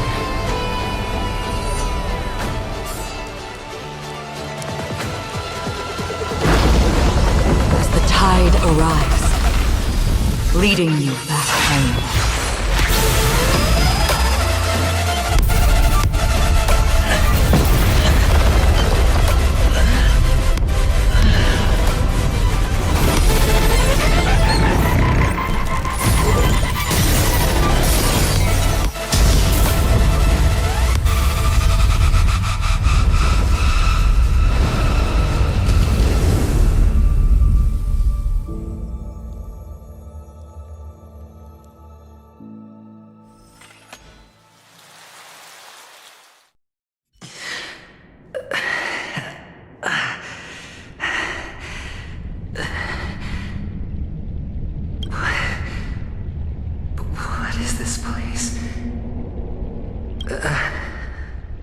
Gigantic black hole. And see. Have I succeeded?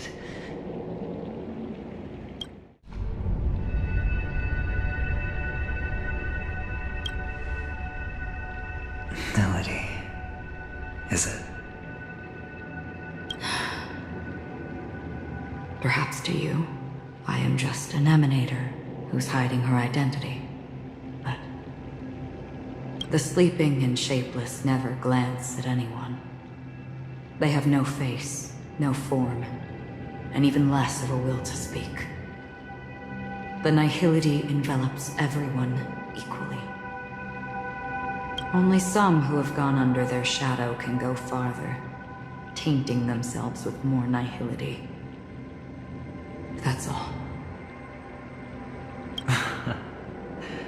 That's all. My friend, you really leave me at a loss for words. So, is this my final destination? The land of the dead? This is all but a fleeting dream. One of the thousands of manifestations of IX. Under the watchful eye of nihility, we momentarily linger here before moving on to our own paths. It seems that my death has already been determined. Even if you wish for it, I can't promise you anything. Now that you've accomplished your goal, I think you can be a little more forthcoming.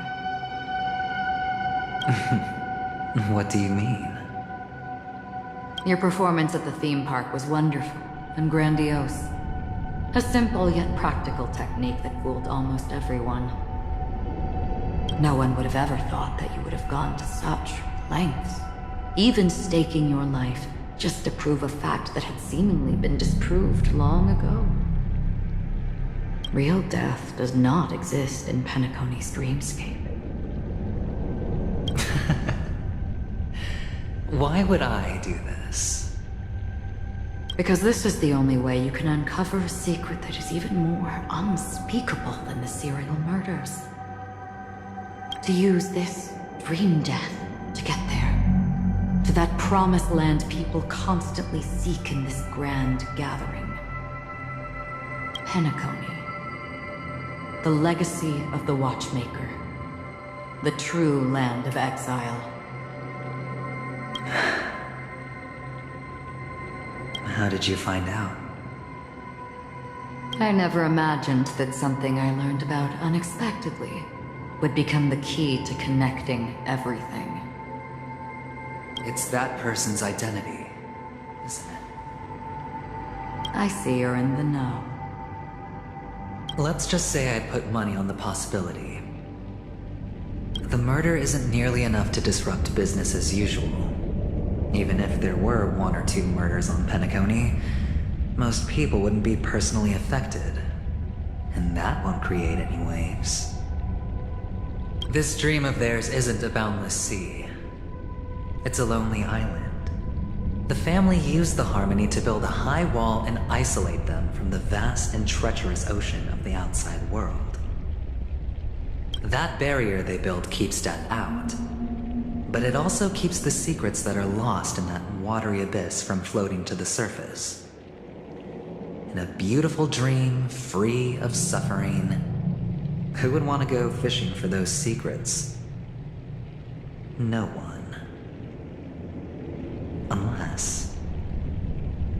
Unless someone goes to the other side of the barrier and lives to tell the tale. Someone already has. I got the idea early on, chewing on that masked fool's little hint. If a mute isn't someone who cannot make a sound, then it has to be someone who cannot speak. Someone who survived the treacherous depths, but is unable to take the stage and speak the truth. Well, I'm happy to know she's safe and sound, and still on Penacony. Hint. Is that not proof? Well, proof is the one thing I don't have. The only thing that can prove these conjectures is for the family to come clean. And with the way they buttered up these outsiders, it seems pretty clear they're intent on covering their tracks. But you don't need proof to have a suspicion. And for me, suspicion is enough. I didn't need to find the memory zone meme. I just needed for someone to kill me like it killed that silver-haired girl. You don't sound very confident to me. Going out of your way to make citywide broadcasts in an attempt to involve more people. You are simply betting on the possibility of someone being able to break down the barrier. You're very lucky that fate has decided to let us cross paths. I happen to be equipped with a very sharp blade, sharp enough to slice through the veil of dreams. I can also carve the Harmony's brand off of you. You possess great cunning, deliberately setting us up to be on opposing sides, constantly repeating the words of the Emanator in front of others, leaving me no choice but to draw my blade against you. And that's how you win. Opportunity and strategy, both are essential. And in your plans, the IPC always wins. Even if you lose the bet. To the family, the life of an ambassador is still invaluable. That's a huge gamble, isn't it? But allow me to point out a mistake. The IPC's success is not guaranteed. I, unfortunately, have no contingencies for such an important matter. Detonating a Stelleron. I can't do it. The Aventurine Stone is too broken to even safeguard my escape from the stage. If, at the end of the day, you did not unsheath your blade, I would have lost the bet. It is pointless to discuss what-ifs. You have won. Your prize is an entry ticket into that deep sea. And after this, whether you can return from the abyss is another gamble of yours. Have you never wavered? Wavered? Of course I have. But I can only bank on my own good fortune. Because other than that, I have nothing.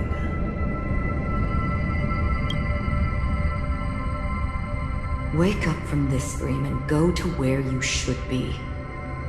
Your gamble is not over yet.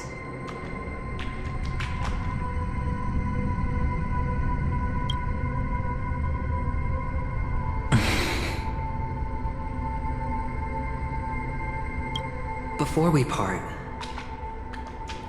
can you answer one more question?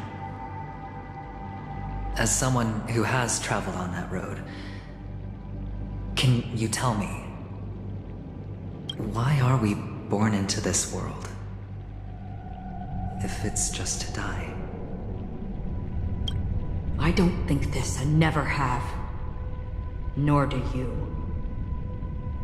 But the nihility envelops you and I. And everyone. And because of that, it's pointless.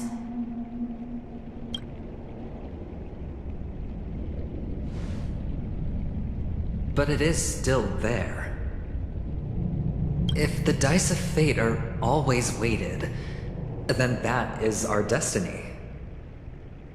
Why, then, do we struggle against it?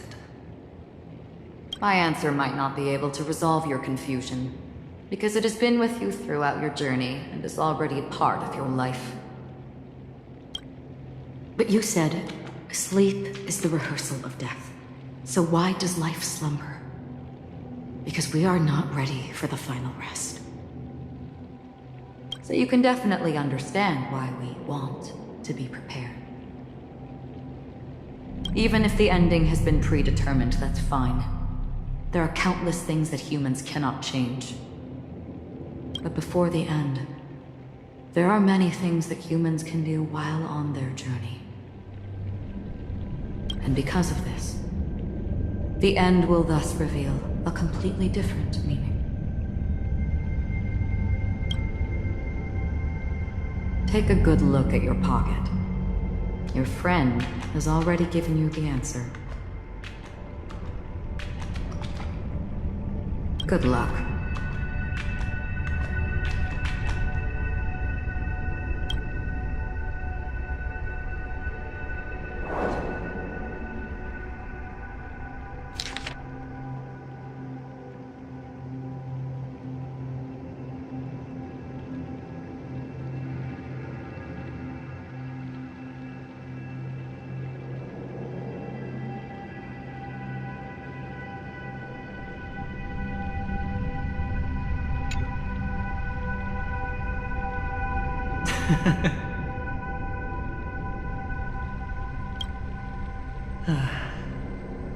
Then I shall get going.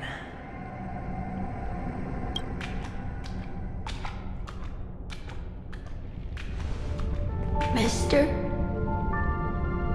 You're leaving? You ultimately chose to leave this dreamscape.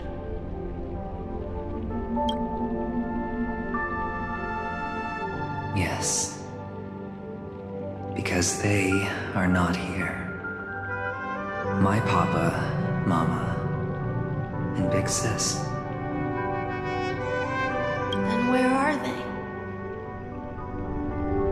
They are in a place where everyone will go.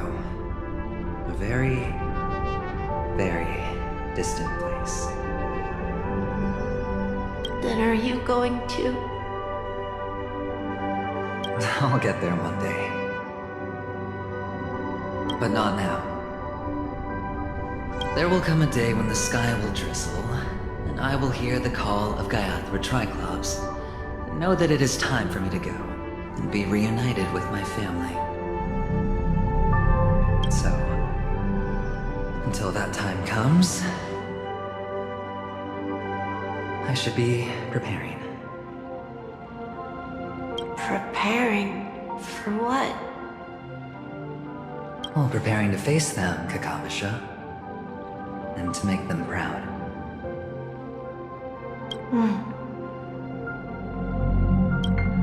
I know you'll be able to do it. Good luck. Well, of course. For I am the child who received the blessing of Gaiathra Triclops.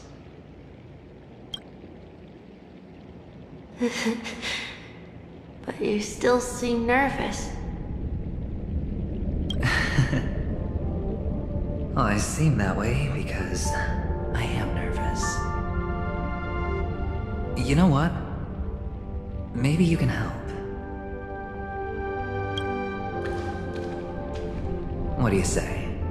One last time? Put our palms together?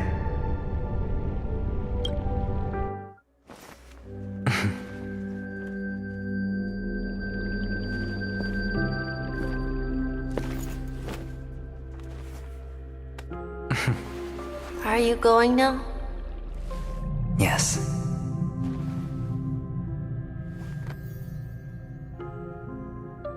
May the Mother Goddess thrice close her eyes for you, keeping your blood eternally pulsing. May your journey be forever peaceful, and your schemes forever concealed. Our paths will cross again beneath Kakava's shimmering auroras. Farewell, Kakavasha.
The light of the Aventurine Stone has disappeared. This only represents one outcome. He kept his promise. And got what he wanted.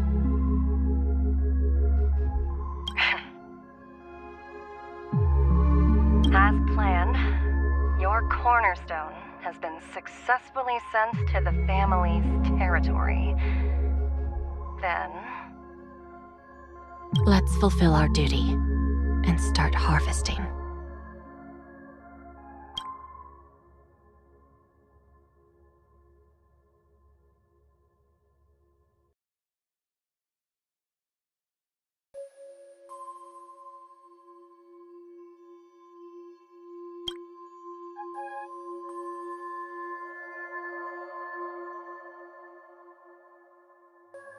I come for an audience.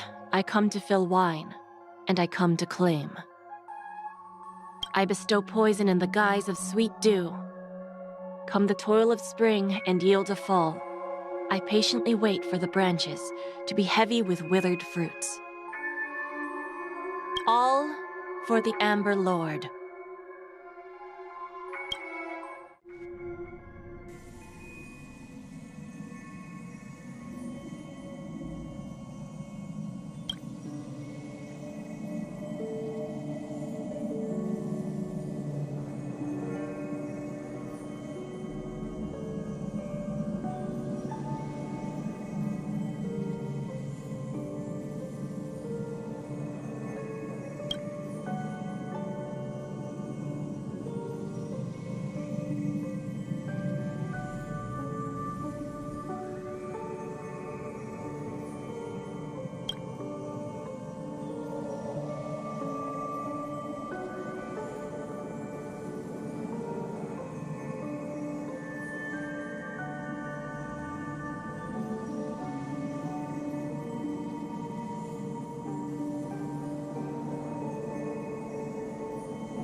you're awake.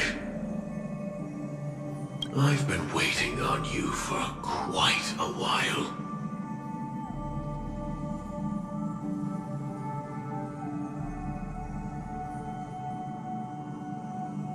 A crevice between dreams. You've met me before. I'm Sam, a Stellaron hunter. I originally planned on showing up earlier to reveal some truths to you. But I encountered more roadblocks than expected. 11 times I've tried, but ended in failure. Before I knew it, this world and I became too intertwined, and it became too difficult to escape the constraints of the script. Elio is right. In this land of the dreams, you and I will reap unforgettable gains. I don't know people's hearts as well as he and Kafka do. Nor do I have a specialty like Silverwolf and Blade. Most of the things that I'm good at only apply to villains who need no mercy. So, there is only one method that I use. This is to show you.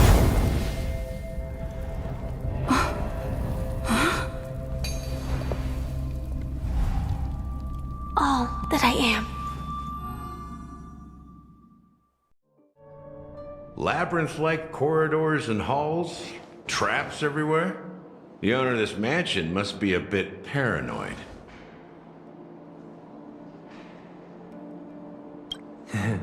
You are so funny, Mr. Security Officer. I hope that sense of humor of yours has helped you find the serial killer. Just expressing a personal opinion.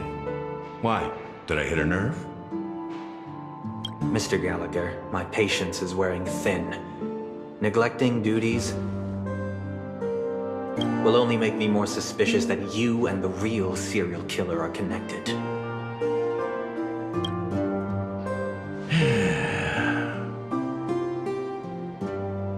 Scoundrel, punk, drunk, hooligan. I have heard this trash talk all too often. But I have never once thought that I'd be treated as an accomplice to a murderer. I take back what I said. Your problem isn't paranoia. You're just crazy, you know? Lunatic.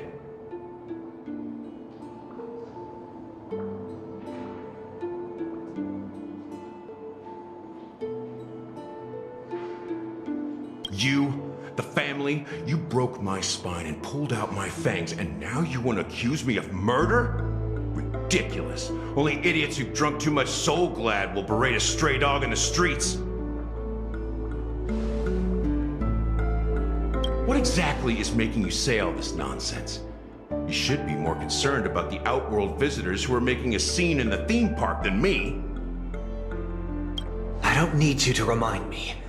The moment that ambassador walked out the doors of the mansion, I knew what he was trying to do. My servants see everything. His little magic tricks may have fooled me, but no matter. I'm happy to see how things have turned out. Why do you think that I just let him go? And why do you think I emptied the theme park stage? Because my target from the beginning has always been you, Hound. The more noise he makes, the more opportunities I have to make you and your true master pay in blood. If I were really the murderer, why would you need to be so secretive? Ha! I forgot. You also have a difficult master to serve, telling you to ignore the murder case and focus solely on that Charmony festival. Isn't that right, my brother? Looks like your disguise has helped you successfully understand every facet of the family. Disguise? You must be blind to be accusing me of being a fake. Open your eyes and take a good look.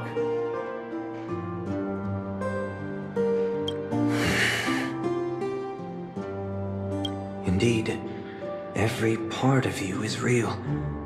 The brown hair, soft and curly like Benny's. The orange eyes, which make me miss the gaze of Sir Whitaker.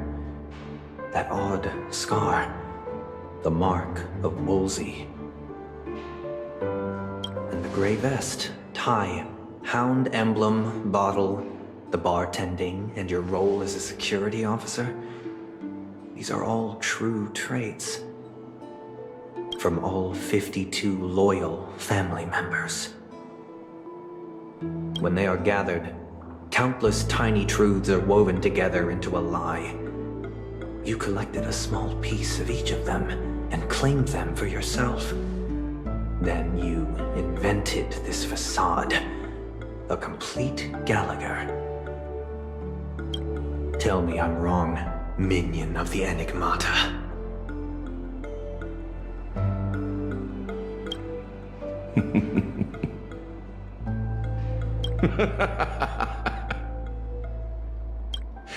You have guts, I'll give you that. Not bad. I severely underestimated you. Admirable. But so what? Can this prove that I murdered your sister and that stowaway? This proves that you and the Memory Zone Meme Death are linked. And that's enough. Listen up. I don't care how you did it. I only care about one thing. The answer to a question.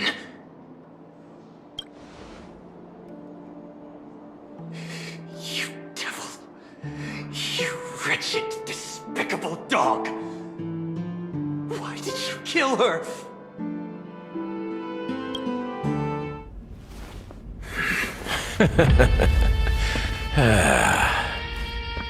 You know, in the thick of things, people are blind to the grit in their eyes.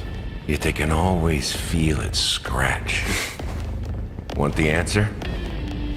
I'll give it to you. The whole thing is just fate playing a cruel joke on us.